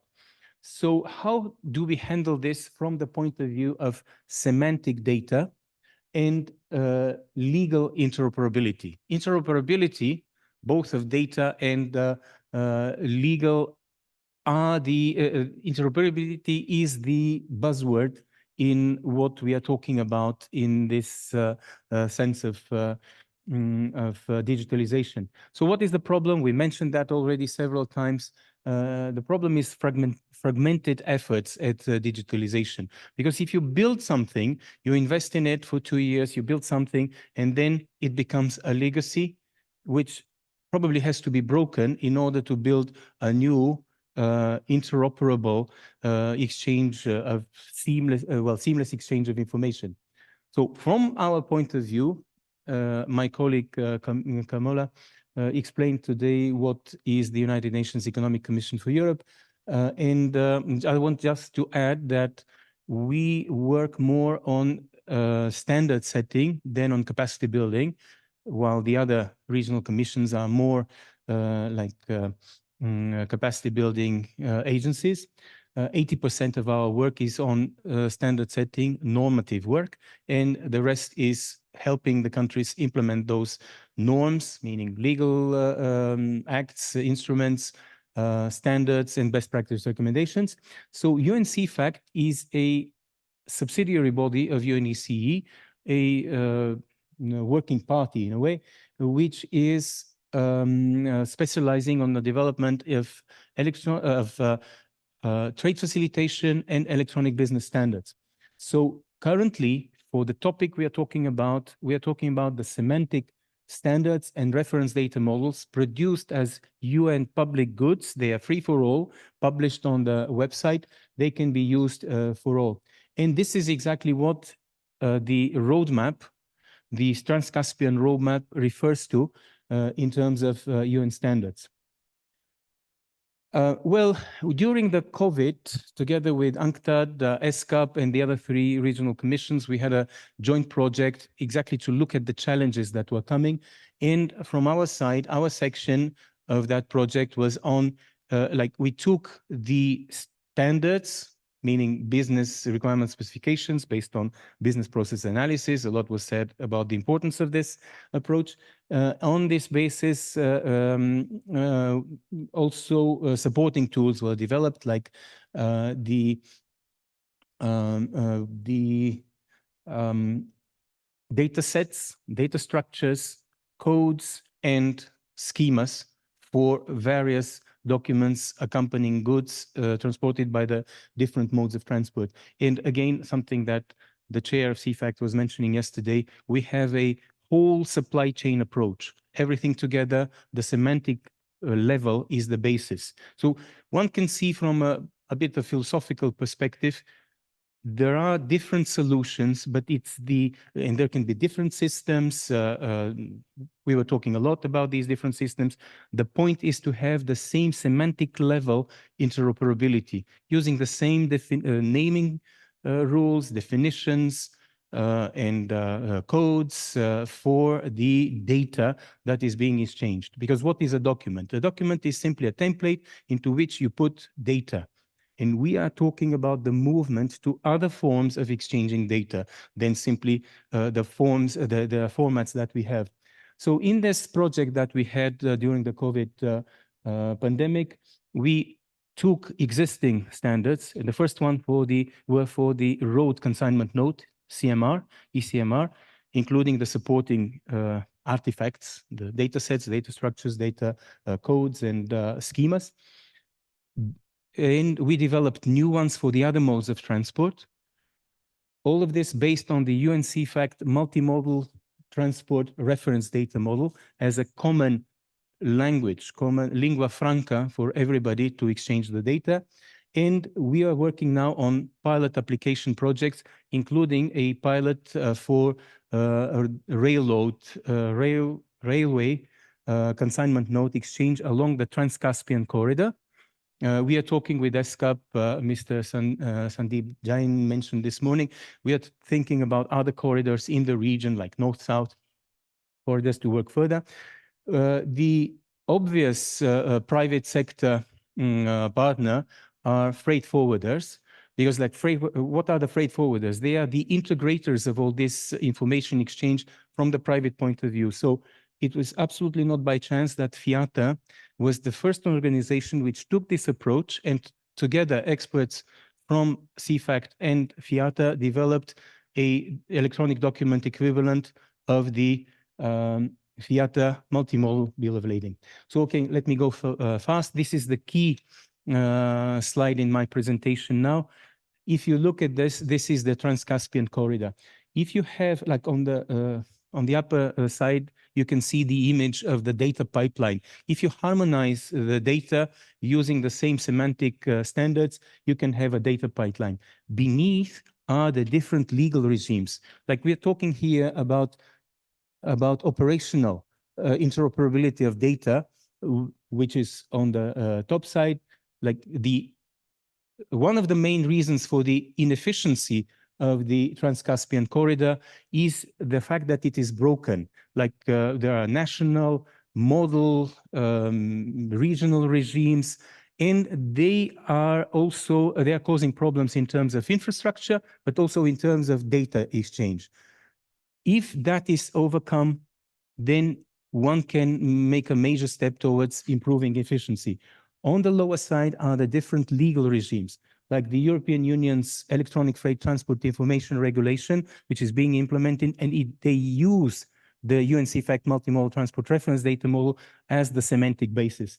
Then you have the road conventions, CMR with the ACMR protocol, TIER on rail, the COTIF, OSGD conventions, etc. For maritime, because maritime is like the Caspian, is under maritime law. And also for air is also included, the Montreal, Warsaw conventions.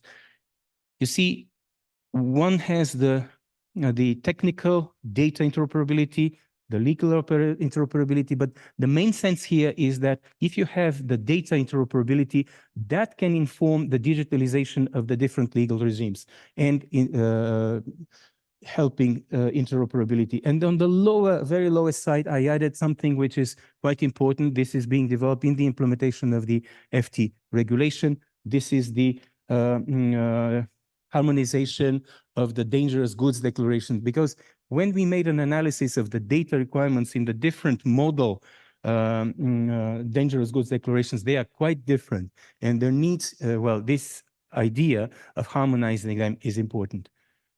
Thank you very much. Well, here this just shows what the data structures looks like in from the perspective of UNCFACT's standards. If the data structure is the same in a railway and road consignment node, this creates a basis for interoperability. This is my last slide. We are planning further technical capacity activities in implementation of the roadmap, which the president signed. Like one of them is 2 days from now in the morning, 8:30, please, on Thursday. We will have a side event. On the 11th and 12th of June, the next regional seminar in Aktau to link port community systems, rail, road.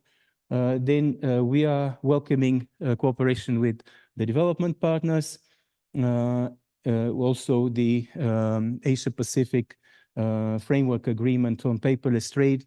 It will be quite important to include also the standards in the implementation of the agreement, and to cooperate on the creation of centers of excellence, specialists who can work on digitalization using the UN standards as an international public good. Thanks a lot.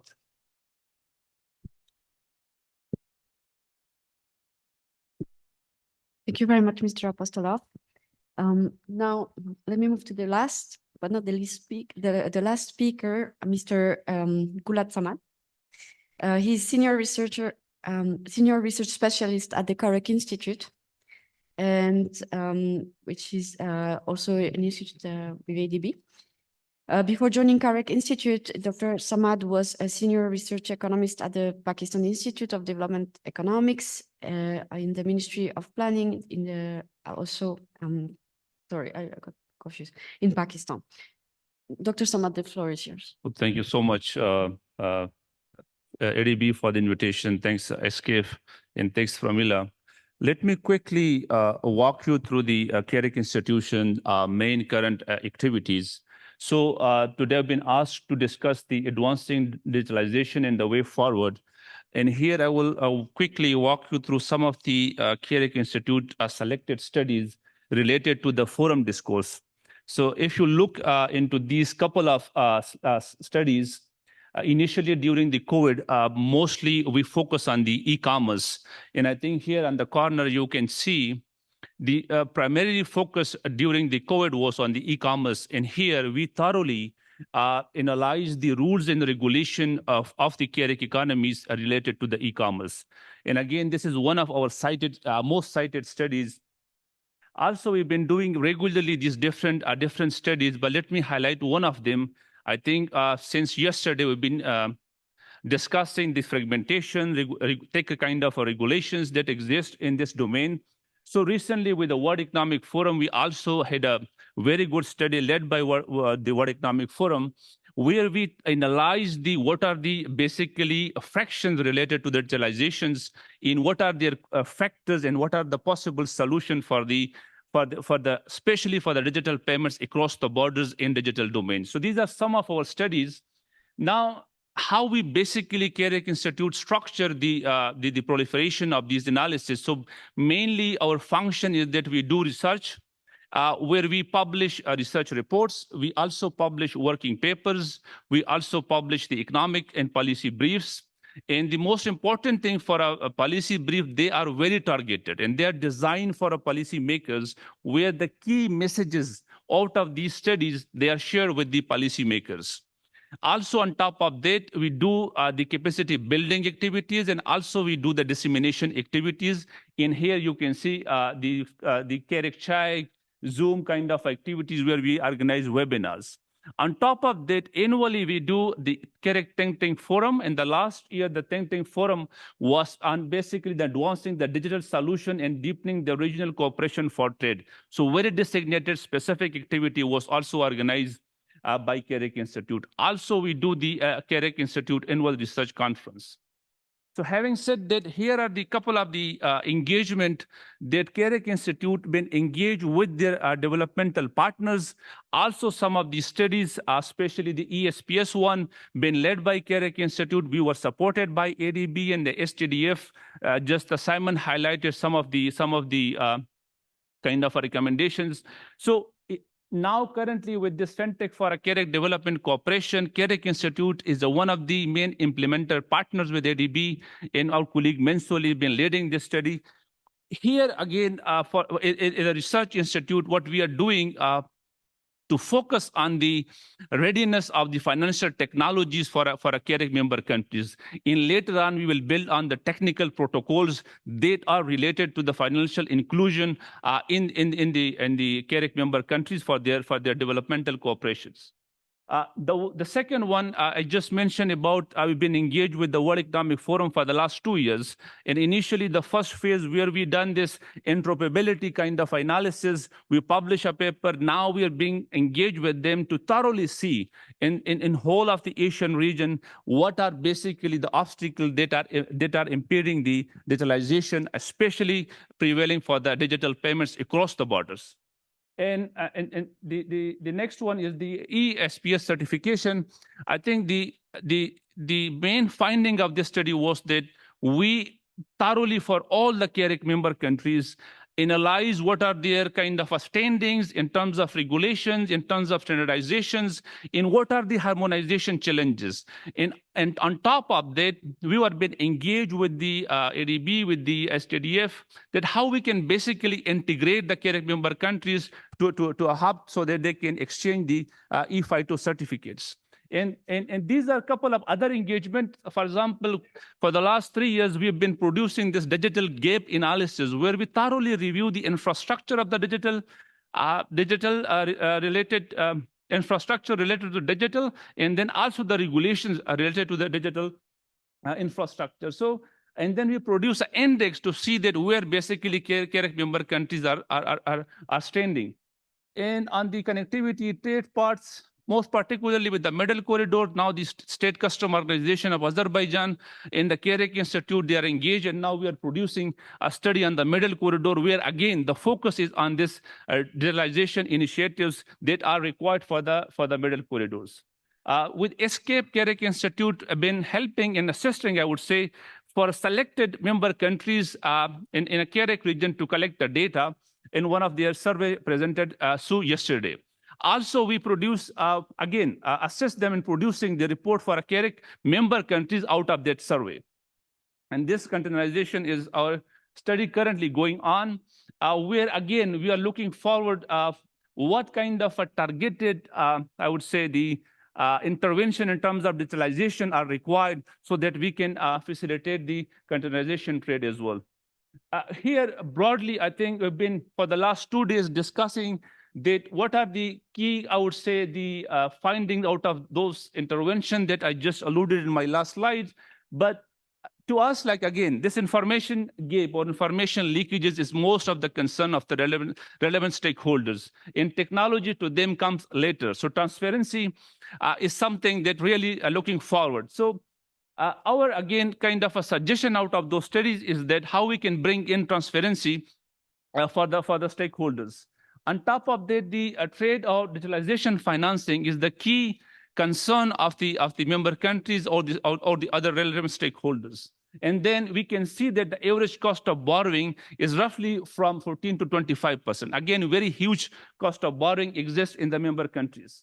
And then here are some of the advancement of technologies that has been suggested in these studies, but particularly for the road transport and corridors, we highlighted some of these technologies, for example, Internet of Things, IoT, so that we can track and trace the data.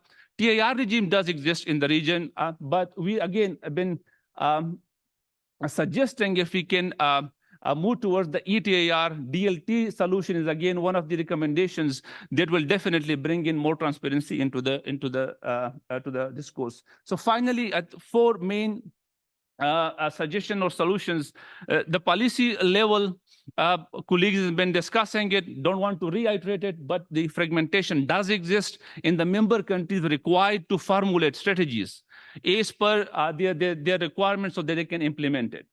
Secondly, on a technical assistance level, like for example, the ESPS one, the FinTech one, which has currently been ADB and Carrick Institute been doing, and then the World Economic Forum study that I just mentioned, I think at all levels, we really need a technical solution where we can upgrade the country technology along with that, the human skill, so that they can basically overcome the challenges that does exist that does exist for the realization initiatives. In here for a financial assistance, this is a suggestion. I'm not fully aware, but I think currently in a Carrick region, there's no digital or tech kind of a fund exists, designated fund exists, where the relevant entities can utilize it for the digitalization initiative. For example, freight forwarder associations, transport industries, exports one, cold chain one, or any kind of a relevant stakeholder can utilize those funds. So if it doesn't exist, I think one of the key kind of a suggestion out of this forum would be that we need to think of existence of some digital and technical fund, and if there's any seeds money, that would be definitely benefit the relevant stakeholder by utilizing it for their own digitalization initiatives. And finally, as I mentioned, like Carrick Institute, ESCAP, and ADB, we've been really need to put in our research inputs and highlight the sensitivity that does exist in this whole discourse. Thank you so much.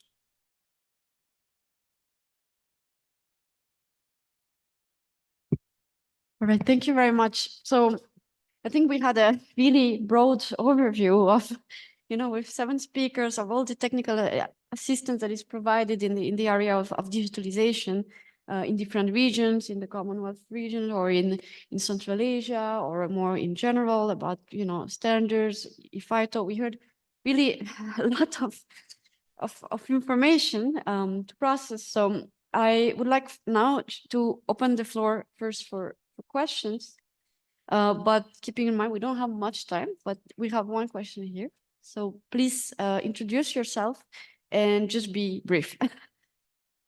I'll try to be brief. Fuad Aslanov, Azerbaijani Customs. I have a question to Mr. Mario Apostolov. Now, Mr. Apostolov, in your opinion, when the top-down approach doesn't work, when all the legislative framework, if you want us to be aligned with all the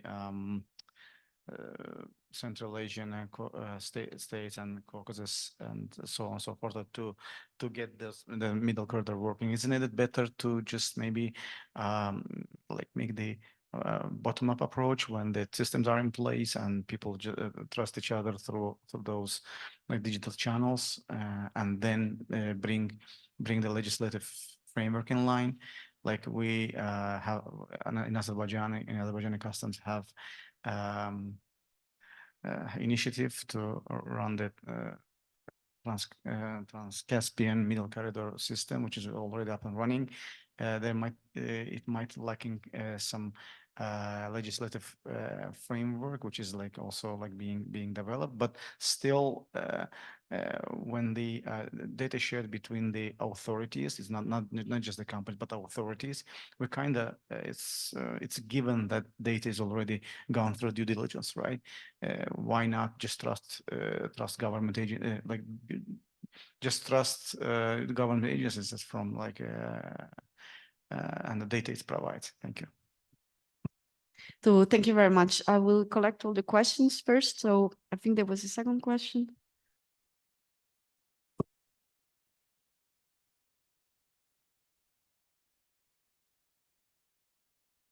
Добрый день. Меня все еще зовут Заир Конурбаев. Я с Министерства экономики Кыргызской Республики. У меня не вопрос, у меня такой маленький комментарий по выступлению госпожи Юдита Бланк.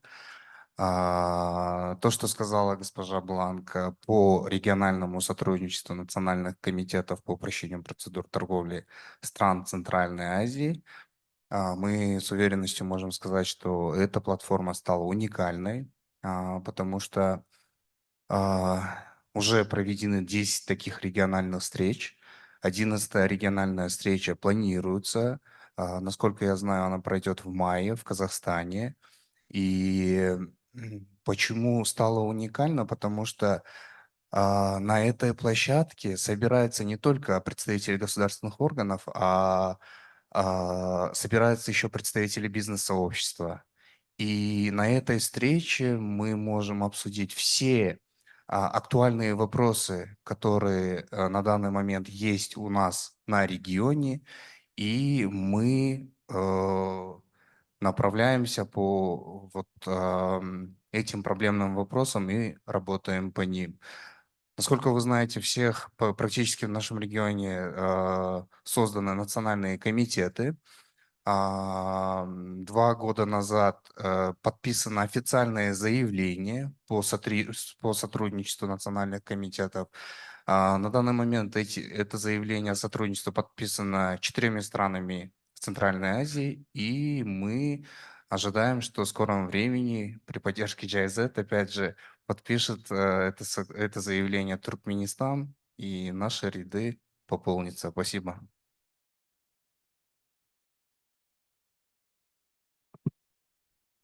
Thank you very much for this.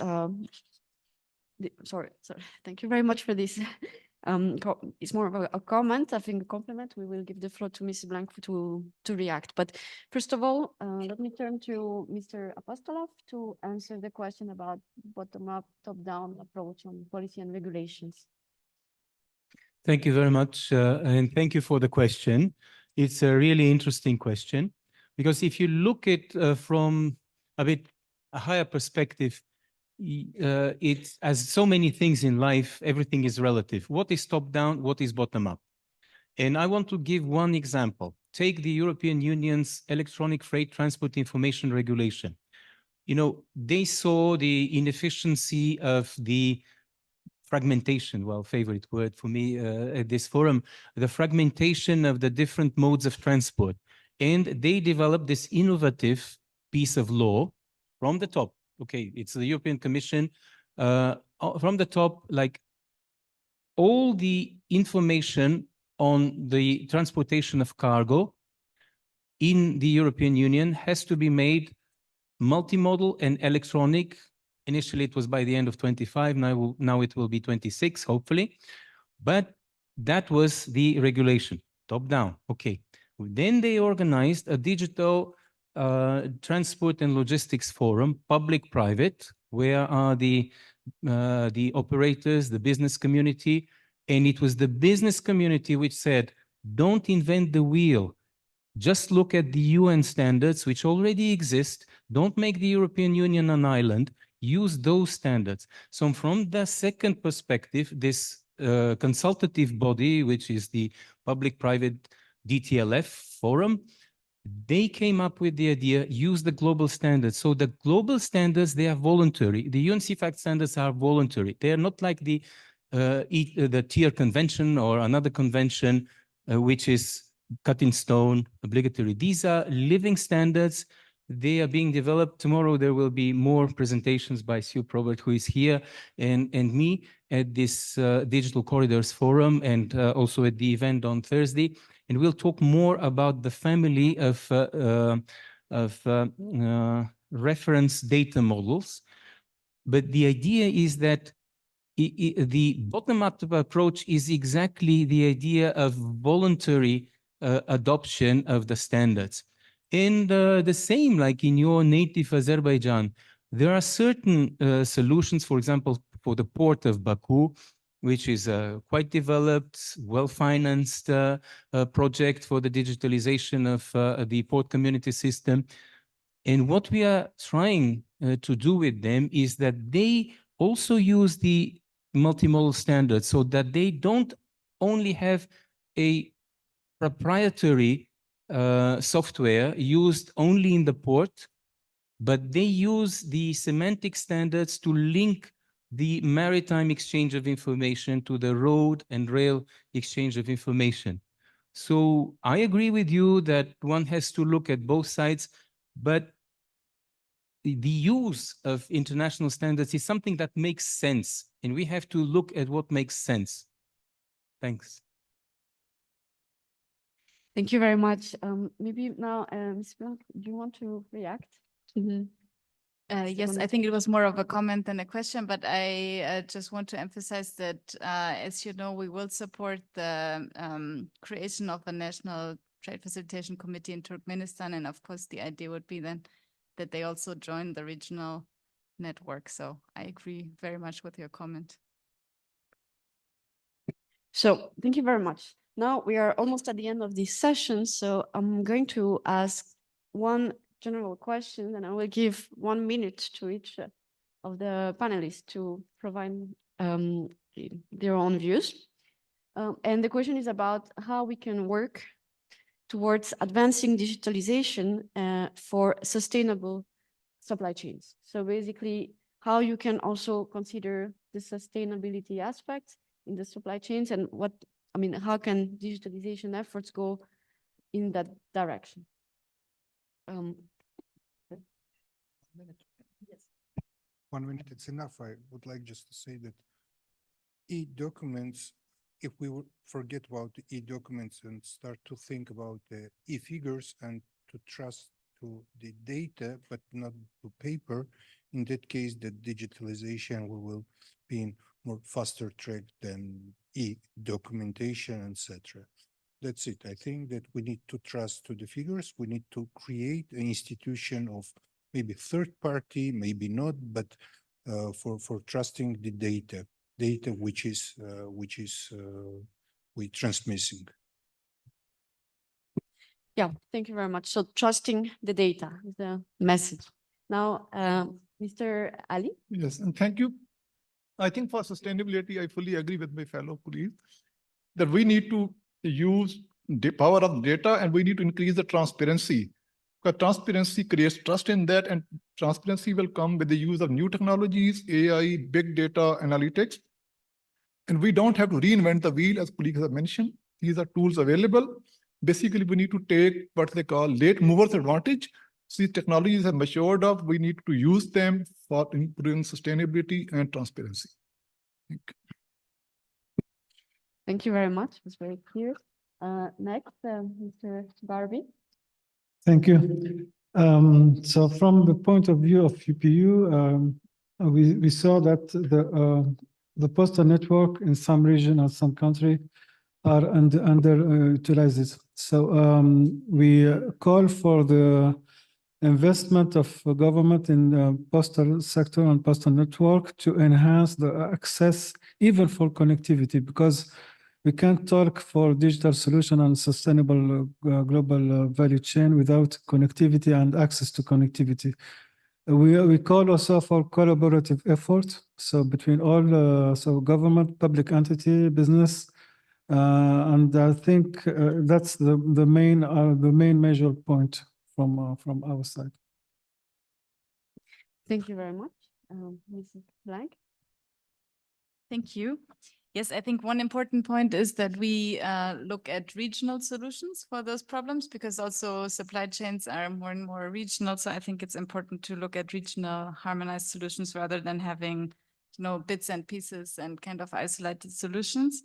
One thing that also became obvious, I think, also from this panel, I mean, we have a lot of different agencies working on similar topics. So, I mean, this is something that comes up and up again, but we need to coordinate better. I think that's important. And maybe lastly, I think when we think about digitalization, sometimes we like to show off fancy digitalization projects, but we always have to remember that it's not a goal in itself, but it's a means to an end. So I think what we have to measure is really then at the end, is it faster? Is it cheaper? And also what we heard this morning, is it better for the environment? Thank you very much for this question as well. We have to keep in mind something that was said before, the idea of digitalization from a whole supply chain approach, like having interoperability again based on the same semantic level, and then people like the different agencies build their solutions separately, but having the same semantic level basis along the whole supply chain. And second point in my answer, in order to think about sustainability, we have to bear in mind that trade facilitation and electronic business, which was added later to the same kind of domain of concepts, the idea is that it cuts waste, like cuts waste of resources, human resources, financial resources, also paper, etc., saving them for other social needs and saving the environment. So this we have to have this in mind in planning what we do, in implementing what we do. Like cutting waste is the objective.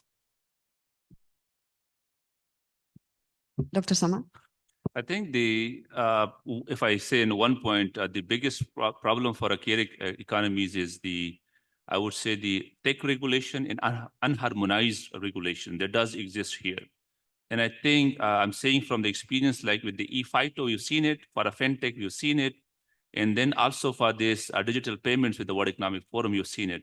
Now the question is that how come first these archaic economies overcome these thickness of the regulation that does exist here, and how fast basically they can overcome these challenges.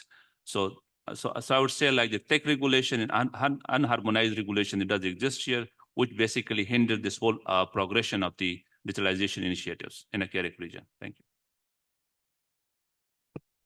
So thank you very much for all these interventions. I think we heard a lot. I think it's clear now that we need, I think, the message also of collaborative efforts. I heard in several presentations. I think it's also a message that comes out of these discussions, because there has been a sequencing of, presentations, different interventions. And I think it's good to have such events like the one of today, or to enhance also collaboration, because all these also digital solutions that are proliferating, it has been mentioned, the fragmentation. So you have efforts towards standards, and this is, I think, a very good way to go. But we could also have not just going towards standards, but also working together on the ground when developing the digital solutions, and also at the regional level to consider supply chains and sustainability. I thank you very much for all your interventions. I learned a lot, and I hope the audience as well. Thank you again, and thank you for the audience.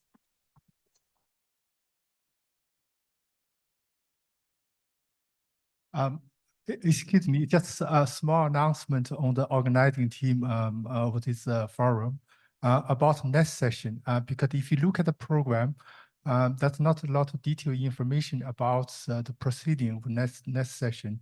The next session is really about about the innovation trade facilitation innovation award. We are going to have 4 winners, and we wait until the last moment to disclose this. So in the next session, we are going to invite the winner to share their success story, lesson learned. So there's a lot of substance.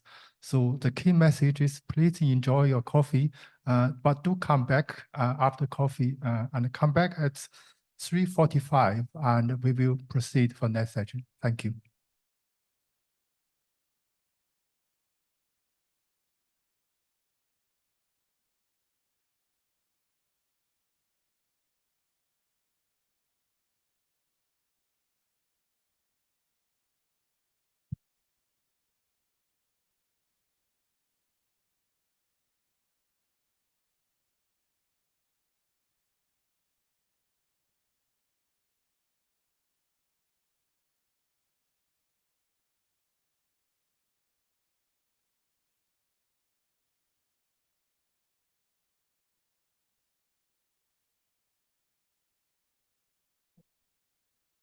All right, distinguished participants, ladies and gentlemen, welcome to the session on APTFF Trade Facilitation 2024 Innovation Awards. And this session, as you can see in the program, that's not too much information. That's really because that's the session. Before the session, we've done a lot of homework. We invite the companies, the organization to submit their proposals, and then we also invite the reviewers to assess each proposal. And that's very, very strict procedure to assess each project. So finally, we have great pleasure to select four final winners to this session today. I would like to acknowledge the international organizations that the colleagues from those organizations are the reviewing committee. So the committee, including the colleagues from ESCAP, from Asian Development Bank, from International Chamber of Commerce, from World Customer Organization, and also from ANTAD. So today, finally, we have four winners, and the proceeding of this session is like this. First, we are going to invite the representative from each organization to make a quite short presentation. We agree with them that each presentation should not last longer than 7 minutes. We'll be quite strict about this. And after that, we are going to have a very quick Q&A session.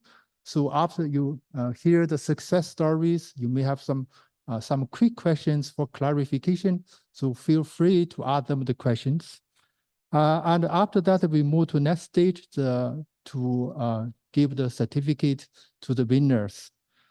I know that it's a very long day.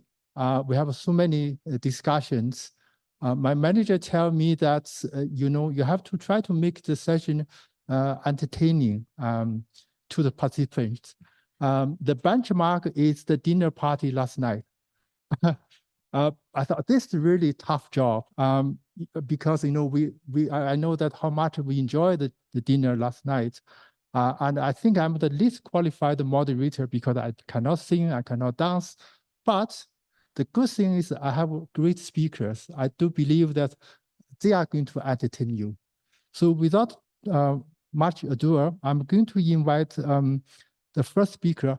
It's important to acknowledge that the four final winners, there's no ranking, number 1, 2, 3, 4. They are the equal winners to acknowledge their contribution, their innovation.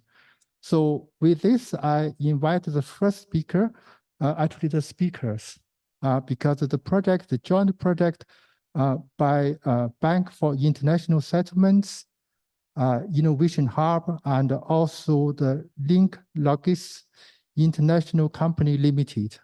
So we have the speaker, Ms. Benedict Nolens, and also Mr. Pursuit Lee, please.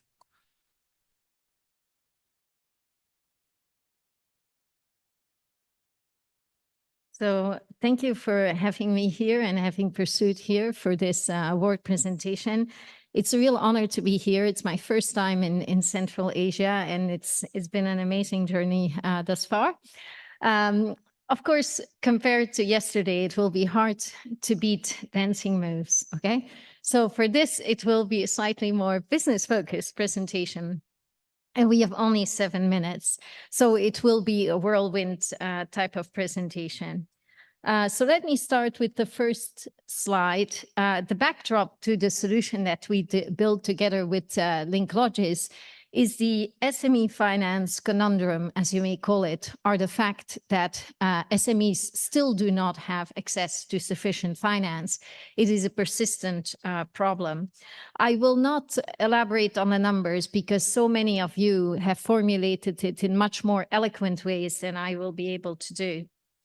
So let me move to the project. The project is a joint effort between the BIS, the Bank for International Settlements, and LinkLogis. The BIS is the central bank for the central banks. In other words, we manage the money of 63 central banks in the world, the largest economies of the world, and also developing markets across the world. We recently added an innovation hub. And the purpose of the Innovation Hub is to ideate on the innovation that is relevant to central banking and to banking. And in fact, you will notice that it concerns many of the things that you've been discussing in the past few days, because how can you do trade without payment? Trade requires payment, right? So if payment is involved, then that means we are going to be touching on exactly the same topics that you're touching on, including also sustainability. So we work typically in public-private partnership in the Innovation Hub. So this time for this project, the partnership was with LinkLogis. And I now pass it to Pursuit.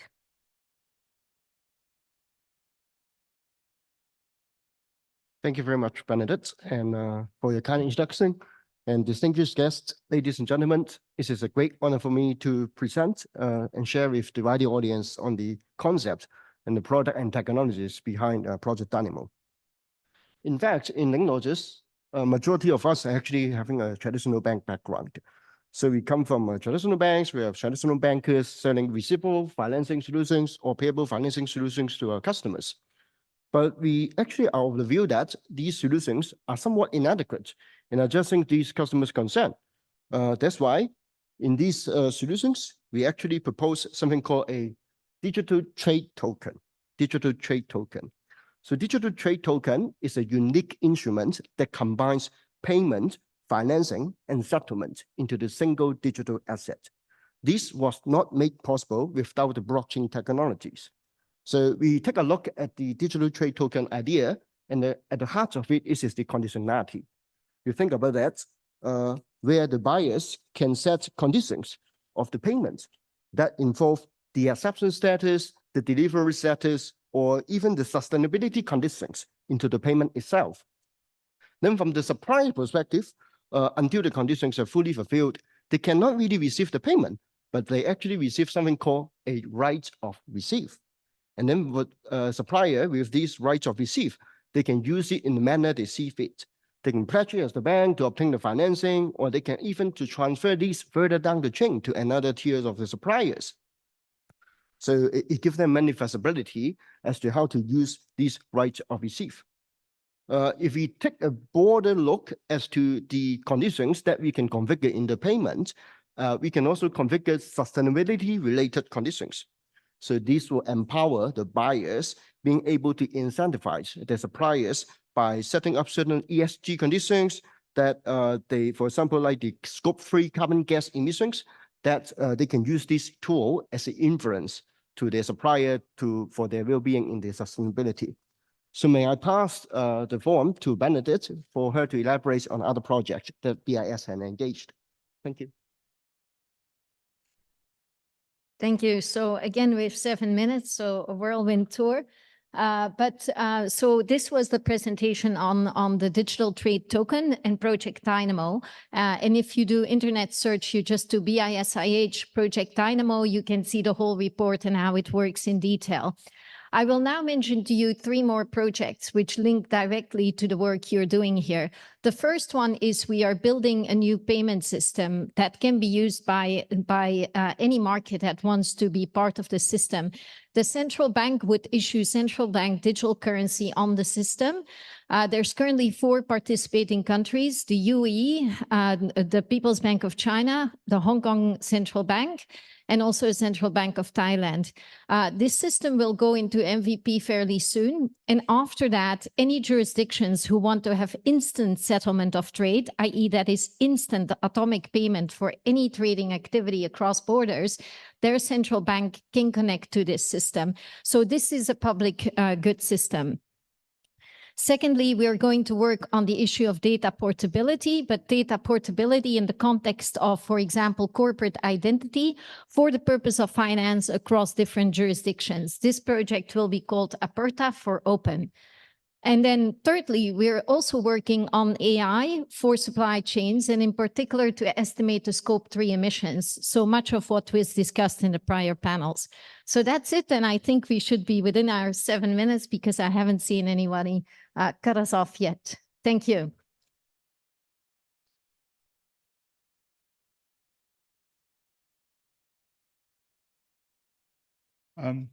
Thank you so much for the excellent presentation. And we understand it's a joint project. I'm sure that you have a great collaboration. And even look at your presentation, and the transition from one speaker to another is very seamless. So this is really a very good indication that how well you work together. So thank you. With this, we move to second presentation. Let's look at experience from Indonesia. So the second presentation is about the Indonesia single window development. So the presenter is Ms. Ryotwa Nurani Tampumbolon, please.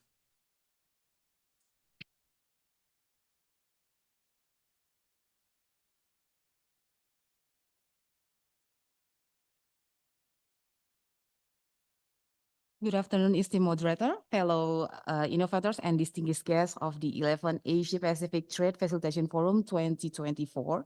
I'm Ryotwa Nurani Tampubolon. Together with my colleague Ihsan Andrinal, we are from the Indonesia National Single Window Agency, Ministry of Finance of Republic of Indonesia.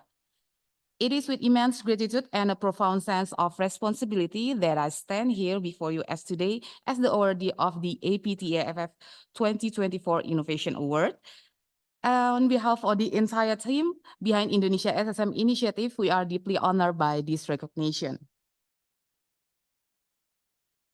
Indonesia is a sprawling nation comprised of thousands of islands. This unique geography presents remarkable opportunities, but also significant logistical complexities when it comes to the movement of goods. These complexities are reflected in Indonesia's relatively low scores in key performance indicators like the World Bank's Logistic Performance Index and the UN Global Survey on Trade Facilitation. For shipping agents operating in this environment, the challenges are numerous, such as duplicated paperwork and documentation that slows processes, a lack of integrated system causing information gaps and miscommunication. Also difficulty in getting real-time status updates about shipment, leading to delays and uncertainty. Now let's turn our attention to a potential solution, single submission of freight transport application, or in Indonesia, we call it SSM Pengangkut, as one of our application service in Indonesia National Single Window System. Firstly, it reduces redundancy by creating a centralized digital platform for all shipping-related documentation and processes. Importantly, the SSM concept aligns seamlessly with major international initiatives. It fulfills the goals of the World Trade Organization Trade Facilitation Agreements, which aim to simplify and modernize custom procedures. Additionally, it supports the Asian Single Windows Initiative, promoting regional trade integration. Moreover, SSM draws inspiration from the concept of the Maritime Single Window, or MSW. SSM is the first of a real implementation of MSWs. It's demonstrating the real-world effectiveness in streamlining the complex world of maritime shipping. What makes SSM truly significant is that it represents a pioneering implementation of the successful maritime single window concept within the Indonesian context. This is not about reinventing the wheels. SSM is designed to integrate seamlessly with exciting national initiatives such as the Indonesian National Single Window. This integration amplifies the impact of SSM and avoids creating new silos of information. Most importantly, SSM directly addresses a major pain point faced by Indonesian shipping agents. It tackles the inefficiencies and frustration they experience on a daily basis. Furthermore, the adoption of SSM sends a clear message. It demonstrates Indonesia's commitment to facilitating smoother, more efficient trade flows and embracing sustainable practices that reduce paperwork and promote digitalization. Now let's dive into the concrete benefits SSM has delivered to the date for Indonesian shipping agents. First, SSM has significantly reduced the time required for port document processing. The majority of shipping agents now complete this process within a single day, a remarkable improvement compared to previous system. This is achievement through automations, which eliminates repetitive document submissions and dramatically streamlines the approval workflow. This efficiency boost directly aligns with the goals of UNICE and the IMO in their push for a more streamlined maritime industry. SSM leads to a fewer staff requirements for shipping agents due to process automations. Operational costs like fuel decrease as physical visits to agencies and port are significantly reduced. SSM also increases transparency in the shipping processes and reduces operating costs.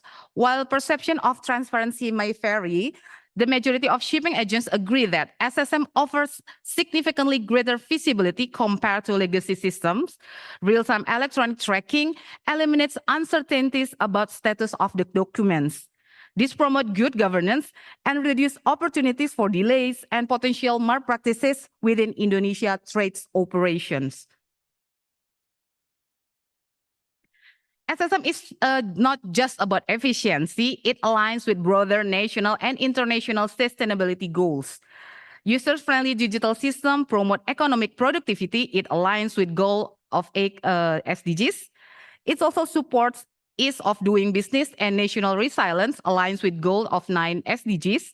And also paperless trade achieved through SSM reduced carbon emission, directly supporting climate action goals, aligns with goal 13 of SDGs. In conclusion, the SSM freight transport application has been a transformative force, streamlining port document processing in Indonesia.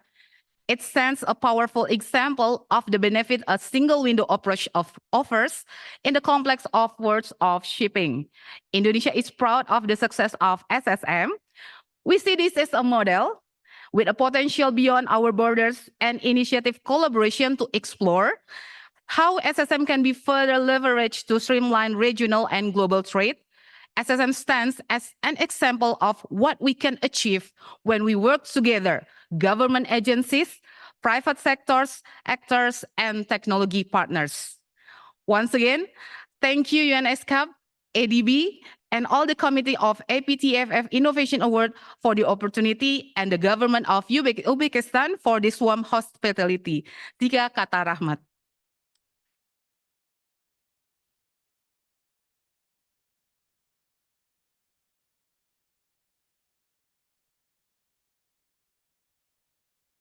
Thank you so much for the excellent time management and also very informative presentation. You know, what struck me the most when you started, you mentioned that Indonesia has over 1,000 islands. So single window serve maritime. I just think it cannot be more different from Uzbekistan, the country which hosts this meeting. And we probably know that Uzbekistan is called a double landlocked country. But the things in common is whether we have 1,000 island or double landlocked country, we all pursue the same goal that we try to streamline the trade process and the procedures. I think that's also the beauty of the forum, that we bring all different stakeholders to the same room. So next in my list is is the company called IQmax Limited. And they are going to present the solution on electronic bill leading. So the floor is yours. Sorry, it's my we are from the same country. We're too familiar with each other. Sorry, I forgot to introduce the name of the speaker. So the speaker is Ms. Yu Wu from this company. Thank you. Thank you, Timothy. And dear all, it's my great honor and my great pleasure to be here. And in the last yesterday and today, I'm learning and listening to the initiatives, progresses, and achievements of digitalization for sustainable supply chain. I think the most speeches and representations mainly from public sectors. And echoing to this initiative, I'm very excited to be here to present to you all about our exploration and practice from private sector, the maritime carriers. And first of all, please allow me to give a brief introduction of my company, IQX. We are a Hong Kong-based technology company with a deep understanding of ocean shipping business. By leveraging cutting-edge technology like artificial intelligence, blockchain, and IoT, we provide various products to enhance operation efficiency, improve digitalization, as well as streamline business process for our customers. And IQX e-bill is one of the products in our product portfolio, focusing on the digitalization of secured bill transfer by leveraging blockchain technology in the trading ecosystem. IQX e-bill solution officially launched in June last year, in June 2022, after getting approval from the IGPNI Club. Currently, 4 ocean carriers and 9 banks came on board with IQX e-bill to adopt the solution. Up to February this year, over 150,000 original electronic bill of lading had been successfully issued and transferred through our platform, reaching across over 60 countries and involving over 9,600 registered companies. Furthermore, IQX e-bill supports widely used industry bill formats, including the DCSA bill standard, GSBIM bill format, and has obtained authorization to use the BIMCO bill format. This broad support enhances our relevance and applicability globally, opening up opportunities to scale and expand innovation to serve a wide range of stakeholders.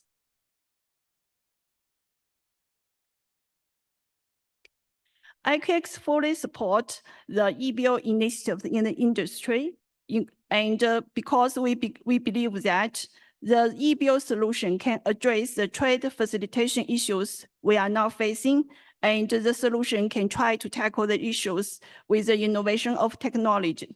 First, authenticated and secured original bills through blockchain platform, ensuring authenticity and reliability by accessing a single source of truth with document legitimacy and security.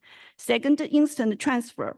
Gain efficiency with faster title transfer for cargo release by not having physical document couried. Third, cost saving. Transfer bills securely and entirely online to save costs by removing courier and printing on physical paper costs, reducing the risk and costs may be occurred due to the delayed title transfer. And finally, the full visibility. Track cargo movement details alongside the bill transfer history to enable a shared view among all parties. There are many values created for shippers, consignees, and traders. And because the time is very limited, so I do not demonstrate very much in details. And there's also value created for carriers. And for banks, I think that the e-bill solution, why we can be adopted and scaled up, because we are taking care of the benefits of all stakeholders. And I want to share, because I only have very limited time, so I just share one successful story of a chemical importer. A chemical importer based in China frequently imports chemical raw materials from Saudi Arabia. Currently, the entire import process involves multiple banks in the settlement of letters of credit.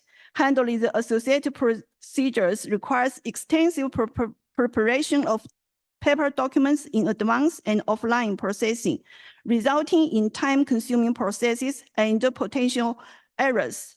Based on the recommendation of the ocean carrier, the customer decided to adopt IQX e-bill solution. The Saudi Arabia export and Chinese imports can access and deliver the carrier-issued bill of lading within the IQX e-bill platform, enabling end-to-end online circulation related to bank's letter of credit. We started the pilot shipment in last summer, and in this pilot, the e-bill solution helped the customer to complete the circulation of documents within just a single day.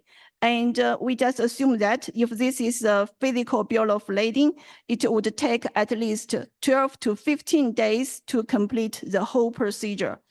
In this success case, IQX e-bill greatly improved the document circulation process from days to minutes. And for this efficiency improvement, our customer has adopted IQX e-bill solution and embedded our solution to their own digital transformation roadmap. All the bill transfer parties, including banks, can operate and share the same visibility on IQX e-bill.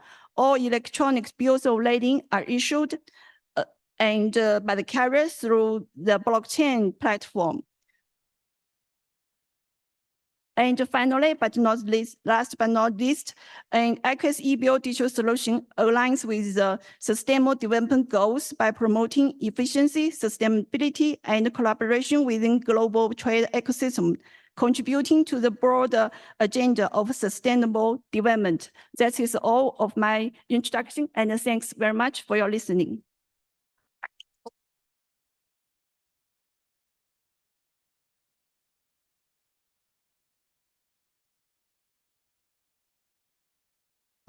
Thank you so much for the presentation. I think I just want to add a little bit context for this project. I want to give the audience a quick question. Just check the data quickly. The data is back to the year 2021. It's not the most up-to-date data. The basic thing that's annually, there's about 45 million bill lading circulated.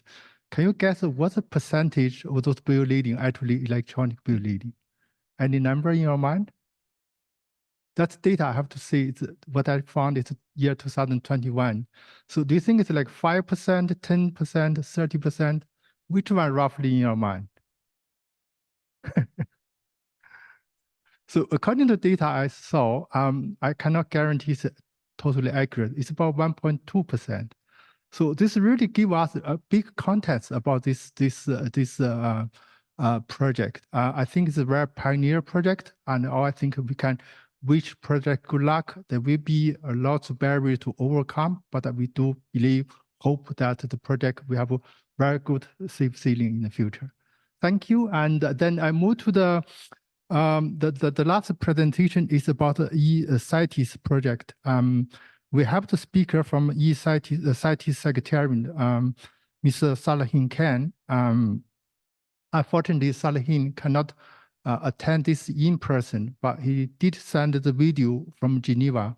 And I do believe that Salahin later also going to connect online, just in case that we have any questions. So if the video is ready, let's play. Excellencies, esteemed colleagues, ladies and gentlemen, I'm Salahin Khan, Program Management Officer at the CITES Secretariat in Geneva. First of all, on behalf of the CITES Secretariat, I extend my gratitude to the UN Economic and Social Commission for Asia and the Pacific, the Asian Development Bank, and other partners of the Asia-Pacific Trade Facilitation Forum 2024 for honoring eCities with the Trade Facilitation Innovation Award. This recognition reflects years of collaborative effort in developing standards, guidelines, and tools by the CITES Secretariat and our partners. Unfortunately, I could not attend the event in person due to limited time for preparing travel. However, Today, I will provide a concise overview of the key aspects of the eCites through this presentation. Let's begin with a brief overview of CITES. The Convention on International Trade in Endangered Species of Wild Fauna and Flora is a unique multilateral environment agreement regulating the trade of over 40,000 animal and plant species, their derivatives, and products made from these species. With 184 parties, including the European Union, CITES aims to ensure the sustainability, legality, and traceability of international trade in these species, aligning with the United Nations Sustainable Development Goals. To provide a context, the global wildlife trade encompassing the CITES and non-CITES species is valued at approximately $220 billion annually. With over 1.5 million reported trade records of CITES-listed species per year, the manual trade procedures of the CITES permitting system face significant challenges, including gaps in control systems, weak monitoring, lack of collaboration capacities, and susceptibility to illegal wildlife trade. Additionally, a lack of comprehensive and reliable wildlife data impedes informed policy decisions, which is critical for biodiversity conservation. In response to these challenges, CITES is transitioning towards an electronic permitting system, known as eCites. This eCites system facilitates electronic application, issuance, control, authentication, reporting, and exchange of permit information among parties. The primary objective of eCites is to streamline and automate business processes, fostering stakeholder collaboration through electronic information exchange to enhance the implementation of the convention.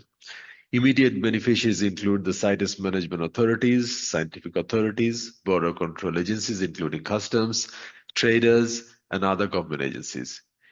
Impacts include improved sustainable, legal, and traceable wildlife trade, increased access to reliable wildlife data for conservation efforts, and improved economic opportunities for local communities and indigenous people involved in this trade.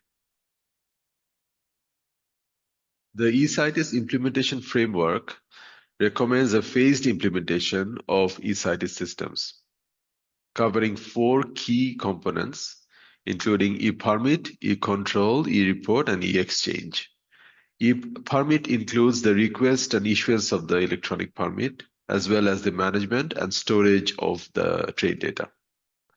Electronic control includes targeted inspections, electronic recording of inspection results, updating the actual quantity, and cross-checking permit and declaration data. Electronic reporting includes a set of database that extract and aggregate the relevant information from the national permit database and produce the required tables of information. Finally, e-exchange allows the 2 countries to exchange permit information, which helps generating actual trade statistics. The eCites system allows for all stakeholders, especially the government agencies, to verify the legality, the origin, and other pertinent details very easily. It facilitates the verification and confirmation of non-detriment findings, which are recommendations by the scientific authority of the exporting state, ensuring that the export will not harm the survival of the species. Additionally, it enables verification of export quotas, if applicable.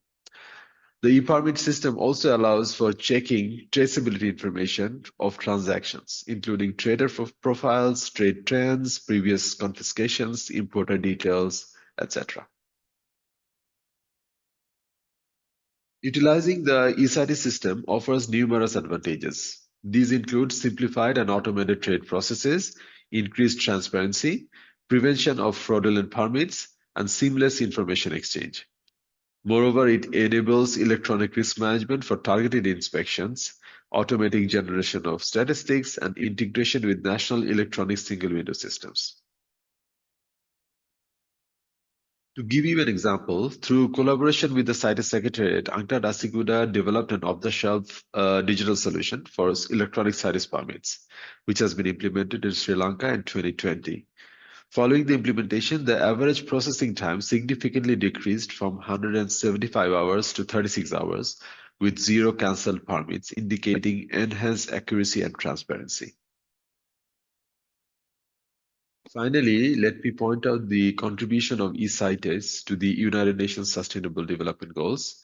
The eCites contributes to several UN SDGs, including the SDG 15, Life on Land, SDG 14, Life Below Water, SDG 17, Partnerships for the Goals, and SDG 13, Climate Action.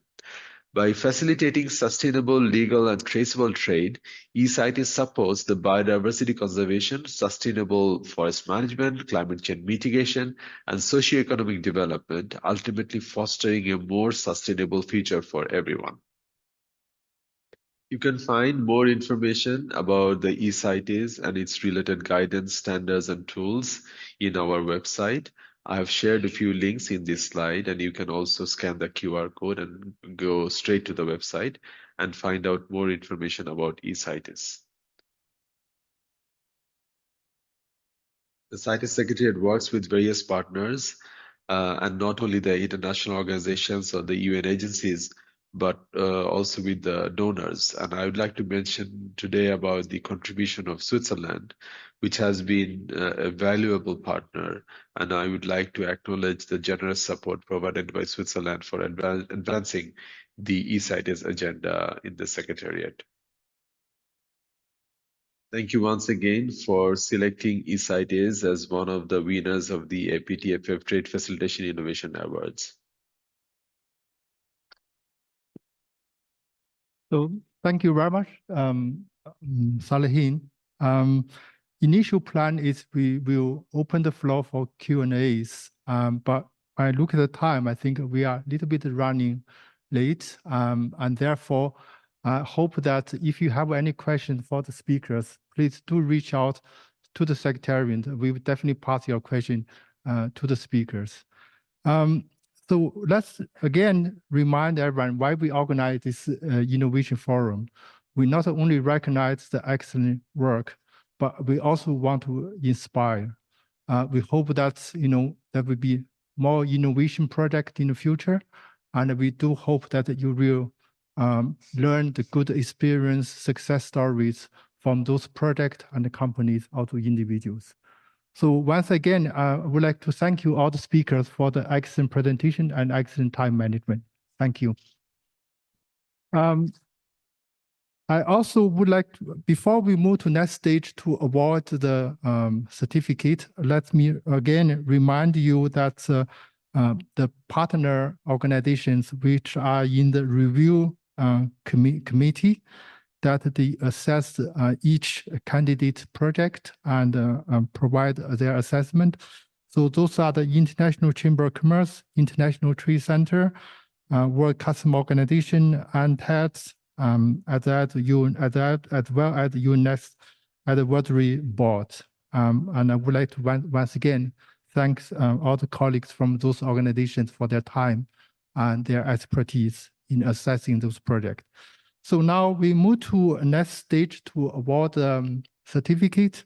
I would like to, I have to acknowledge my colleague Sue. She's actually the director for the whole event. So I try to follow the procedure. So let me invite ITC, International Trade Center. So first I would like to invite my colleague Kijin from Asian Development Bank to come forward to help me to do this, giving the award. So yes. So if I follow procedure properly, and then I will invite my colleagues from ITC, International Trade Center, to come forward to give awards to the Bank of International Settlement, Innovation Hub, and Link Logistics International Company Limited. I would like to invite the representative to come forward. And also, yes. And I also would like to invite ESCAP representative to Yang. Please come forward. Get ready for the photo, Yang.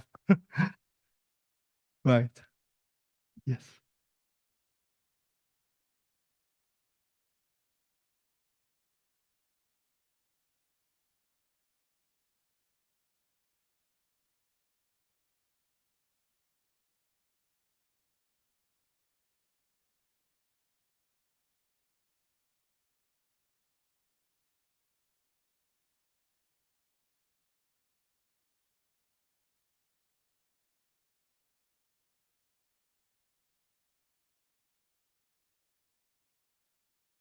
Thank you. And once again, congratulations for winning this.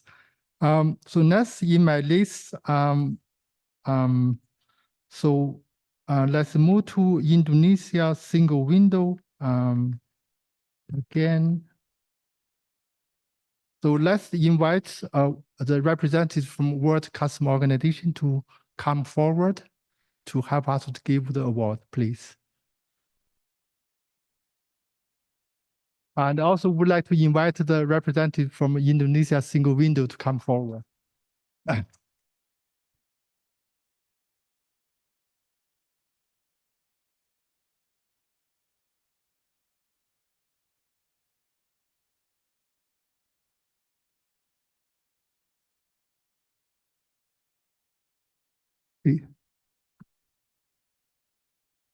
Thank you. Thank you. And finally, for IQ's electronic bill leading, I would like to invite Wu to come forward, please. And then I'm going to invite my colleagues from ANTAD also to come forward. So Paul, please.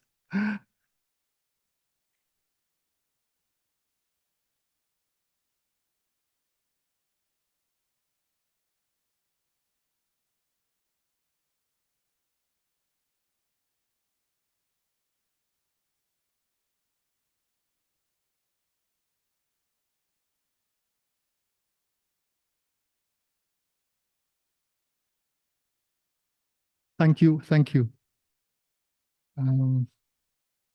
Okay, finally, it's actually the most challenging part is the award to ECITs because the speaker is not with us in person.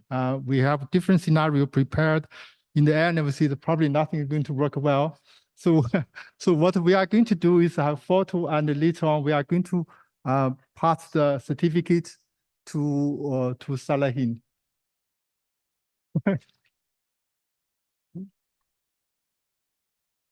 Thank you very much, colleagues. I don't know if you can hear me. Yes, we can hear you, Salahin, if you want to see anything.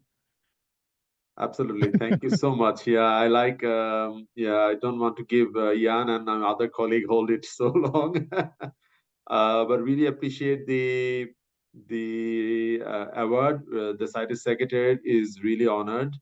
And gratitude to the to ESCAP and ADB and the entire review committee for selecting eCites permitting systems as one of the awardees of this. This means a lot to us. And again, apologies that I could not be there. I mean, I think the timing was very little for us to prepare the travel. But nevertheless, we are very happy to receive this award, and thank you again for selecting us for this award. Thank you. Thank you, Salahin. Thank you. So the final stage is I would like to invite all the international organizations who are in this review committee to come forward to have a group photo. And I also invite all the winners to also come forward to have group photo. So those international organizations, let me remind you, ADB, ESCAP, ICC, ITC, World Customs Organization, ANTAD, please. The representative, please come forward, have a group photo.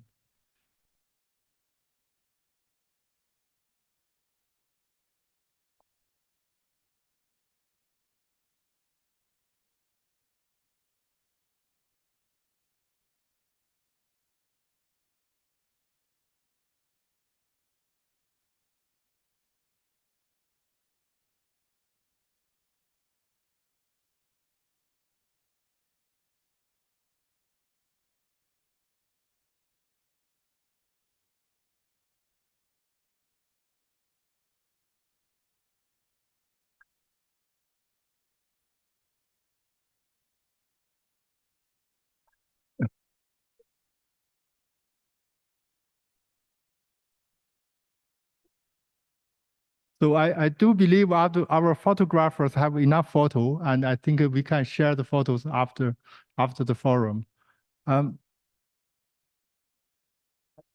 I just quickly check with my team that whether now we are ready to move to the closing session.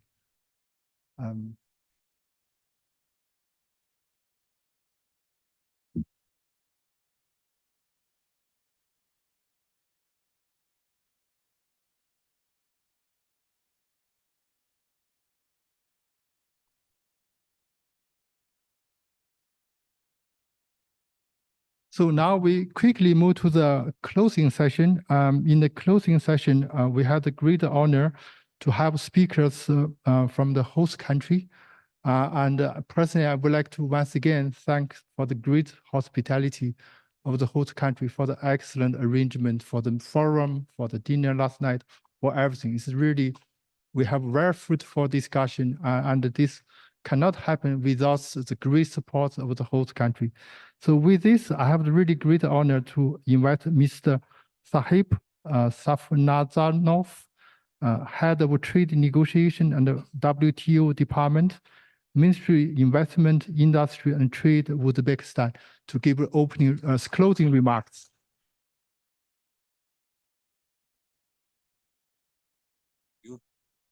Good evening, ladies and gentlemen. Уважаемые участники форума, прежде всего, позвольте еще раз выразить искреннюю признательность организаторам этой ESCAP, АБР, Международному торговому центру за содействие в организации форума и проведении его на самом высоком уровне. А всех участников я бы хотел поблагодарить за плодотворную работу и за их участие в данном мероприятии. Данный форум по упрощению торговых процедур является важным международным мероприятием и эффективной диалоговой площадкой для обмена идеями о ходе реализации, проблемах, опыте, накопленном в ходе реформ по упрощению торговых процедур, а также поиска ключевых областей сотрудничества. Я бы хотел с удовлетворением отметить, что по итогам первых 2 дней основных мероприятий, состоявшихся впервые в Узбекистане, в Самарканде, нам удалось обсудить достаточно большую и обширную повестку сотрудничества. За эти 2 дня проведено 8 тематических сессий, которые позволили участникам обменяться опытом и взглядами на различные аспекты упрощения и цифровизации процедур торговли, включая трансграничную безбумажную торговлю, транспортные грузоперевозки, а также экологизацию торговых процессов. На указанных сессиях были обсуждены вопросы повышения роли цифровизации в новых технологиях и в сферах торговли и транспорта, возможности обеспечения устойчивых цепочек поставок товаров, особенности упрощения торговли в Азиатско-Тихоокеанском регионе, а также принимаемые странами-участницами мерами по внедрению инновационных технологий. Я думаю, что состоявшийся в эти дни конструктивный обмен мнениями послужит практическим опытом и продемонстрирует наличие значительных резервов для дальнейшего углубления нашего многостороннего взаимодействия. И, пользуясь случаем, я бы хотел пожелать всем участникам форума здоровья, процветания и не совсем расслабляться, потому что у нас еще предусмотрена программа 2-дневная, и 5 числа будет организован выезд в аэропорт города Самарканда, а также осмотр достопримечательностей города. Я думаю, будет грех не воспользоваться возможностью, находясь здесь, в Самарканде, не увидеть исторические памятники, не ознакомиться с культурой, бытом многовековой Узбекистана и Самарканда. Еще раз добро пожаловать. Спасибо большое всем.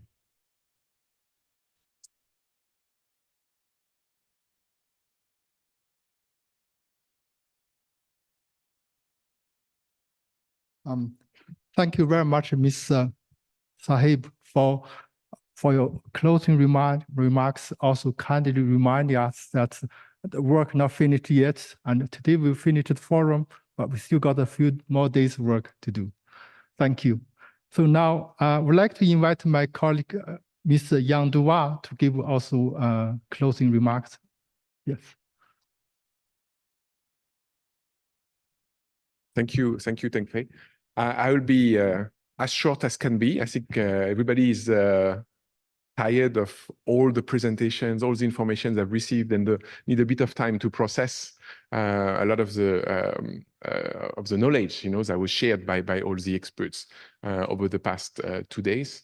I'm very grateful to all the speakers who took the time to prepare presentation, to deliver the presentation, to come all the way, sometime from very far away places, to Tashkent and then to Samarkand for the forum. I'm also very grateful to the participants of the forum for your very active participation throughout the first 2 days. For, I think, ADB and ESCAP, I think we'd like to thank all of you, experts, participants, partners, including International Trade Center, with which we developed a very good partnership for this forum, as well as all the other international organizations representative for your collaboration and insights over the last 2 days. As you know, this is the 11th Asia-Pacific Trade Fashion Forum. So we've been doing this already for quite a few years. I believe first one was now about 15 years ago. And we hope to continue, because feedback we're getting is that there is a lot of, it's a very good platform for information sharing across the Asia-Pacific region. And I was listening to, I think, GIZ representative in the last session that was talking about the need for working together. And I think to work together, we need to know what each one of us is doing. There's many organizations working in trade facilitation, in trade digitalization. And I think things like the forum is really the way forward. Another thing that I would encourage everybody to take advantage of is the framework agreement on facilitation of cross-border paperless trade in Asia and the Pacific, right? Because this provides a very much an enabling framework, as well as a legal framework for all of us to collaborate on cross-border paperless trade. And we will have from 3 to 7 June in Bangkok, the very first paperless trade week, right? Where I think many of you, we hope to see many of you and many more of you will come to Bangkok from 3 to 7 June to learn about the latest advances, right, and progress on paperless trade, on cross-border paperless trade, as well as for the parties of the treaty, to actually report on the progress they've made in implementing cross-border paperless trade facilitation. On that note, as the Ministry of Investment, Industry and Trade pointed out, this is only the beginning of the week in a way, right? You've got now 2 more days of side events, right? I think I didn't count, but I think we probably have 10 or so at this point, right? So you've got a lot of choice. You can go to whichever we want. We didn't really assign anyone to specific rooms, but I think there will be a little bit for everyone. I understand that the event that starts the earliest is the one on international standards, right? So they are really into their topic, right? At 8:30 in water margin, right? So what we've added to the program, I think all of you have a paper copy, but you don't have the room number, the room where the side events will be held, right? So all the events are kind of next to each other on the second floor of this building. So you can't really get lost, right? This was one of the concerns expressed by some of you. And the first event starts at 8:30. Most of the other events starts at 9 tomorrow. And then we have event in the morning and in the afternoon up to essentially, 4 o'clock, because most of them are closed, right? After 4 o'clock, there's an event that goes all the way to 5 p.m., right? So please rest well today, so you're in shape to contribute to the next part of the forum. And I would like to end by thanking Uzbekistan for their exceptional welcome.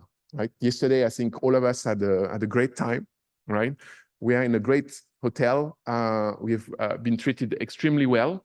And I understand now, so this is news to me, right? But that we are going to have the opportunity to go on a study tour to the airport and also to Samarkand city. So I think it's going to be a wonderful week. So thank you again to the Ministry of Investment, Industry and Trade of the Republic of Uzbekistan. Thank you. I forgot, sorry, one thing, one more thing. You have a little bit of homework. You can, hopefully you all have a phone that can capture this, all right? This is the evaluation form. So please provide us feedback so that the 12th forum can be even better than the 11th forum. Thank you.